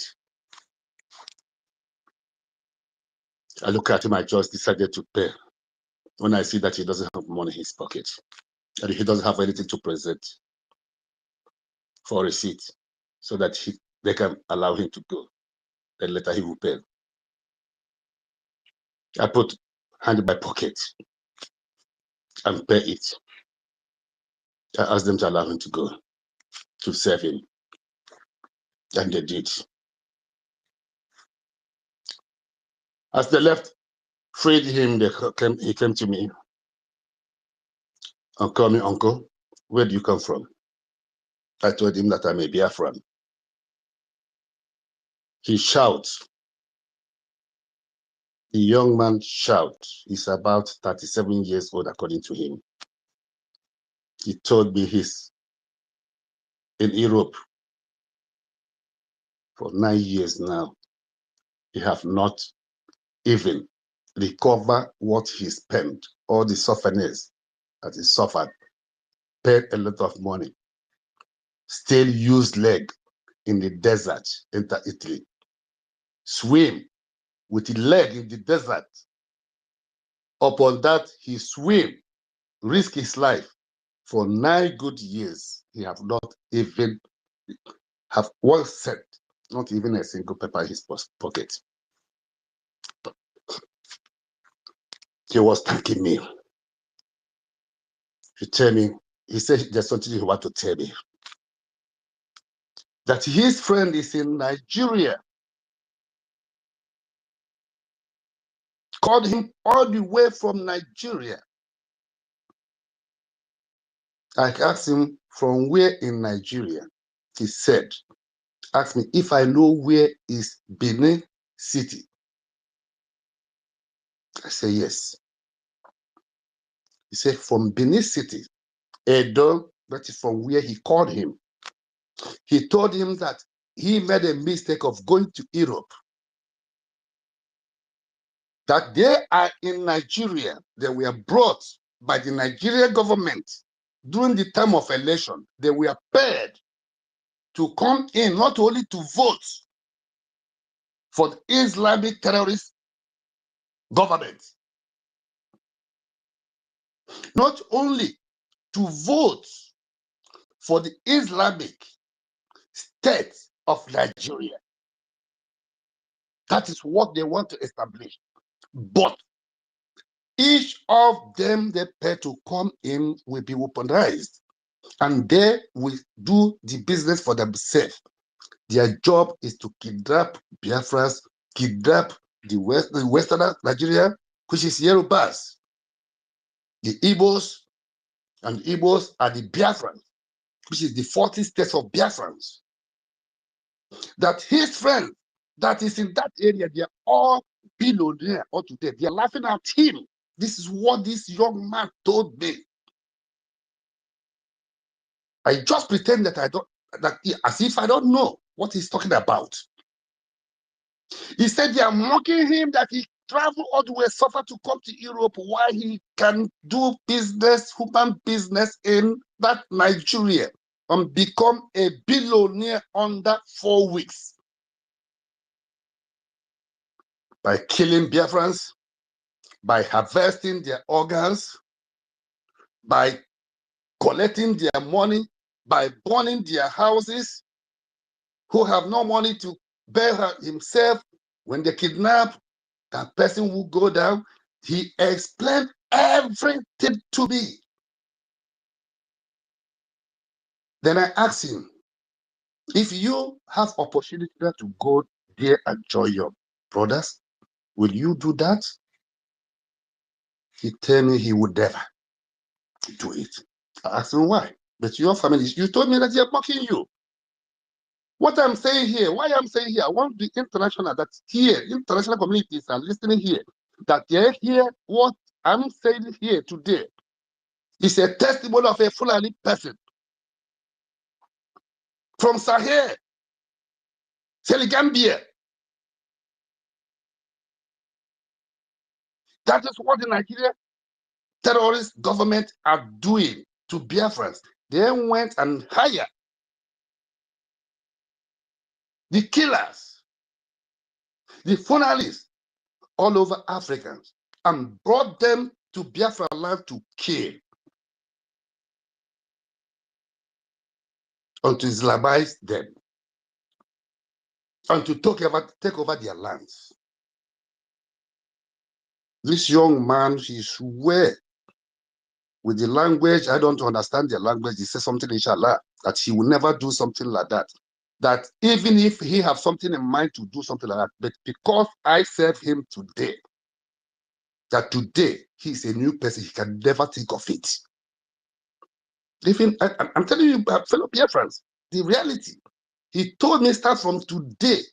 He asked me if I'm a Muslim or Hindus, or he could mention about 5 different religions. I said, I am a born Christian. He told me, if I live in here in Postdaba, wherever I go to church, he will be there. I told him I'm not in Postdaba. I'm also a visitor here. But he promised me that he will be trying to get some Africans who used to go to church and go to church with them.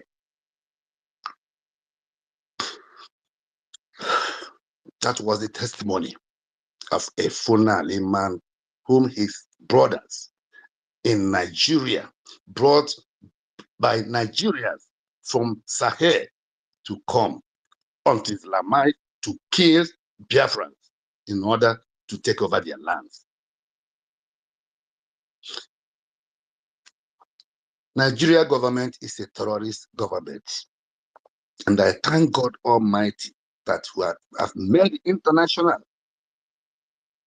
to investigate and come to the conclusion that Nigeria government is terrorists, sponsored terrorists, and they are the terrorists themselves. Thank God for Canada. Thank God for United States of America. Thank God for Germany. Thank God for Netherlands. Thank God for all the countries that have realized that Nigeria is not to be trusted, that Nigeria is a terrorist country.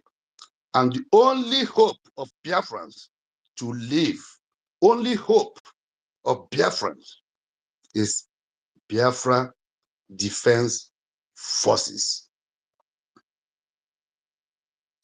Biafra Defense Forces are well trained by the Westerners.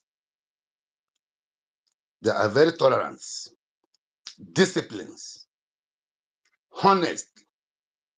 They don't have any other duty than to save the lives of the children, young children, girls, boys, old, young people in Biafra land, and also to protect the properties of people of Biafra. That is their job. That is their only obligation. And this BDF, Biafra Defense Forces, Biafra BLA, Biafra Liberation Army, Biafra Air Force, Biafra Navy, their duty is only to guide, protect, defend their fatherland Biafra, protect the lives, the properties, and everything that is in Biafra land that moves.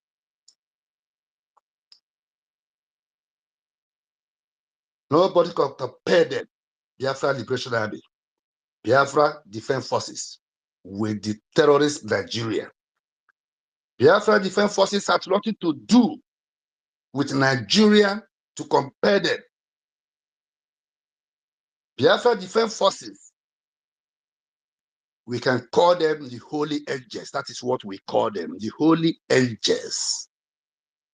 We know that they are facing a terrible difficulties today because of the saboteurs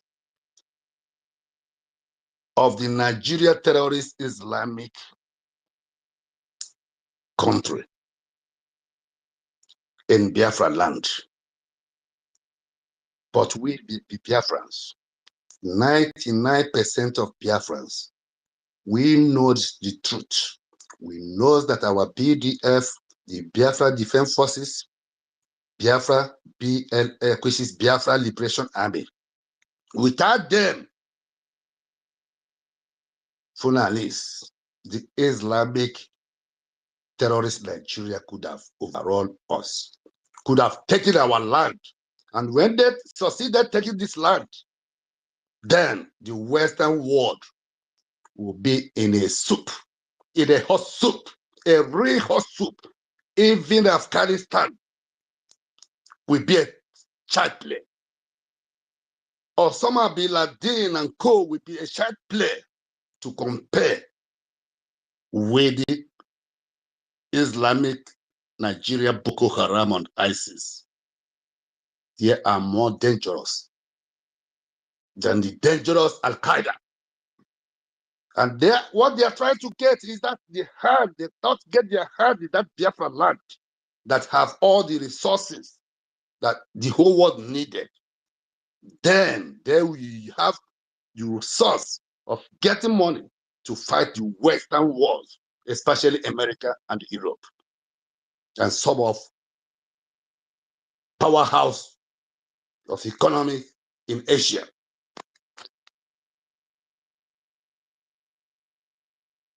I thank God Almighty, just as I have started, I said from the beginning, for Canada, for well-done job. Thank you, United States of America, for well-done job. And we, the Biafrans, are expecting the United States of America, Canada, Europe, now to place a sanction, a powerful sanction, and also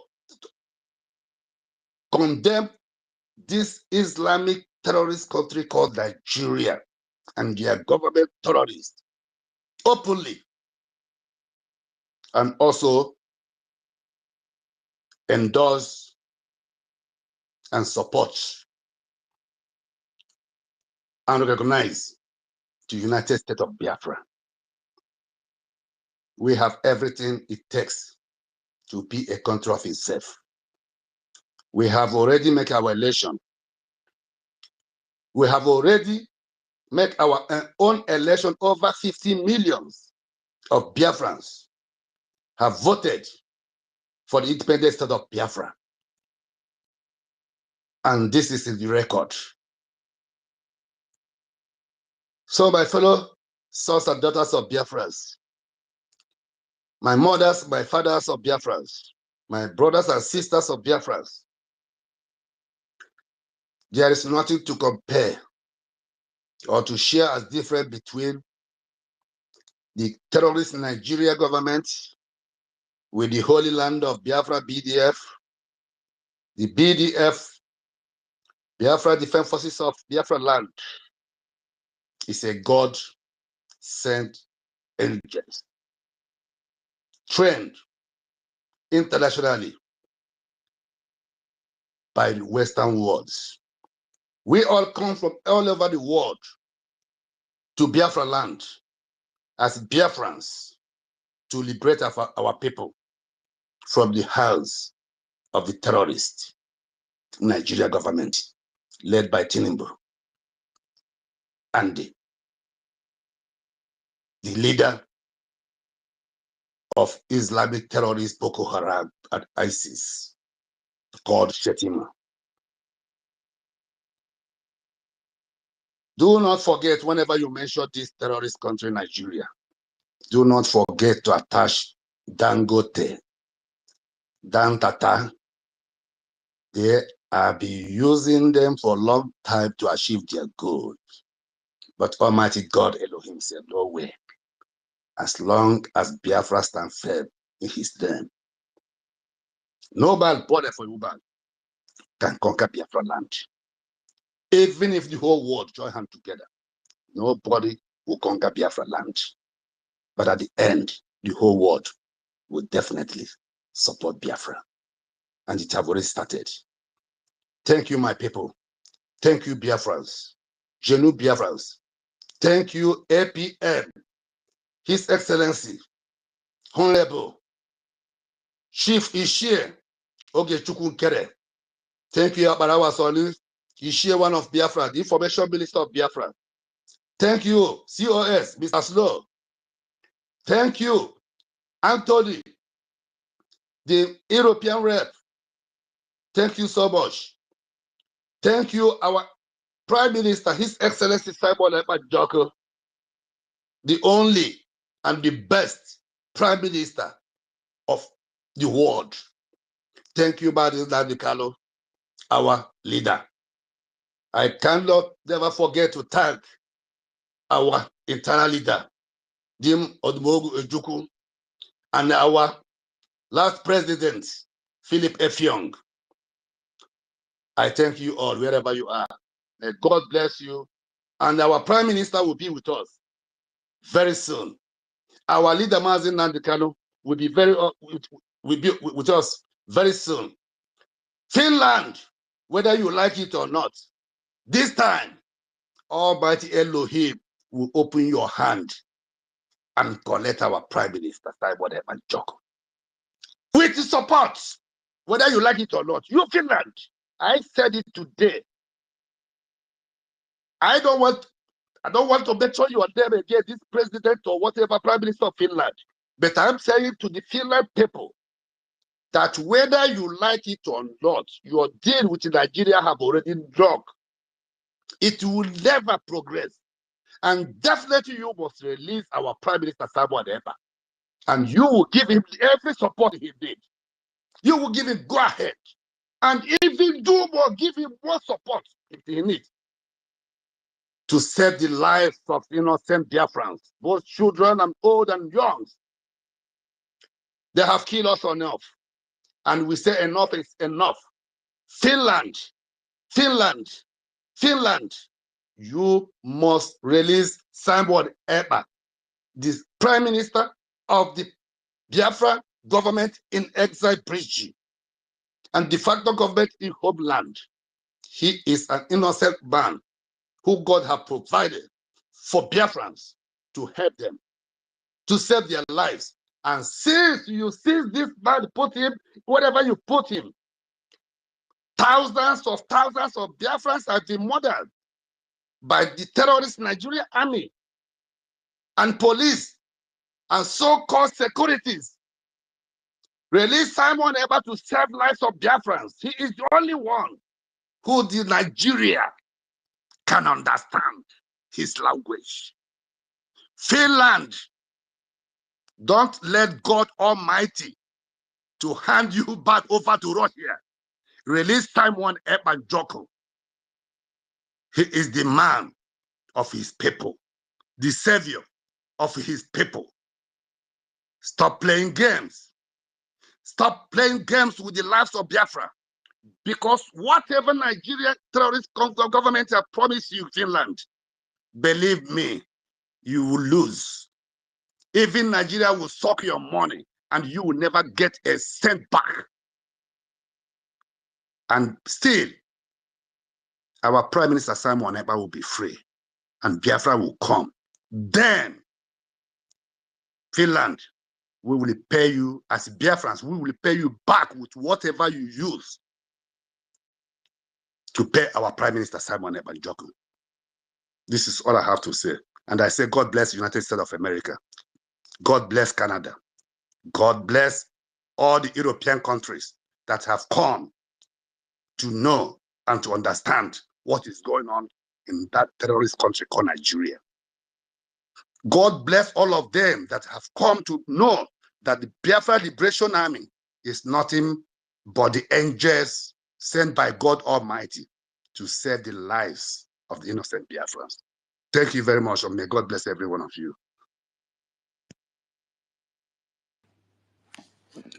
Thank you so much. Yeah, Daddy BMO. Wow, that was almost 45 minutes. Exactly. And we felt with you when you broke down, honestly. Anyway, that is why we are looking for our Biafra. And that is why we must keep up with our funding, you know? Exactly. Because that's the only way we'll get ourselves and our brothers and sisters from the predicament of being healed every blessed day. Okay, well, let's move on. All right. Please, my network is very poor here. I don't know if I can take it up from here. Oh, Bendeko. All right. Please, I Bendeko. apologize for anybody Hello? who wants to speak. Do I go Please. ahead now? Okay, thank you. Bendeko. Reg is begging you. Okay, no problem. Reg, go ahead. All right. Please, my dear brother, I have not been stable because of my network, and I don't have much data. No problem at all. Eh? No, Reg, go ahead. Thank you very much. Thank you. I appreciate it. Thank you so much. Greetings to you, great Biafrans, all over the world. And I want to greet all the honorable comrades that are here present, the great sons and daughters of Biafra and lovers of freedom. I want to take out this time to greet all our leaders, using the current one as a point of contact to all of them. First, Mazi Onyedu Nnamdi Kanu. For the record, he was kidnapped by Nigeria from Kenya.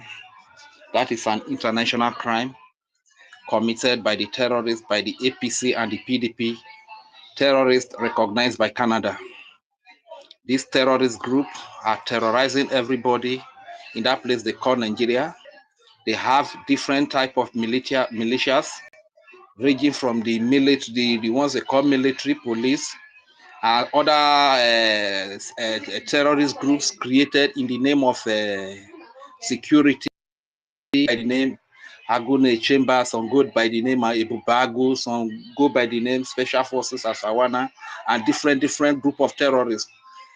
They create this APC and PDP terrorist group. These are different militias group they create to terrorize innocent people. These are also the militias group they used to kidnap an innocent man, Onyedu Nnamdi Kanu, a man that is only speaking for the freedom of his people.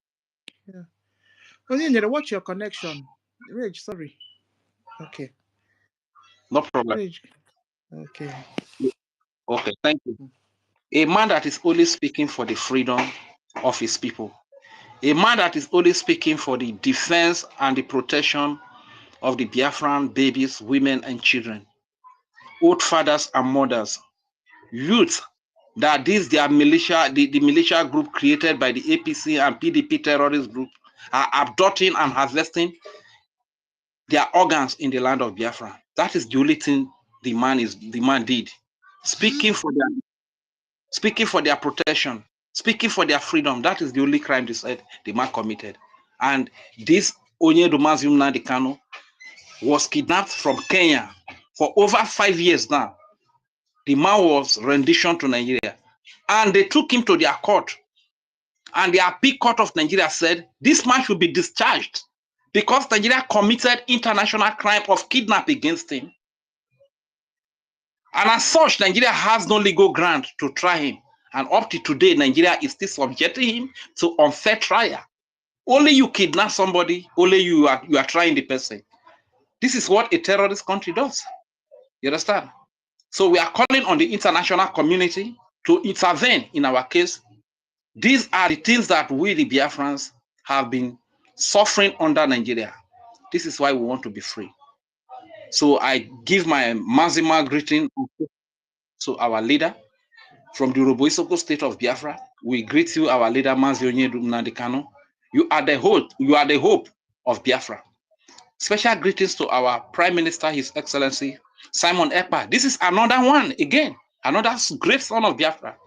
After our leader was kidnapped, he rose up to speak for the defense and the freedom of people who have been pummeled, who have been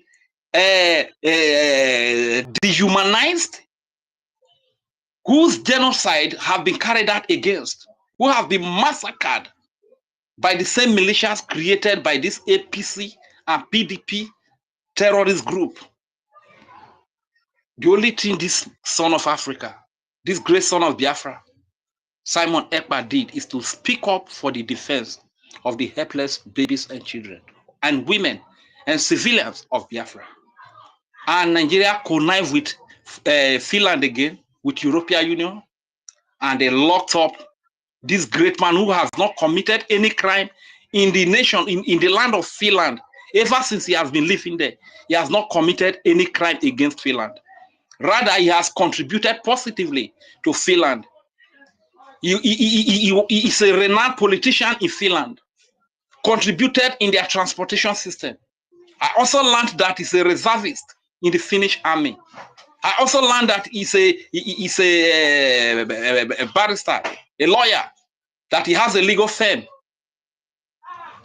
immigration lawyer in Finland, which means he has contributed positively to the nation of Finland, just like each and every one of our people.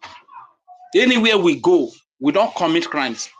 Rather, we use our own money to rent houses, and we contribute to the economy of the nation or of that place where we find ourselves. Look at the nations of the earth. Everywhere you see Biafran, be this Igbo speaking, Godo, or any part of Biafra, wherever you see our people, they work so hard to see that they contribute positively to the economy of that nation or of that place where they find themselves. This is a great son of Prime Minister Simon Ekpa, who has lived his life in the land of Finland, contributing to their economy. But Nigeria connived with Finland, and he was arrested and locked up to today, just because he spoke for the freedom of his people, just because he spoke against these terrorists, these APC and PDP terrorists, and their name of security, and they are using to terrorize innocent civilians. Once they speak against the policies they make, which are not convenient with the people, the policies of death that they make, they put in place, they unleash the militias, both the ones in uniform and the ones in rag, on the innocent, begin to mow them down and begin to kill them. A perfect example that went, because all of these killings that are happening in the land of Biafra, they are suppressed. The media do not report them. But a very clear example of what I'm talking about, what happened in Lekki Tollgate 2020, when even they that call themselves Nigeria went to protest about the bad governance and police brutality, to protest for NSAS, and they unleashed these same militias in uniform against innocent citizens and killed a number of them. These are the only things that the Prime Minister Simon Ekpa rose up to speak against, and they connive with Finland to lock him up, which means now Finland is partnering with a terrorist country. Finland is in partnership with a terrorist country just because of a promise of our resources that do not belong to Nigeria. The resources are in Biafra land. They belong to the Biafrans. Because of that, Finland locked up our Prime Minister Simon Ekpa for over 9 months now, or going to 9 months now.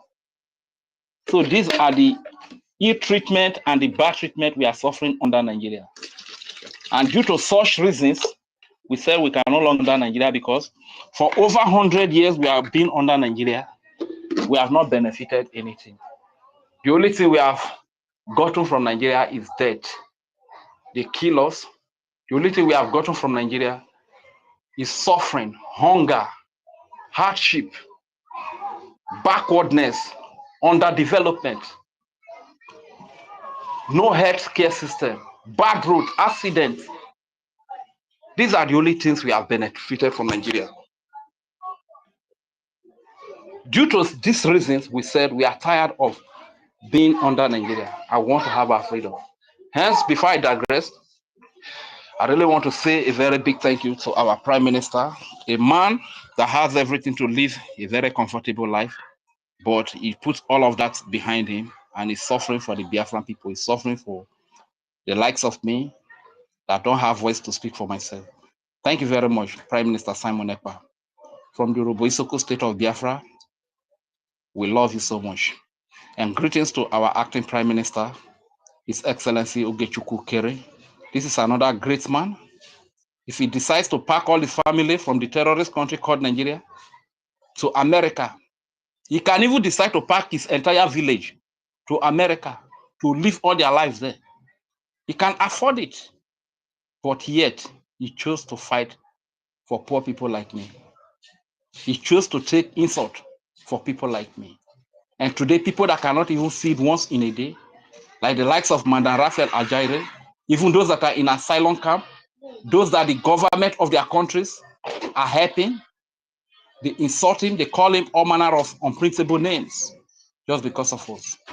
You are appreciated, Your Excellency, Acting Prime Minister Ogechukwu Ukere. Thank you very much. We cannot reward you with everything that you are doing, but I believe Chukwu Kiki Ogeno is going to reward us with the freedom we need, deserve, and most desire. Greetings to all the entire Biafra Defense Forces. I'm going to come to that part. and greetings to every honorable minister of the Biafra Republic government in exile that are present here, and those that will listen hereafter. I greet you, the host, Biafra liaison, Mr. Onyenyere, Mazi Onyenyere. One question every time. And to our beloved Ukiruka, I greet you, ma. Thank you very much for your dedication and your steadfastness, your consistency. Thank you so much. I greet you, our mother, our auntie. This is another great soldier for Biafra.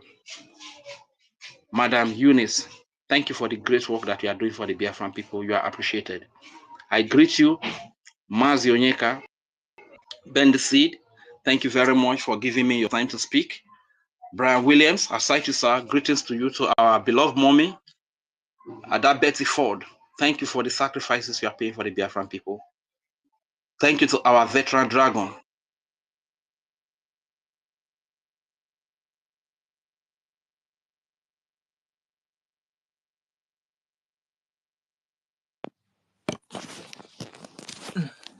Yeah, Bridge. One, watch your connection. Oh, it's been flashing. Okay, Ben Deco, maybe you take it All on. right. Okay. Thank you so much, my Yeah. lovely sister. I just said I would thank you so specially today for all you've been doing, you and the tutors. But you, in another way, you people are sponsoring my freedom. Yeah. People need to thank each one of you who are so consistent in all you do to ensure that we keep moving. Because somehow, some don't seem to understand that each time a person donates a dime, it's not just sponsoring his or her own freedom alone, but that of those of us who are not even in any way being thankful or in recognition of what is going on. I thank you once again. And I want to thank many other people who are like you, so committed, and they are doing it so selflessly, believing that someday we are going to get there, and we will definitely be there. May Okikabiama bless you all. You say, hi, the topic of today is so impressive. And a lot of people have said a lot about, in fact, I don't think that this is what I consider a sin. I mean, comparing two incomparables. It just a sin to me. I don't know from where to, but let's just flash our minds to the fact that this one simple scenario that we settle this very thing. One big difference between the BDF, the Biafra Defense Force, or forces, I don't know if that's the word, and the Nigerian terrorist military, or officially called Nigerian Army. That big difference is that one of them is always on the move to inform the civilians that danger is coming. Take cover, escape if you can withstand. And that's BDF.